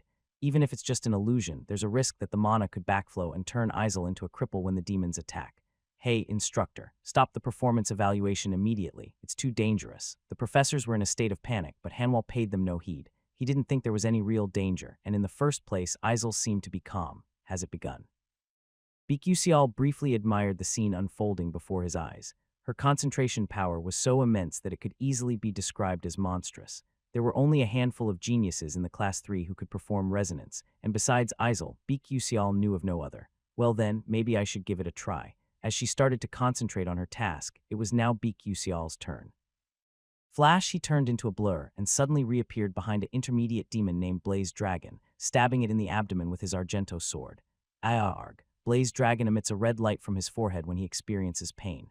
As Blaze Dragon's forehead emitted a red light, another demon that looked like a robust bull reacted. The Shadowhorn beast becomes crazy when it sees the red light and runs toward its target, leaving showers of dust everywhere. Crew. The Shadowhorn beast, which had a huge muscular body like a bull, charged at Blaze Dragon. Unfortunately, Isel happened to be intersecting with the path of the Mad Bull, so Beak used his teleportation ability once again, this time moving beside the bull. He then struck it with all his might, causing it to charge in another direction and narrowly miss Isel. What the? The mages were completely taken aback. It wasn't because of Beak actions, but because of Isel's concentration power, which was so inexplicably powerful. She must have heard Shadowhorn beasts roar and the sound of those ignorant footsteps, not to mention the wind pressure unleashed by its crazed charge, but Isel did not stop concentrating. Unbelievable. What resolve? No, perhaps it's because she trusts the night to protect her perfectly. Quoom. As the two intermediate demons collided, an enormous amount of dust was scattered in all directions from the Shadowhorn beast's body as its center. The dust touched Flash Fish's skin, causing it to dry up, so the fish generated an enormous amount of water. The Flash Fish sensed the threat to life, stopped in its tracks, and started secreting water. Since the platform was surrounded by a barrier, the water began to accumulate. Grim Hunter, if it senses moisture, it'll make a roar of at least 7 octaves. Kiyu, Black Mantis, was a demon that was sensitive to sound and couldn't help but attack when it detected sounds of over 7 octaves. Suddenly, 5 intermediate demons began to entangle with each other, followed by a loud commotion. The mages who were watching finally realized the strategy behind the combination. From the beginning, Isel Group thoroughly understood the characteristics and attributes of the demons and aimed for that kind of phenomenon. Oh my goodness, are they aware of all the characteristics of the demons? Even as someone who majored in demonology, I've never even thought of such a thing. It's too reckless and ignorant. But, thud, Kyukagung, the demons were too busy fighting each other to pay any attention to the Isel Group in the center. The dust swirled, the water on the ground continued to rise, and the red light became more and more intense. In the midst of it all, Beak performed his role as a knight perfectly. As the name suggested, he was responsible for protecting and blocking enemies until the priest cast her spell. When a demon rushed blindly towards Isel, Beak instantly teleported and struck the demon's ankles with his sword, causing it to fall. The demon couldn't get up due to being attacked by the other demons, so it couldn't regain its wits. Another demon charged in, but Beak threw his body to block it, and at the same time he flashed to intercept any coming from the other direction. Wow, amazing. So damn cool. He kept moving back and forth. Maybe because of the Argento sword's beam, a trace of blurry light was left in the place where he used the flash. 1-2, and these flashes of light slowly captivated people's eyes. He flashed to the east and flashed to the west. It wasn't just cool to look at, but he was perfectly efficient in his movements, defending the priests from all directions alone. His figure depicted the most fantastic form of knight, a knight who flawlessly protected the target being guarded. As the fight became more intense, the demons gradually became tired and injured. Flash. Finally, Isel opened her blue eyes and grabbed her staff. Then the accumulated water on the ground froze, and a giant flower grew high in the sky. It was an ice flower that emitted a cool blue light from its petals. Crystal flower. It was dazzling and beautiful. Pretty. Wow. Despite being called a finely carved artwork, can anything really be more beautiful than that? The professors no longer evaluated the student's magic. They simply appreciated the magic of a mage. Her magic was so high level that she could not be considered just a student. No mage could perform such a beautiful magic. The intermediate demons were writhing on the ground, with their injuries and exhaustion rendering them unable to move under the resistance of freezing water, which had risen almost to their ankles. But with time, the ice would eventually be shattered, and their attention would focus on Isel due to her high-profile attack just now. Break. However, before that could happen, the brilliant and beautiful flower shattered into pieces, transforming into sharp weapons that fell in all directions. Whoop, whoop, quadduck, crook, crook. Dozens, even hundreds of ice spheres, which resembled giant spears, struck the bodies of the intermediate demons. Their skin tore apart and froze simultaneously, and when they tried to move, their wounds opened, so they couldn't even scream in pain. However, the situation was not yet properly resolved. PSSSHHH. At that moment, steam started to emerge from Grim Hunter's body. It was one of its hidden abilities. When it felt excessive moisture and coldness, it emitted tremendous heat. In the end, they couldn't finish it. The strategy was well planned and the battle was beautiful, but they didn't consider such a hidden ability. It's a shame, but at the student level, they can still receive a high score. The strategy narrowly failed.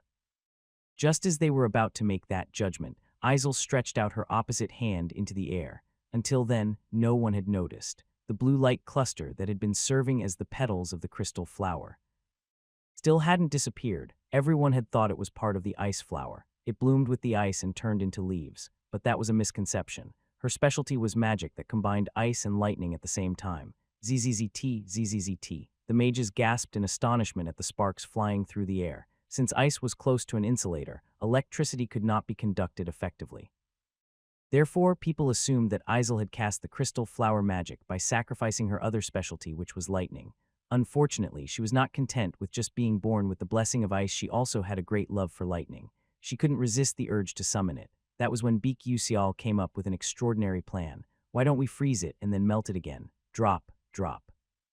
The sound of dripping water from the melting ice echoed, and the liquid form of water was an excellent conductor of electricity. Wait, could it be? As the people finally realized what was happening, they began to moan in despair. Strike it down. A beam of blue light plunged into the ground. Crack, the sound of deafening lightning rang through the vicinity. The world was bathed in a blue glow, and the flower bloomed. This time, it wasn't the ice flower or the crystal flower. It was blue flower, a flower that shone brighter and more splendid than anything else in the world. Could one really say that the pure beauty created by magic was not art? If it could resonate with the human psyche, one could dare say it was a work of art. Her magic was close to art, a highly destructive art aimed at annihilating her enemies. As long as her attacks did not hit Beak Usial, anyone could be amazed at the beauty of the artwork she created. Isel stared blankly at the spectacle she had created. This is my magic. She could hardly believe it. Even the formidable Hong Baiyon had not demonstrated such magic. It was a magic that was only possible because of her. What the hell is this plan? It's a perfect plan, right? She asked him. Of course. About one, though, he replied. What did he say? Isel remembered how stunned she was when she first heard that from Beak Usial. The remaining 99 is up to you. If you don't do your part, I'll be the one who's screwed. Me? She couldn't believe it. He entrusted her with that grand plan of defeating 5 intermediate demons. You can do it, he said. No, you have to do it. My score depends on you. She thought he was crazy. If he did this just to boost her confidence, it was a complete failure. She believed that whatever plan he had, he would inevitably fail if he trusted and relied on someone like her. But Beak Usial smiled confidently as he spoke and seemed to trust her more than anyone else. I believe in you, he said. So just trust me once, because you can really do it. That was the first time he seemed serious. Although he was still smiling, his expression and tone were sincere, creating a sense of burden in her chest. However, it was not a bad feeling.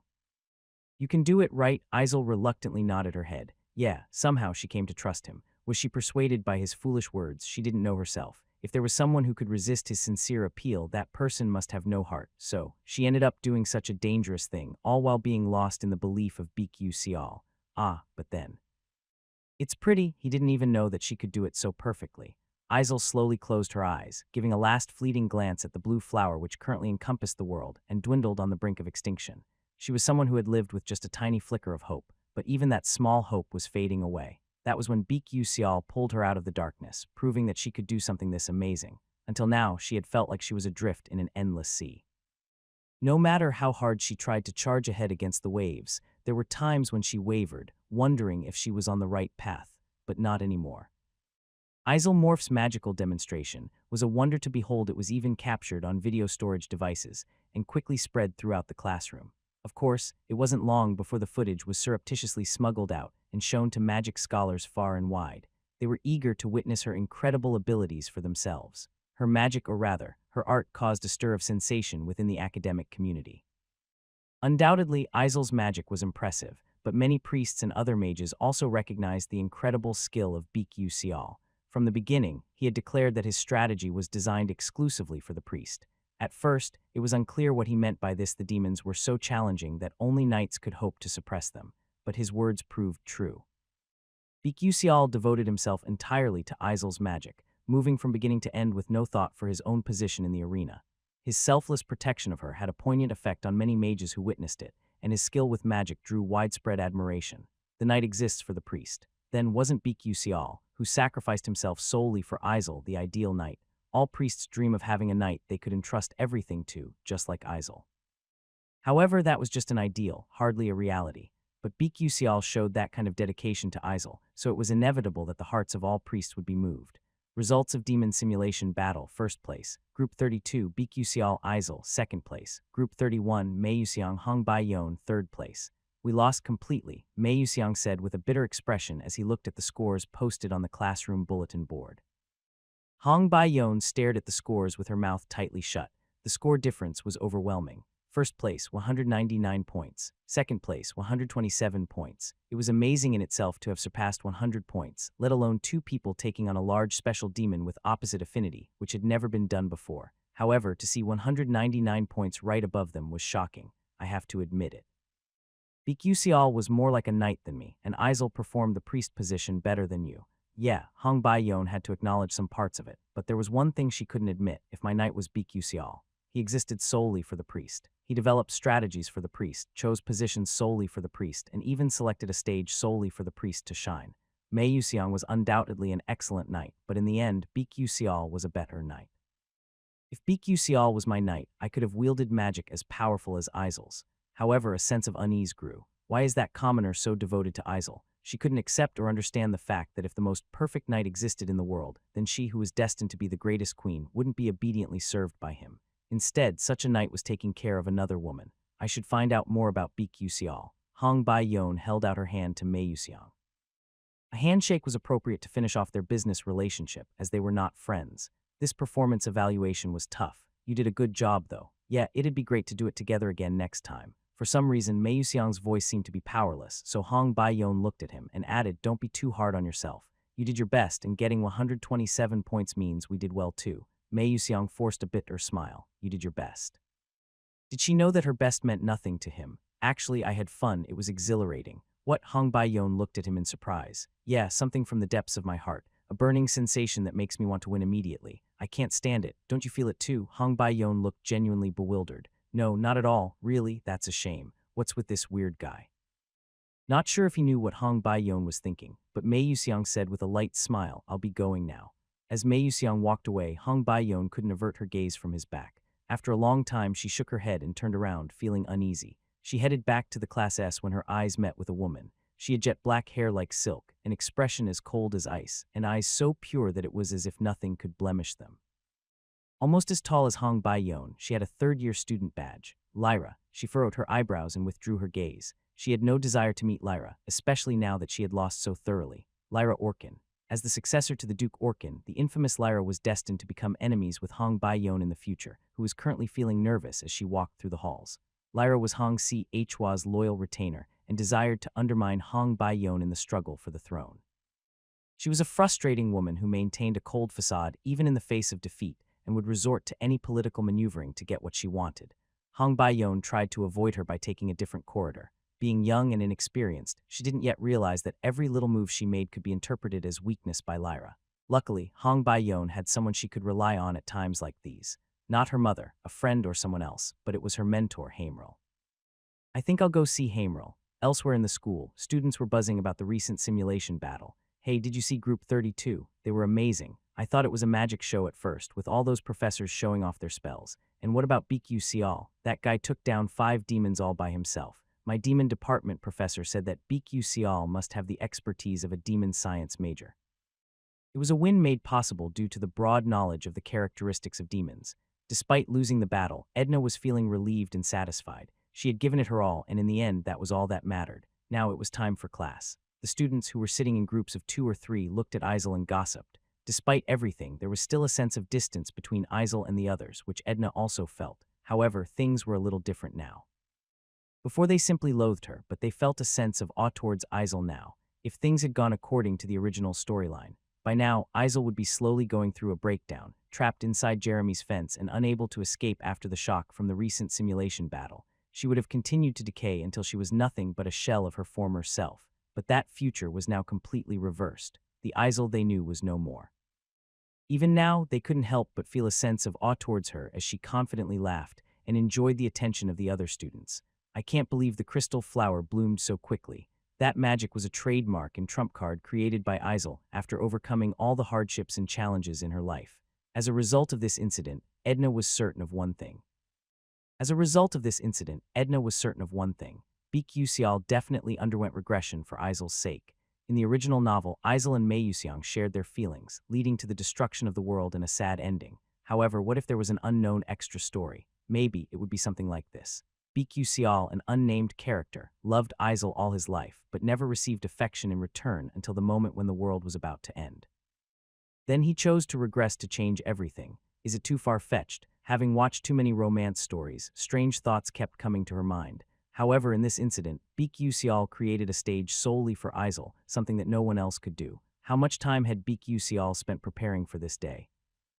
In truth, Edna would be horrified to learn that the content might have been made up on the spot through sentient spec, but since there was no way for her to know this, her strange misunderstanding only grew deeper. It's unrequited love, regression for the sake of fulfilling love, and for creating a world where the loved one could live happily ever after. At the end of the regression, even if one's existence was completely forgotten by the loved one, he won't have any regrets in his final moments, will he?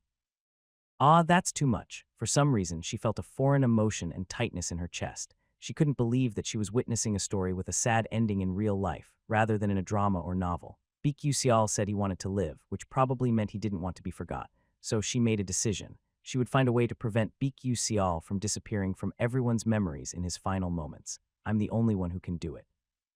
Only I, who knows his secret, can help him. I must find a way. Then all of a sudden, something came to her mind. He would do anything to fulfill his heartfelt love, even if it meant giving up his existence as the price and turning back time. What would it feel like to be loved so deeply? She wondered. No, why am I thinking like this again? She shook her head, trying to clear her mind. The simulation battle against the demon was a success.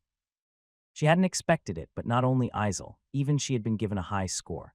Of course, she messed up her grades in other classes so much that it was unlikely she would even receive a scholarship. But if she could improve her grades even a little bit, she might be able to avoid getting a warning from the academy. She was feeling a bit anxious because her grades were so bad right now.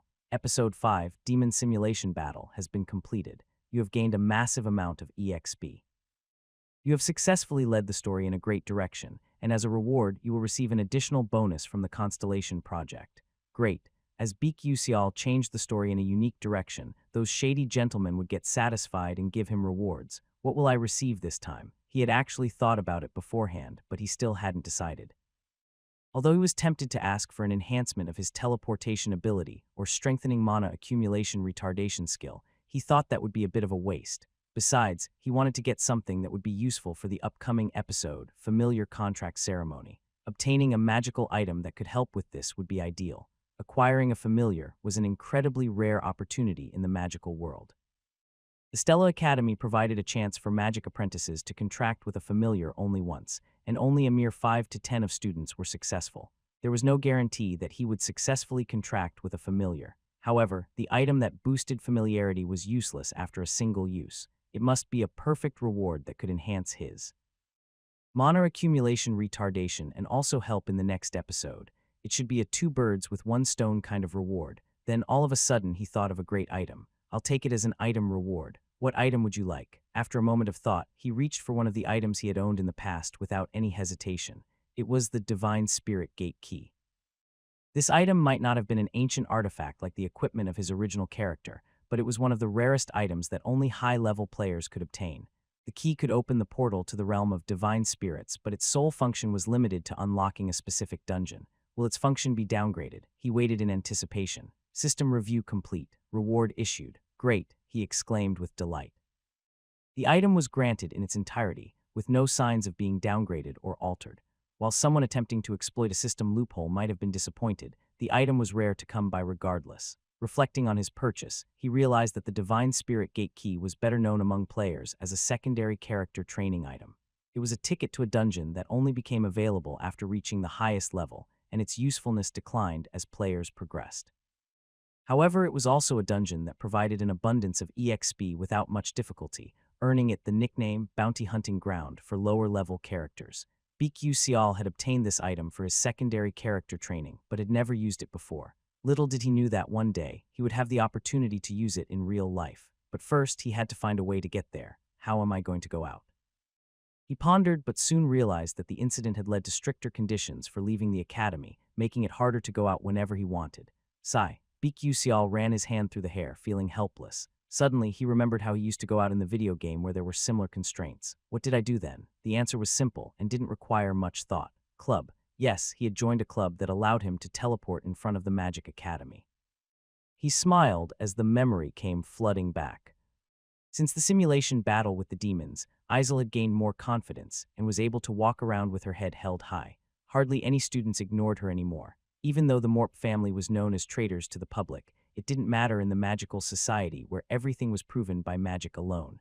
Isel's exceptional magical skills were enough to make her impervious to any criticism. As a result, she could now write about such things with confidence. My father, a magic academy, wasn't just about magic classes. It was a place that focused on various streams like mental, physical, artistic, and cultural activities, and cared for its students in different ways. Particularly in the mental aspect, they often discussed the reasons for learning magic, the mindset required to confront dark magic, or the home environment. This assignment was about upbringing. If there was anyone who had the greatest influence on Isel's upbringing, it was undoubtedly her father. In the past, she might have been hesitant and afraid to confidently write about her father, but now she had nothing to be ashamed of. She was a brilliant mage, more wise and insightful than any of them, and she could proudly say, "My father is not a traitor. My father, Isaac Morp, was a great mage until his very last moment." As she finished writing, Isel suppressed a chuckle. Of course, she couldn't let her guard down yet. She knew her assignment was provocative and could raise eyebrows among other professors. But that was precisely why she took on the challenge. This was just the first step in clearing her father's name, and she was determined to start from here. By the way, Isel looked at BQ who was lying down and sleeping far away from her. While everyone else had placed their assignments on the desk, he had not brought anything, nothing at all. She owed him a lot, so she felt she should give him a gentle reminder. "Hey there." BQ turned his head with blurry eyes. He looked like a corpse to the point where Isel might have mistaken him for one. "Did you bring your assignment?" "What assignment? If you don't bring it today, you'll get an F whatever." BQ replied before flopping back down, and a moment later he spoke again. "F and F." Suddenly, he raised his head and grabbed his hair while biting down on his lip. I'm already so busy I can die. Why do they assign so much homework? Do they think I'm only taking this class? Oh, anyway, I was talking about." Isel trailed off, realizing she had never actually seen BQ do any of his assignments. She had been worried that he might receive an academic warning, but it seemed like she had done the right thing by reminding him. As Isel returned to her seat, BQ frantically pulled out a sheet of paper. "What was the assignment again?" he muttered. Fortunately, the details were written down in his notebook. Write about things related to upbringing. He had no choice but to jot down some quick ideas, as class was about to start and he had nothing prepared. In a hurry, BQ scribbled down the first thing that came to mind, the lyrics of a song he used to listen to when he lived in Korea. It was by the band God, titled "Dear Mom." The song that made Korea cry in the 20th century, it was the title of the song. Immediately after jotting down the title, "Dear Mother," BQ quickly scribbled down the lyrics of the song. "Have you all finished your assignments?" "Yes," the students replied with a loud voice. BQ felt anxious and sweated profusely as he hastily wrote down the lyrics, barely managing to complete it just before the submission deadline. Phew, at least he managed to write quite a lot so he wouldn't fail. With a sense of relief, BQ once again leaned over his desk. He had no intention of attending the class even though he had submitted his assignment. After the lecture, by chance, Isel and he coincidentally ended up taking the same route back. "Why are you following me?" he asked her as she walked close beside him and kept giving him a suspicious look. "I have something to do in this direction as well." "I see." Thus, walking side by side, they made their way through the winding corridor and arrived at the classroom gate after passing through a makeshift warp hole. Coincidentally, they had the same destination. Even the item they were both looking at happened to be the same. Club Promotion Board. "Do you also think about joining a club? Haven't you joined one yet?" "Why not? You can still join, can't you?" "Well, you don't have any friends either." "What? No, I mean, I was offered to join a club a few days ago." Upon hearing this, BQ stared at Isel, trying to remember what had happened. Jeremy. But it turned out that she didn't join Jeremy's club and was considering other clubs instead. Well, that was okay. It didn't really matter. "Join our Soul Chess Club. It's the best for mages. We are recruiting for the Rune Writing Club. Let's study hard and go to college. Join the book club if you love and cherish books." There were many clubs in Stella, but there were not many clubs that were allowed to engage in special external activities, and there were many unnecessary conditions attached to membership. Previously, one of the reasons they left Kashif Derek alone was because, despite being a jerk, he came from a well-respected family and had enough influence to create a special club that allowed hunting and dungeon exploration. If they were to subtly take his club away, it would be a win-win situation for them. However, this plan was on hold for now. Taking away the club of a senior member would not only be difficult, but also draw a lot of unwanted attention. It should be a last resort. First things first, BQ thought to himself as he looked at the list of club members. There was Hong Bai-yon from the Scarlet Eagles Club, Jeremy from the Scalbin Club, Hae-won Ryong from the Blossom Club, Edna from the Healing Club, and Isel, who was unaffiliated. Most of them belonged to large clubs with second- or third-year students as leaders. Only Jeremy was part of the Scalbin Club, and he had likely earned his position as a leader. It seemed that he wasn't interested in any other clubs. Although one could establish a club in his first year, there was little point in doing so if he created it late. Few people would join, and obtaining special outing permits would be even more difficult. Hey, don't you have a lot of connections? She looked genuinely bewildered at that question. Do you not know who I am? Isel. Well, that's true, but she let out a deep sigh. Ask someone else. But you've been quite popular lately. Is that so? She asked, surprised. Her magical abilities had recently gained her popularity and people seemed to look at her more favorably. However, I'm not at the point where I can start a club. And the same goes for you, doesn't it? She added. That's true, he replied with a sigh. As they pondered their options, they sensed someone approaching from the side. They turned their heads discreetly and saw Mei Yuxiang standing there with a gentle smile. He spoke calmly in a low voice. Yuxiao, are you done with the class? Why, I saw you in the simulation battle. You were amazing, and you're already leading a necro hunt at your age. I'm pretty awesome, aren't I? It seems like you have a different way of thinking than others. Beak Yuxiao flinched. The sharp question caught him off guard. Do you often have deep thoughts like that? Well, I have nothing to do on weekends. And as you know, I'm a commoner, so I'm always thinking of ways to improve myself. I see. You spend your time very rewardingly. Saying that, Mei Yuxiang chuckled bitterly. I do try to make the most of my weekends. Beak Yuxiao seized the opportunity to ask a question that had been bothering him for a while. What do you usually do on weekends? He smiled coolly and replied, study. Mei Yuxiang was taken aback and waved his hand in the air in surprise. It was the first time Beak Yuxiao had seen him like this. No, I'm serious. I actually did it. I studied. And I even started practicing. What? Practicing what? Upon hearing this, Beak Yuxiao stared intently into his eyes, his expression growing tense. But, you're not really into that kind of thing, are you? No, I'm not, but I've been doing it lately, he replied with a hint of hesitation. Come to think of it, he hadn't seen Mei Yuxiang wandering around after school as much as he used to. I didn't know about this myself, but I hate losing. As expected, there was something going on. Mei Yuxiang probably didn't start practicing until much later, but a variable had already been introduced. What could that variable be? He wondered aloud. Isel quickly provided an answer. Dungeon training. Since then, he's been particularly interested in it. His competitive spirit is quite strong, isn't it? That's right. If the lady hadn't intervened at the time, I wouldn't have been able to hold my head high in front of Hewen Ryong again. I used to tease him all the time, Mei Yuxiang added. Now it makes sense. If things had gone as they normally would have, Mei Yuxiang wouldn't have ended up fighting Hewen Ryong alone during the dungeon training. Mei Yuxiang sometimes teamed up with Edna, so even if he had to fight against Hewen Ryong, he could easily win 2-1, or he might not fight at all. However, due to Beak Yuxiao interfering in the dungeon training, Edna was tied up, and Mei Yuxiang was left alone to face Hewen Ryong. Hewen Ryong's state seemed a bit strange. Was it because of this? If it were 2-1, it might have been different, but since Hewen Ryong, who had thoroughly prepared for a one-on-one battle, was defeated, he must have been mentally broken. However, this was not a bad thing. No, it was a very good omen. Hewen Yang, with his competitive nature, would train himself even more harshly, and the fact that Mei Yuxiang started training a few years earlier than planned meant that they could get closer to a true ending. Unlike me, who is half-baked, Mei Yuxiang and Hewen Ryong are the talents who will be the focal points of the future. If these two people could become stronger faster than expected, it would be an excellent thing.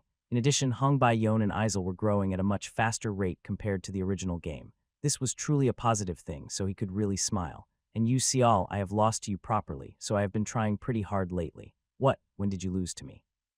In the last simulation battle, you were ahead of our team's score. Oh. Is that so? He had no idea and wasn't paying attention. Really, he couldn't quite understand what the little kid was trying to say. Your motivation to train is really unique. Normally, people who lose once can't hold their heads up. I'm not like that, but lady seems unique. Well, you're quite unlucky. I've heard that a lot. Oh, and don't call me Miss Isel took a step back after saying that. But you see all, are you trying to join a club? Haven't you joined yet? He pointed outside the window. It was springtime when cherry blossoms bloomed in a pink hue and love stories of youth filled the air. But it was an exception for BQCL, as it was the time when new students were starting to create their own clubs. It was a unique case that people like BQCL and Isel hadn't joined any club yet, but there was no big deal even if they joined late, as the club achievement project was still far away. Most students would join a club early to build relationships or earn points through external activities. Yes, then do you want to join the same club as me? I haven't joined yet. What club? It was out of the blue. Even in the original game, he was always alone. Mei Yuxiang pointed to a few bulletin boards with his finger and said, "What about Soul Chess, the mage's brain sport? I like brain games. There's also a logic club and a puzzle club, Soul Chess." BQ Sial was once so passionate about it that he became a champion in his own way, as he had to win battles using soul chess to break through some of the final gates left by the progenitor Mage. However, if he joined a club just for that, he would not be able to go on special outings, so he made up an excuse. "I hate sitting down and using my brain." "What, you?" No wonder Isel had a disgusted expression. "Really? Then how about sports? There's soccer and basketball." What about League of Spirits? League of Spirits was a sport that represented the magical world, and it was the ultimate sport that mages who had left the battlefields dream of. However, sports were just sports. To prevent any incidents that might occur in the League of Spirits club, it might be worth considering joining this place later, but that was for later. Well, I'm thinking of joining a more productive club. After disliking everything suggested so far, Mei Yuxiang still didn't give up. "What kind of club do you want? I'll match you with the one you want." His confident tone seemed to say that he would listen to anything. "A club that's quiet because there aren't many people, with no private meetings, guaranteed insurance coverage, cheese-fried pork cutlet for lunch every day, free to do extracurricular activities, respects personal activities, and allows special outings." Was there a club like that in the world? Of course there wouldn't be. It was just a joke he made. But then, really. "Then, should I create a club like that for you?" "What?" BQ Sial's eyes widened at Mei Yuxiang's serious proposal. BQ Sial tried to remain as composed as possible when he asked him the question. "Are you saying that you can create a special outing club?" "Yes, I am. I can make it happen," Mei Yuxiang replied with an air of confidence. BQ Sial looked at him and shook his head. Mei Yuxiang had a vast network of connections, and he was affiliated with powerful factions within Stella. Well, with his connections, it should work out just fine. Although the idea of connections was somewhat daunting, BQ Sial realized that they would be useful in situations like that. He slowly thought about the advantages that would come his way when Mei Yuxiang would start the club. The club would allow free external activities, provide health insurance, and offer the opportunity to enjoy cheese-fried pork cutlets. He wouldn't have to worry about any unnecessary restrictions either. Plus, having someone like Mei Yuxiang nearby would be beneficial. However, there were also some concerns that crossed his mind. Mei Yuxiang and he had little interaction up to this point. Despite his ability to showcase his gaming knowledge and portray himself as a genius, BQ Sial found it suspicious that he would offer to create a club for him so readily. "What's the catch?" he asked. "What benefit do you get from starting a club for me?" He knew that Mei Yuxiang was the closest to the darkness, so he had to be careful. "There is. You're special, you know." "What the hell are you talking about?" Then suddenly their eyes met. Within his already dark eyes, something like a thick black mist seemed to be wriggling. "You, no." BQ Sial was about to ask what he meant when he suddenly shut his mouth. One of Mei Yuxiang's fundamental problems was that he suffered from extreme loneliness. As he thought about that, he couldn't help but nod his head. "Okay, let's start a club." When the positive response finally came out of his mouth, Mei Yuxiang's expression brightened. "So we'll be doing club activities together, right?" "Yeah, but you have to let her join too." BQ Sial pointed at Isel and she opened her eyes wide. "Me? Well, you're already a homeless person with nowhere to go, aren't you?" "Well, that's true, but..." Mei Yuxiang was unstable right now. He was like a fish that dies, turns black, or goes crazy when picked out of the water. If it were a trait, it would probably be called glass mentality. Mei Yuxiang definitely needed someone to take care of him. The term glass mentality refers to a state of mind that is fragile or easily shattered, like glass. In other words, it might be used to describe a person who is emotionally delicate or vulnerable, but Edna was out of the question. She was always busy playing around with Hewen-ryang. That left Isel, the protagonist of the original romance novel. Only she could take care of him. In the original work, Mei Yuxiang and Isel had a tragic romantic relationship where they couldn't be together and ended up dying. So if a couple were together in a small space like a club, wouldn't it be likely that they would end up together? If a beauty like Miss Isel joins, I welcome it too. Don't call me Miss, it bothers me. It still seems like a long and difficult road ahead, but it will be okay. Mei Yuxiang said that he would yield the position of club president to BQ Sial, so he ended up writing the club application. During break time in Class S, he showed the application to Isel and Mei Yuxiang, who were seated in front of him. Club application, club name, social club president, BQCall members, Mayuseong Isel purpose, social gathering, thunk. Isel slammed her desk. Is this what you call a club application? Why are you getting angry? Who writes social gathering as a club's purpose, and you didn't put any effort into the club name either. This won't get approved at all, and even if it does, we won't be able to go out. She rubbed out the application form with an eraser. Your purpose in creating a club is for external activities, right? But as a rule, it is not possible for students to establish clubs with a purpose of external special activities, such as hunting. You must join a club assigned by the academy. Oh, I didn't know that, he replied. However, there is a loophole here. It is not a problem to engage in external special activities, other than hunting with the permission of the supervising professor. I see, he said, realizing that he knew very little about club regulations. In the past, when he played games, he could come up with just any name for a club without much thought. The name of his previous club was Kikus UCL. However, in reality, there were many things to consider, making his head spin. But then again, during hunting, they had to sneak in those activities from time to time. Volunteering, he'd rather not. So think of a purpose for going out that is acceptable to the professor and won't be too much trouble for you. Moreover, it should also provide some reasonable activity funds. Actually, there was one thing he'd been wanting to do ever since he set foot in Ether World for the first time. What about a gourmet club? That was right, a gourmet club that explored restaurants. Excuse me, literally a club that revolved around restaurants. She was about to say it was absurd, but paused for a moment. There were many good restaurants in this world. Of course, there were many on Earth as well, but in the Ether world, where there were many talented people, the proportion of good restaurants was even higher. It was a world with a strong obsession with cooking. He hadn't been able to try delicious food for quite some time, and it was probably the same for Isel too. While Stella's meals were quite good, in the end, they were just school meals. And didn't Isel sometimes have to make do with bread instead of a proper meal because she had no money? A gourmet club, there are many similar clubs. What's important is whether we can get a stamp of external special activity by doing this activity. Even if they got permission to go out, everything was pointless unless they were officially allowed to hunt, which was a special activity outside. Baek glanced at Mayuseong, who was sitting next to him with a subtle smile, revealing his white teeth. Possible, really. Yeah, it's a gourmet club. It'll be much more fun than I thought, won't it? Anyway, it gives us a purpose to do the activity together. Well, I guess so. Was it really something to be so excited about? Isel seemed to have that doubt. If we do that, we can get a lot of activity funding. Let's start a gourmet club. Mayuseong readily agreed. Now there were two remaining issues. To receive the special activity stamp, we need at least one professor and a minimum of 4 members. Isel and Baek looked at each other, then avoided eye contact. They both had no friends. Once again, it was Mayuseong who came to their rescue. I'll take care of this part. Wow, awesome. Bringing in another friend shouldn't be a problem, considering Mayuseong gave off a very sociable vibe and probably had plenty of friends. But I don't think I can get a professor to sponsor us. Why not? You were able to get permission for the special outing. It's just, all the professors are jerks. Oh really? Mayuseong smirked, and for some reason it sent shivers down his spine. He quickly nodded in agreement. Once they finished discussing the club formation, Isel stood up and said, I'm going to head out first. Our next class is at the 17th tower. Baek absent-mindedly looked out the window. The Stella Academy, with its massive castle and multiple connected towers, was so enormous that just walking around it could take ages.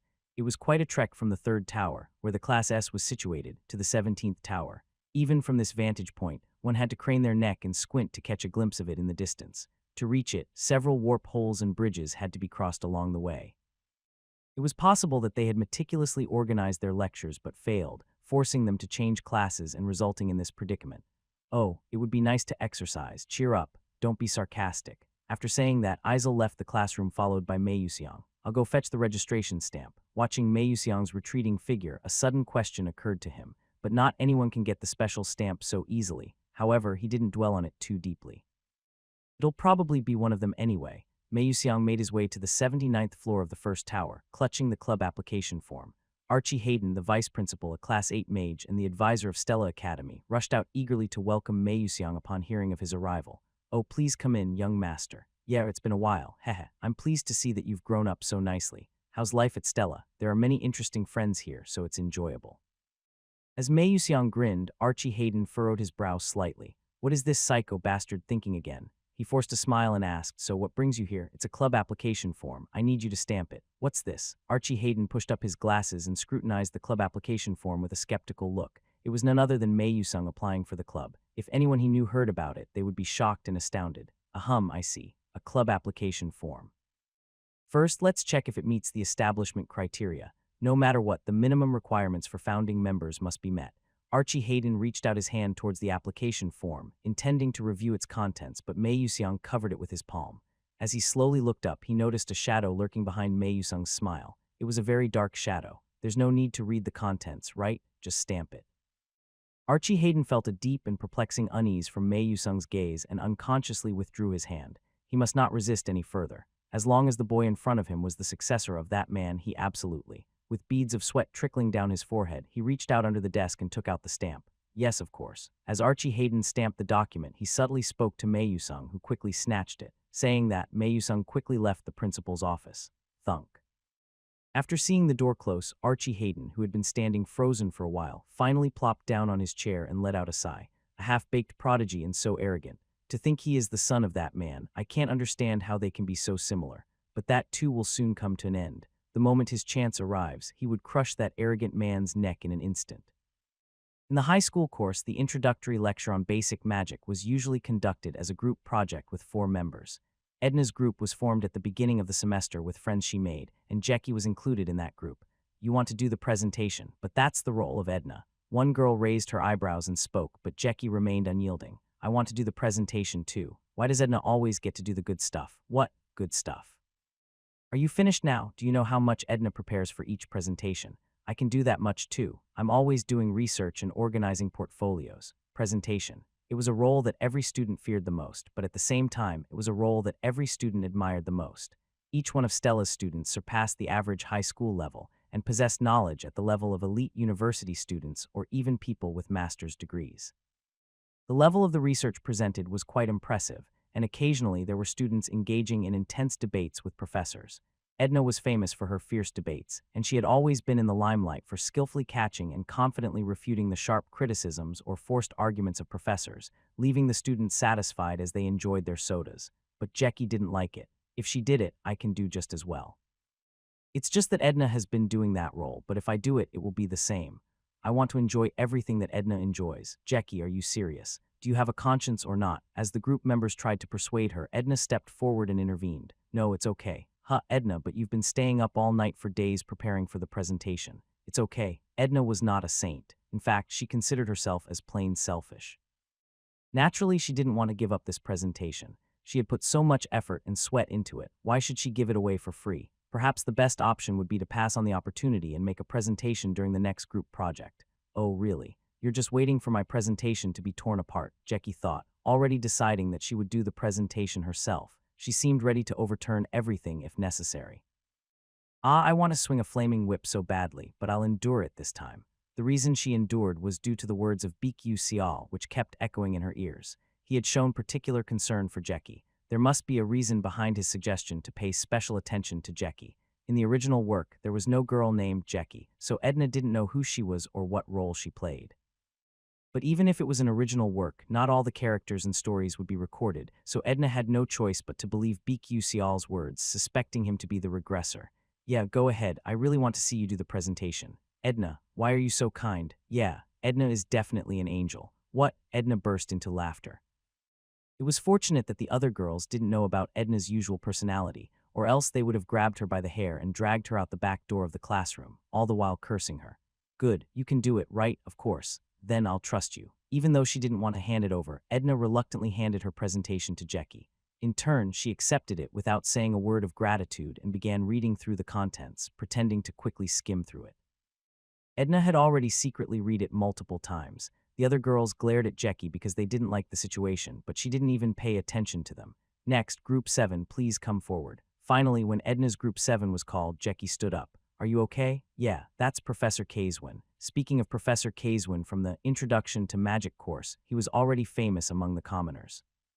He would belittle commoners with poor grades and relentlessly question those with excellent grades, lowering their scores. And Edna, who consistently defeated Professor Kayswin, was practically worshipped as a hero among the first-year commoner students. Jackie probably wanted to enjoy that kind of popularity possessed by Edna. I will begin the presentation.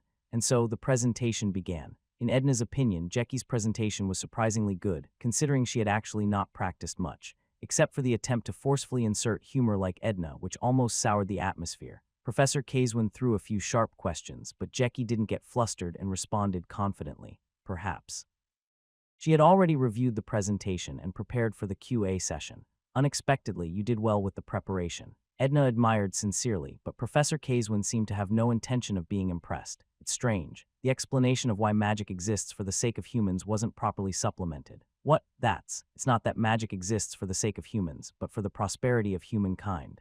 Are you trying to make excuses before answering properly? Have you looked into why magic was able to progress before the existence of humans? The so-called ant catcher. Once you fell into Professor Kayswin's trap as a commoner student, there was no way to escape. His words sounded plausible and trapped the students like dumbfounded ants. You were so confident even though you couldn't answer that. Pathetic. Here's the next question. Humans have been dealing with supernatural elements before magic existed, but you said magic comes first. How is that possible? Professor Kayswin's criticism grew sharper and Jackie's voice gradually diminished. Edna clenched her fist in frustration. This isn't good. They had given Jackie the opportunity to present in order to lift her spirits, but if it ended like this, it would be meaningless. In the end, Edna stepped forward. Professor, that seems like a question which deviates from the topic. Deviate from the topic? What strange nonsense, Edna.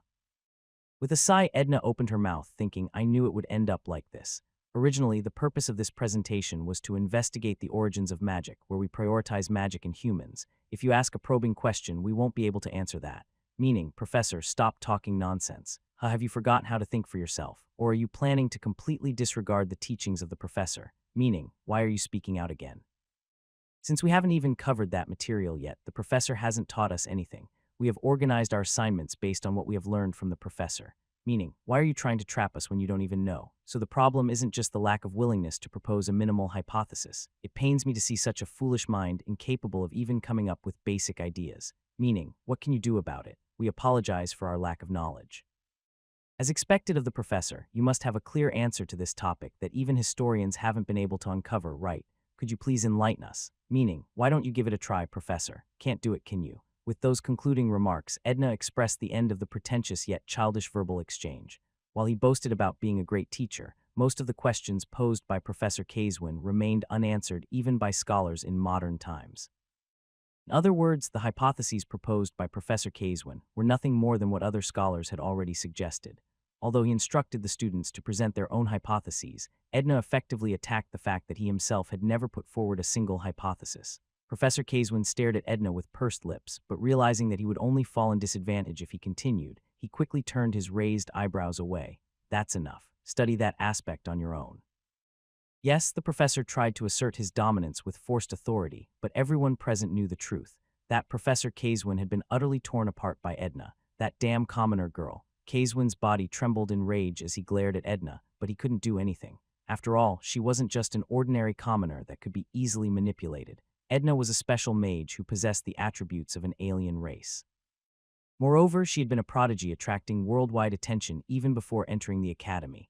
In fact, Principal Eltwin of Stella Academy personally sought her out and requested her enrollment. The professors couldn't take her lightly because of that fact. There were even rumors circulating that the renowned archmage Eltwin, who had never taken on a disciple before, was considering taking Edna as his first apprentice. The only way of tormenting the geniuses who had influential connections was to fiercely criticize them and pick on their weaknesses during lectures. But even that didn't work on Edna, causing Professor Kayswin's stress to reach its peak. Group 7, return to your seats. As Jackie returned to her seat with a stiff expression, Edna tried to console her by speaking up. Jackie, you did really well, it's fine. I don't need that kind of pretense, so just shut up. Edna was momentarily stunned, wondering how she should phrase her question to make it sound more polite. But before she could figure it out, Professor Kayswin called the next student. Group 8 stepped forward. Yes, sir, it was Beak-Usial's turn. It was already known that he was exceptionally articulate, so the students in his group often assigned him to do the presentation. And today, once again, he delivered an outstanding presentation. However, Kayswin didn't let him off either. Beak-Usial was one of the students whom Professor Kayswin particularly disliked, so he threw relentless attacks as if trying to release the accumulated stress from before. Student Beak-Usial, it was an excellent presentation indeed. However, I have some doubts about your opinion. What is it? Among the principles of magic, there is a concept called belief, which was advocated by philosophers in ancient times. Why do you think so? Meaning, I want to challenge your statement. Beak-Usial simply smiled and replied, Professor, do you believe in the existence of mana? Isn't it an obvious fact? Are you questioning that? Then do you believe that mana moves according to our will? Yes, it's an unnecessary question. Give me an answer. In that case, Professor, have you ever seen the particles of mana with your own eyes? For a moment, Kayswin was at a loss for words. Just as humans couldn't observe atoms, there was no one who had observed the particles of mana. That's impossible. But why do you know that mana and magic exist if you've never observed the particles with your own eyes? Magic exists, that's why. Yes, that's your belief in magic, Professor. Magic is not a phenomenon, it's a belief. Magic is mathematics and science. You're forcing your argument, BQ Kayswin tried to shout loudly, but BQ shrugged his shoulders with a relaxed smile. Why do you think it is forced? I don't know, because I'm lacking. As a student, I want to learn if I have incorrect information. Kayswin pondered over it, carefully chewing on the words before speaking. It was the best he could do. Magic is a phenomenon which involves science, calculation, and the will of nature. It is not derived solely from belief, but from numerous efforts, calculations, and research. Meaning, anyway, my words are all correct, yes. It's true that the efficiency of magic has increased since humans started calculating it, but during the time of the 12 mages, who first received magic from the progenitor mage, there were no calculations or magic circles. It is mentioned that they used magic solely based on belief. Even now, don't the followers of New Moon use magic through belief? Meaning, anyway, your words are all wrong. BQ words left no room for rebuttal. He precisely countered the professor's words and presented his own opinions. Even if his opponent forcefully argued, he would insert another fact. In the end, it was Kayswin who was left speechless. This. As everyone quietly exhaled with satisfaction while observing Kayswin, Edna quietly nodded her head. Sigh. This academy is truly bizarre. The professors openly envy the students. Even ordinary commoners without any background stand out. Then the professors outright ignore and discriminate against the students. If such obvious torment is considered the pinnacle of the men's fantasy academy genre, then. But I don't understand why they constantly torment and yet always end up on the receiving end. Well, from a spectator's point of view, it was satisfying to witness, but that's enough. Return to your seats. Kayswin's face turned red and he shouted loudly while BQ nodded calmly and took his seat. Ding, dong, as the bell signaling the end of the class rang, students quickly left the classroom. Hey, did you see them just now? Oh, my heart feels so refreshed. Thinking about the professor who gave me a hard time last time, it feels like a decade-old grudge has been resolved. After arranging her textbooks, Edna was about to leave with her friends, but Jackie hurried away first. Hey, While she was contemplating her next move, BQ approached. Hey, Edna, hey, I saw your presentation. It was satisfying to watch. Is that so? But I have something to say about that. What? He cleared his throat and asked subtly. As you know, the professors seem to not like me. Well, when they see your attitude, it's natural for them to feel that way. So what? But you're close to the professors, so I have something. I'm planning to start a club. Can you see if any of the professors would be interested? Ha, Edna was momentarily taken aback and let out a dry laugh. You're always causing trouble for no reason, so that would be difficult. Edna thought for a moment, but being a mentor was quite a bothersome task, so there was no professor she could easily recommend. Then, suddenly, a person came to mind. Come to think of it, aren't you close with assistant Altarisha? You used to visit her often. Well, that's true, then why don't you ask her for a favor? Can an assistant be a mentor too? Are you an idiot? It's Stella. BQ was shocked. He had been wandering around unaware of this easy path. Edna looked at him with genuine pity on her face. Fine. He quickly walked away as if worried someone would snatch away Altarisha. That guy, sometimes he seems really smart, but other times he just seems like a fool. Altarisha's private research lab was adjacent to the alchemy lecture room. Therefore, many students often considered it as just another storage warehouse. In fact, Professor Mason stored reference books there and used it as a storage space. Altarisha, hand over the paper you wrote. When those words were spoken, Altarisha lowered her head, feeling that this was inevitable. Professor Mason Tyrant said, I'll give you the opportunity to participate in the presentation. Opportunity. Yes, it was an opportunity. It was the chance for Altarisha, a small alchemist, to finally spread her wings and soar high. Professor Mason Tyrant held onto Altarisha tightly, using the opportunity as an excuse to keep her from soaring. However, there was no other option. You'll have another opportunity next year, won't you? Yes. Professor Mason's tone was different from usual. It was as if he was trying to coax a child, or like an adult trying to take away the strawberry-flavored candy that the child was enjoying. That way, he tried to take away Altarisha's paper. She clenched her fists and trembled, but she couldn't do anything. It had been a mere 5 years. 5 years. Well, saying 5 years was an understatement. Her entire life as an alchemist was hanging on this research. She had been happy in the basement in her tiny apartment, or even in the moldy attic. Whenever she saw progress in her research, even if it was just a little, she felt a sense of accomplishment. And when she finally completed the paper, it felt as if she gave birth to a child. She was ecstatic. It felt like she had everything in the world, but Professor Mason. Seemed like he wanted to torture her. He even tried to take away her child. Do you understand? I will help you prepare for a proper presentation next year. It was a lie. She wasn't capable of receiving such great thing. He would try to take away next year's results as well. Yes, but she already knew the predetermined answer she could give. It was because she had no way to withstand Professor Mason's vast connections and abilities. With a single word from him, someone like Altarisha would never be able to spread her wings in that industry. Now, hand it over. Altarisha silently organized her paper and handed it neatly to Mason, and he accepted the items as if they were rightfully returned to him. Oh, by the way, if you bring another prepared paper, I will make an effort for you to participate in this year's presentation. Yeah, keep up the effort. After Professor Mason closed the door and left, Altarisha sank into her seat. A second paper. There wasn't much time left until the next presentation. How could she prepare it in such a short period? It was merely another torment from Professor Mason. I gave you an opportunity, but you failed to seize it. That was what he would say. It was agonizing and painful. Yet, faced with the reality of being unable to do anything, Altarisha simply covered her face with both hands. What should I do? Until now she had endured such torment and loneliness. But she persevered, dreaming of herself flying in the distant future. However, she painfully realized that such hope was fleeting. It would have been better if she didn't even have a handful of hope. Then she could have given up long ago and found peace of mind. But Professor Mason kept throwing her that small glimmer of hope, preventing her from giving up. However, after several years, even the dim-witted Altarisha gradually came to understand that the handful of hope was truly just an illusion, so elusive that even grasping onto it was impossible. Until the very end, Mason tortured her with hope. If you write the next paper, I will let you participate in the presentation. But, can I really write the next paper? She simply had no confidence in herself. As Edna said in the Stella Academy, even as an assistant, one could be the supervising professor of a club. What was truly absurd was that the policy had been revised due to professors finding it troublesome to take on the role of club supervisor. Well, it wasn't so bad. After all, BQ had never gotten along well with professors. Upon arriving at the alchemy laboratory, he headed towards the warehouse located in a corner. Although it was called a warehouse, it was practically a research lab. As he approached the warehouse and reached for the door, he made eye contact with Professor Mason, who was coming out from the inside. He was holding a thin envelope in his hands. Hello. Despite greeting him, he quickly turned his head and went on his way. However, for some reason, even though he had met BQ, there was no sign of him being in a bad mood. Moreover, Professor Mason even had a slight smile on his lips. What's going on? With a curious mind, BQ pushed open the slightly ajar door and entered. There he found Altarisha sitting on the floor, who was startled as she picked up scattered papers.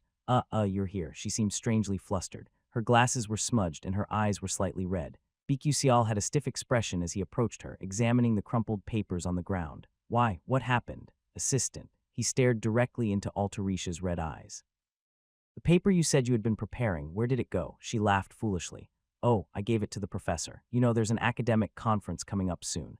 The professor said he would use my paper for that. It's a great opportunity. Having my research presented among such talented alchemists. Assistant, but isn't it just taken away? Is the assistant's name even mentioned there? Hearing BQ words, Altarisha hesitated for a moment, then blushed and laughed. Hee. It's okay, this is all part of the experience. That's how this industry works. It's not just me who gets things taken away. Everyone goes through it. They all go along with it. That was how they endured to become alchemists. Altarisha omitted the rest of her words, but somehow, like telepathy, he understood.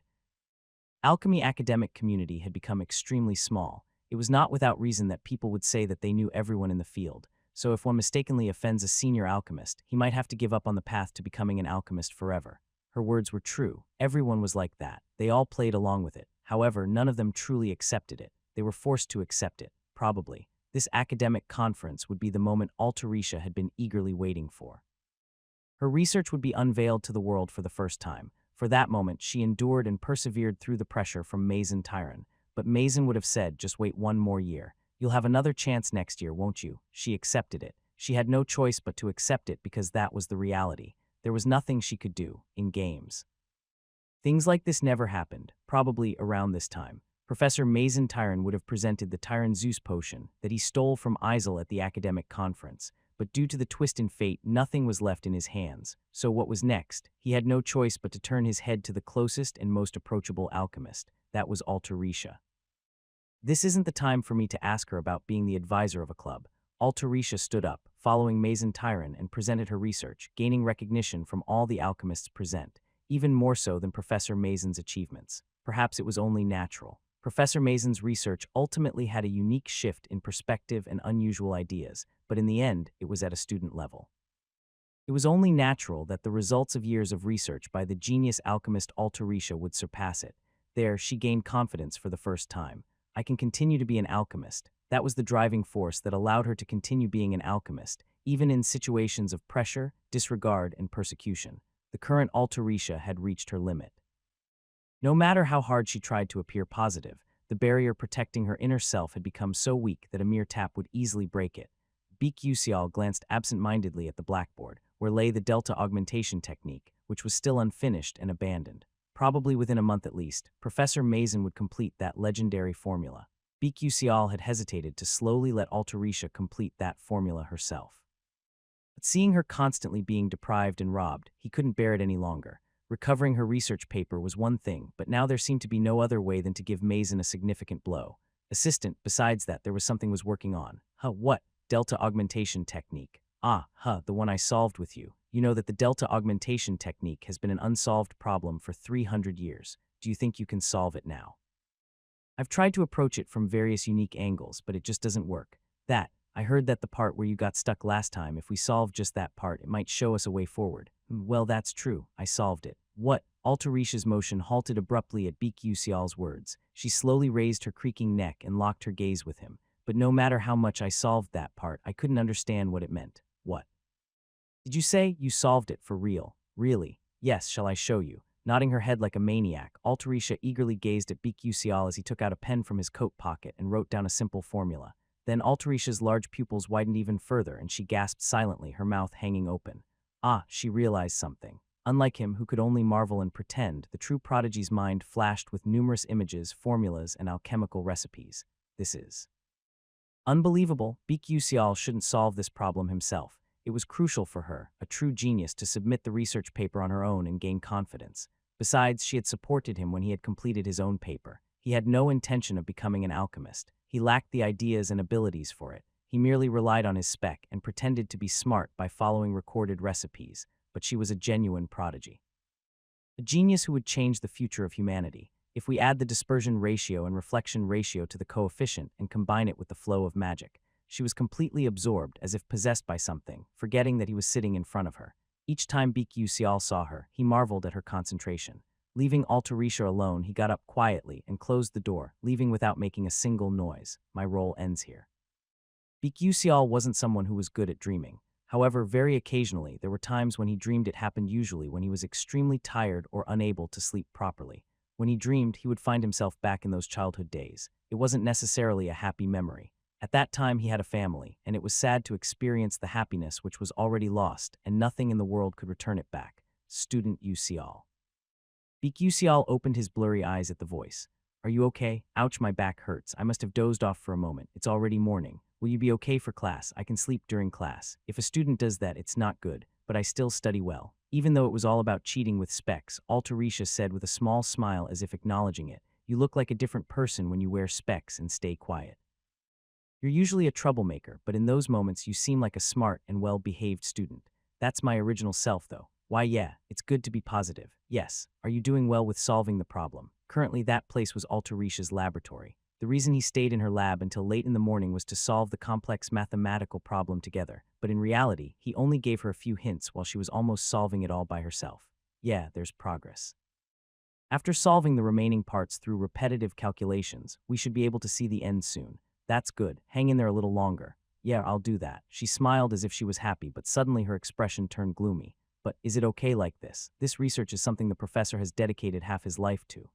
Beek Usial couldn't comprehend if she was kind-hearted or just naive. After having her research stolen, she could still say things like that.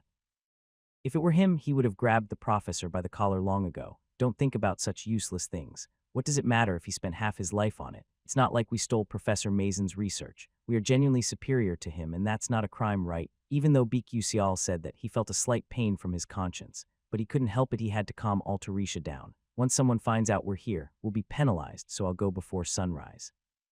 Take care and see you during class. It's Friday, right? Oh, right. Come to think of it, today was Friday. Since BQCL had some tasks to do, he took out what he had been keeping hidden. Club establishment. Application form. Yes, my friends and I want to start a food exploration club, but we need a faculty advisor. Can you do it for us? Of course. How many times have you helped me until now? Without hesitation, she signed the form. I'll try not to bother you too much. It's okay. Include me in the food exploration later. The conditions for club establishment were perfectly fulfilled. BQCL tried his best to hide the satisfaction and left the lab. Since the incident last time, Stella's students' access to special-purpose outings had been restricted. They could no longer use the airship or warp hole unless they had official permission. Even if one used them secretly, there would be records, and it wouldn't take long to get caught. That was why he was so fixated on obtaining the special-purpose outing qualification. Training, you say. Getting an outing permit under the guise of a food exploration club. We're also training for purposes other than food exploration. Hanwal gave him a suspicious look but didn't say much. Even though BQCL made a mistake in the past, Lee Hanwal knew that he genuinely went to train and took a detour when he heard that his friends were in danger. Well, fine. Just don't cause any trouble. Moreover, as the club president, BQCL had no problem going out alone. It's great. He never expected to receive this much help from Mei Yuxiang. I'll definitely repay the favor later. Sigh. After escaping outside of Stella's estate, he took a deep breath. It was suffocating to be confined within the academy grounds. If he took a train a little further from Stella, he would reach Arcanium's Rodeo Street. This place was bustling with energetic students starting from Friday lunchtime, as young people without afternoon classes would come out to have fun. There were a lot of couples, probably because it was spring when cherry blossoms bloomed. Rodeo Street, also known as the Street of Culture and Arts, was similar to Korea's Dihakro. It was a place where various performances such as drama and music took place. It had well-equipped leisure facilities like theme parks, magic parks, and arcades. There were also many walkways and cafes filled with art and music, making it a popular dating spot for students on weekends, resulting in a particularly lively atmosphere.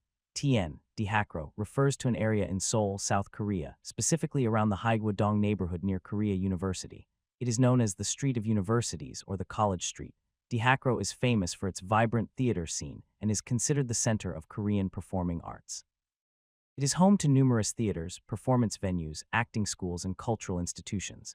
Of course, BQCL was not in a relationship, and he didn't go out with the intention of having fun, so he completely ignored those things and used the airship.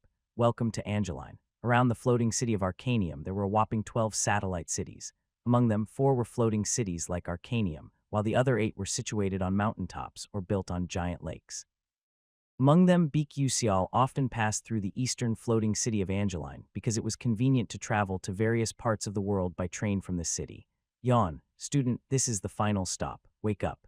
As he dozed off with his face pressed against the train window, the destination had arrived. The train compartment was properly ventilated, so it was quite a comfortable ride. Although the distance itself was quite far, and the journey was hectic after counting consecutive warp holes before boarding the train, it took less than 2 hours. As he slowly disembarked from the train, he opened his mouth in astonishment and gazed at the scenery before him. This is insane. It's unbelievable. A gigantic tree called the Third World Tree stood with hundreds of branches spread out like an umbrella, and beneath it there was a vast garden.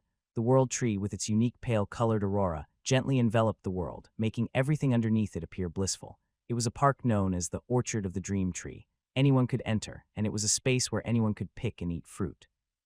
The view from the top was incredibly beautiful, making it a popular resort destination, and it was even considered a famous spot for in-game screenshots. It can't be compared to game graphics. BQCL walked along the path, mesmerized by the various colorful stems and the feast of vibrant fruits in the orchard. Welcome, Stella's Mage. We welcome human mages. As he stepped off the train, a man with pointed ears and slightly rough skin approached him and spoke. He was an elf. As expected, there were many elves around, as it was their territory. BQCL greeted him using the elf greeting he had memorized. I would like to express my gratitude to the Mother of the Earth and the World Tree for bestowing such a beautiful garden upon us. May your sincere heart reach the Mother. With a deep and captivating voice and broad shoulders, he was undoubtedly a male elf. If someone is wondering what this means, elves were born without a specific gender. While there were distinctions between male and female forms, they didn't have reproductive organs. However, when they experienced true love, they could change their gender to match their partner. So even if they were born as female, they could become male and vice versa. It was quite common for elves. Before their gender was determined, male elves generally had different body shapes and slightly androgynous features, making it possible to distinguish them. BQCL walked slowly, exploring the surroundings. Many elves recognized his academy uniform and approached him, mostly to express gratitude. It was because in the past, Eltwin had saved the second world tree from almost burning out. The war between humans and different species was now a thing of the past. Stella's mages had a close relationship with other species. To some extent, they fostered friendship through the annual exchange program between Stella and Elves' representative magic academy, Astral Flower Magic Academy. Exchange students, the Astral Flower Magic Academy was also an enormous institution, and a significant event would occur there in the future. So he should visit there at least once, as there might be an opportunity for him to become an exchange student. Nice to meet you, Stella's mage. Yes, you're beautiful, madam. Oh my ho-ho. He had heard that magic warriors were treated like heroes by civilians, but he wondered if that statement was true. However, as a student, he was treated kindly by many people. In reality, there were not many mages who had mastered offensive magic, but the test to become a magic warrior possessed extreme difficulty, so the numbers were not that high. By the way, there were definitely a lot of handsome and beautiful people among the elves. Beak couldn't help but admire them as he walked. Of course, not all elves were breathtakingly beautiful at first glance. They just had a higher proportion of attractive individuals, but ordinary elves looked ordinary. If you were to make a comparison, it would be like thinking of Uzbekistan on Earth. There were definitely many attractive people, but there were no individuals who possessed overwhelming beauty compared to ordinary humans. Even in the game, when describing the appearance of major characters like Mei Yuxiang or Hong Bai-yon, they often used the phrase, beauty that cannot be compared by any elf. Well, there was one elf who had a unique buff in terms of appearance. The elf king, Florin. She possessed a demeanor akin to a benevolent goddess, captivating the hearts of countless male players. She had the most fan art among all characters, and she was also one of his favorite characters, perhaps due to his preference for elegant ladies. She too was originally genderless, having never experienced true love, but after being rescued by Edna and falling in love with her, she eventually chose to become a male. Regardless of which route one pursued, there was no option for Florin to become a female, which led to the despair of numerous male fans. I wonder how the elf king looked before becoming a man, but it's not worth risking my life out of mere curiosity. They say that those who met her gaze, regardless of age or gender, had their souls stolen and they eventually died, suffering from lovesickness. The cursed attribute, soul-devouring gaze, would cause anyone who made eye contact with her to lose their souls and eventually perish. Anyway, as Beak reminisced about the past and the romance that he remembered, he wandered around the outskirts of the World Tree for a while and finally discovered a small side path. Ah, it must be around here. He entered one of the countless branches of the World Tree and ventured into a hidden passage. Typically, this area was off limits, but there were no guards anyway. If someone were to harm him, the World Tree would move itself to defend and alert the elves of the danger. Sweating profusely, Beak climbed for a while until he discovered an unusually spacious area. It was a place where roots grew in peculiar ways. Let's see, it should be around here. No, maybe here. Yes, that's right. He tapped the transparent map hovering in the air with his finger, and his location appeared. I found it. Well done. He took out the Divine Spirit Gate key from his pocket and approached the tree that had grown gray like stone. It was the hidden entrance to the hidden dungeon, sacred garden of the Divine Spirit. For a moment, Beak hesitated if he should casually insert and turn the key, as the cautionary note on the key bothered him. Caution. Opening the entrance to this place may alert someone else who possesses the key. Of course, it had been proven through numerous players' tests that this warning had no real significance. Even in the game, the key had the same cautionary message, but many players had shared stories of their disappointment because no special event occurred. Well, what could possibly happen? With that thought in mind, Beak firmly inserted and turned the key. Clank.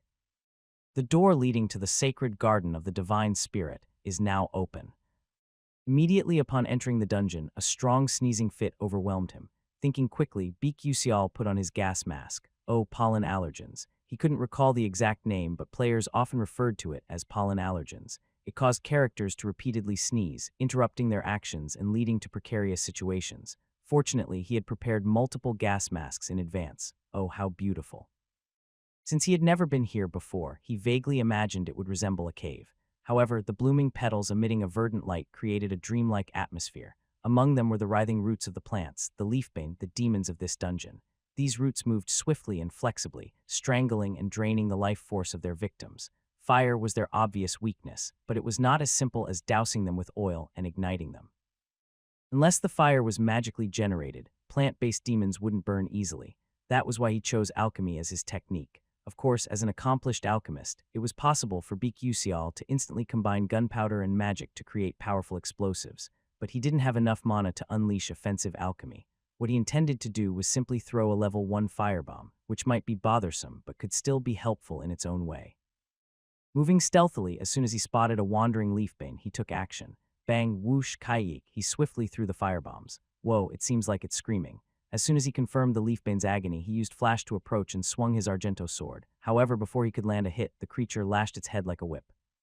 Swiftly, Beak Usial flashed upward, planting his feet to the branch, and then propelled himself towards the leafbane, aiming the sword at it once again. The creature momentarily lost track of his position as if it was startled, and he managed to strike its waist in the exact moment. Despite his intense thrashing, the rebound almost caused him to lose the grip on the sword. What kind of strength does this thing have? Beak Usial missed the sword attack. He quickly tumbled backward, and in order to not give the creature any opportunity, he used flash diagonally without hesitation.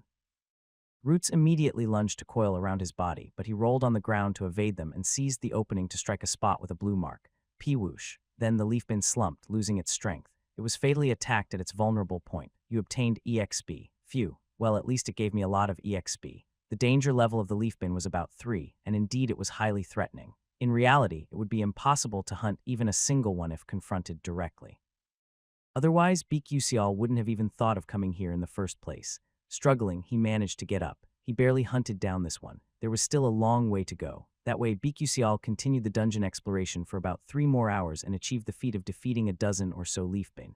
Gulp. Oh, I'm exhausted. He sat on the ground, changed the gas mask, and sipped water through a straw connected to a water pouch. Beak Usial's upper body was encompassed with makeshift armor made from leafbane, utilizing the blueprint and materials he had prepared in advance. It was a method that players in the game often used, and he decided to try it himself, and it proved to be effective. Looking at the time, it had already passed midnight and it was now Saturday. Beak Usial's goal was to fully conquer the dungeon by Sunday, and for that he needed to hurry. Sigh, let's go again. Nighttime hunting in the game and real life were different in terms of quantity and quality. Moving the character with the mindset that he could just resurrect even if he died made him feel like he could move lightly, but in reality, a single mistake proved to be fatal. As he continued hunting, he could feel his body getting stronger, but his mind was gradually becoming exhausted. It was inevitable that his stress would reach its peak due to excessive concentration. I'm dying. Beak Usial collapsed in front of the boss room and gasped for breath. He couldn't hunt down all the leafbane, but he had taken care of all the obstacles blocking the shortest path to this boss room. After all, his goal wasn't those small fry, but the sacred place located deep in the dungeon. Phew. He drank a vitality potion to slightly relieve his fatigue and then reached out his hand to the boss room. If he came here with this purpose, he couldn't afford to not make proper use of it.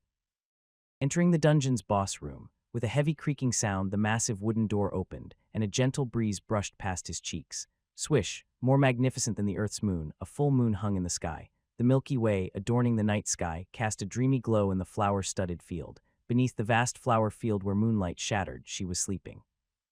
Imprisoned in a timeless stillness, the spirit leafbane, trapped in eternity, had her hands folded as if in prayer, and she knelt in a translucent form. She was even colder and more ethereal than the moonlight, filling the flower field with a bluish hue.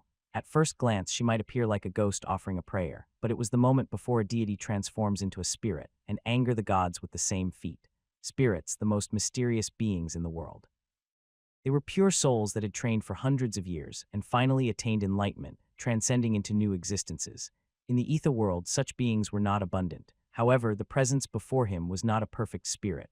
That woman had her heart stolen just before becoming a spirit, making her forever frozen in that state. Now, she was nothing more and less than a plant. Nevertheless, she was still a spirit, so when he entered her presence, an immense pressure of mana would surely bear down on his entire body. Taking a deep breath and gathering his resolve, Beak Usial took a step towards the flower field. Thud, crunch, as if being trampled by an elephant, the pressure crushed his body. It was so intense that it felt like his skin might burst, and despite reading the warnings to always wear high-level protective gear, he was currently completely defenseless, stripped of even the leafbane armor. He was bearing the pressure purely with his body in order to overcome it. It seems like my mana accumulation retardation is holding up to some extent. With great effort, step by step, he walked forward and collapsed onto the ground. At that moment, he had only one thought.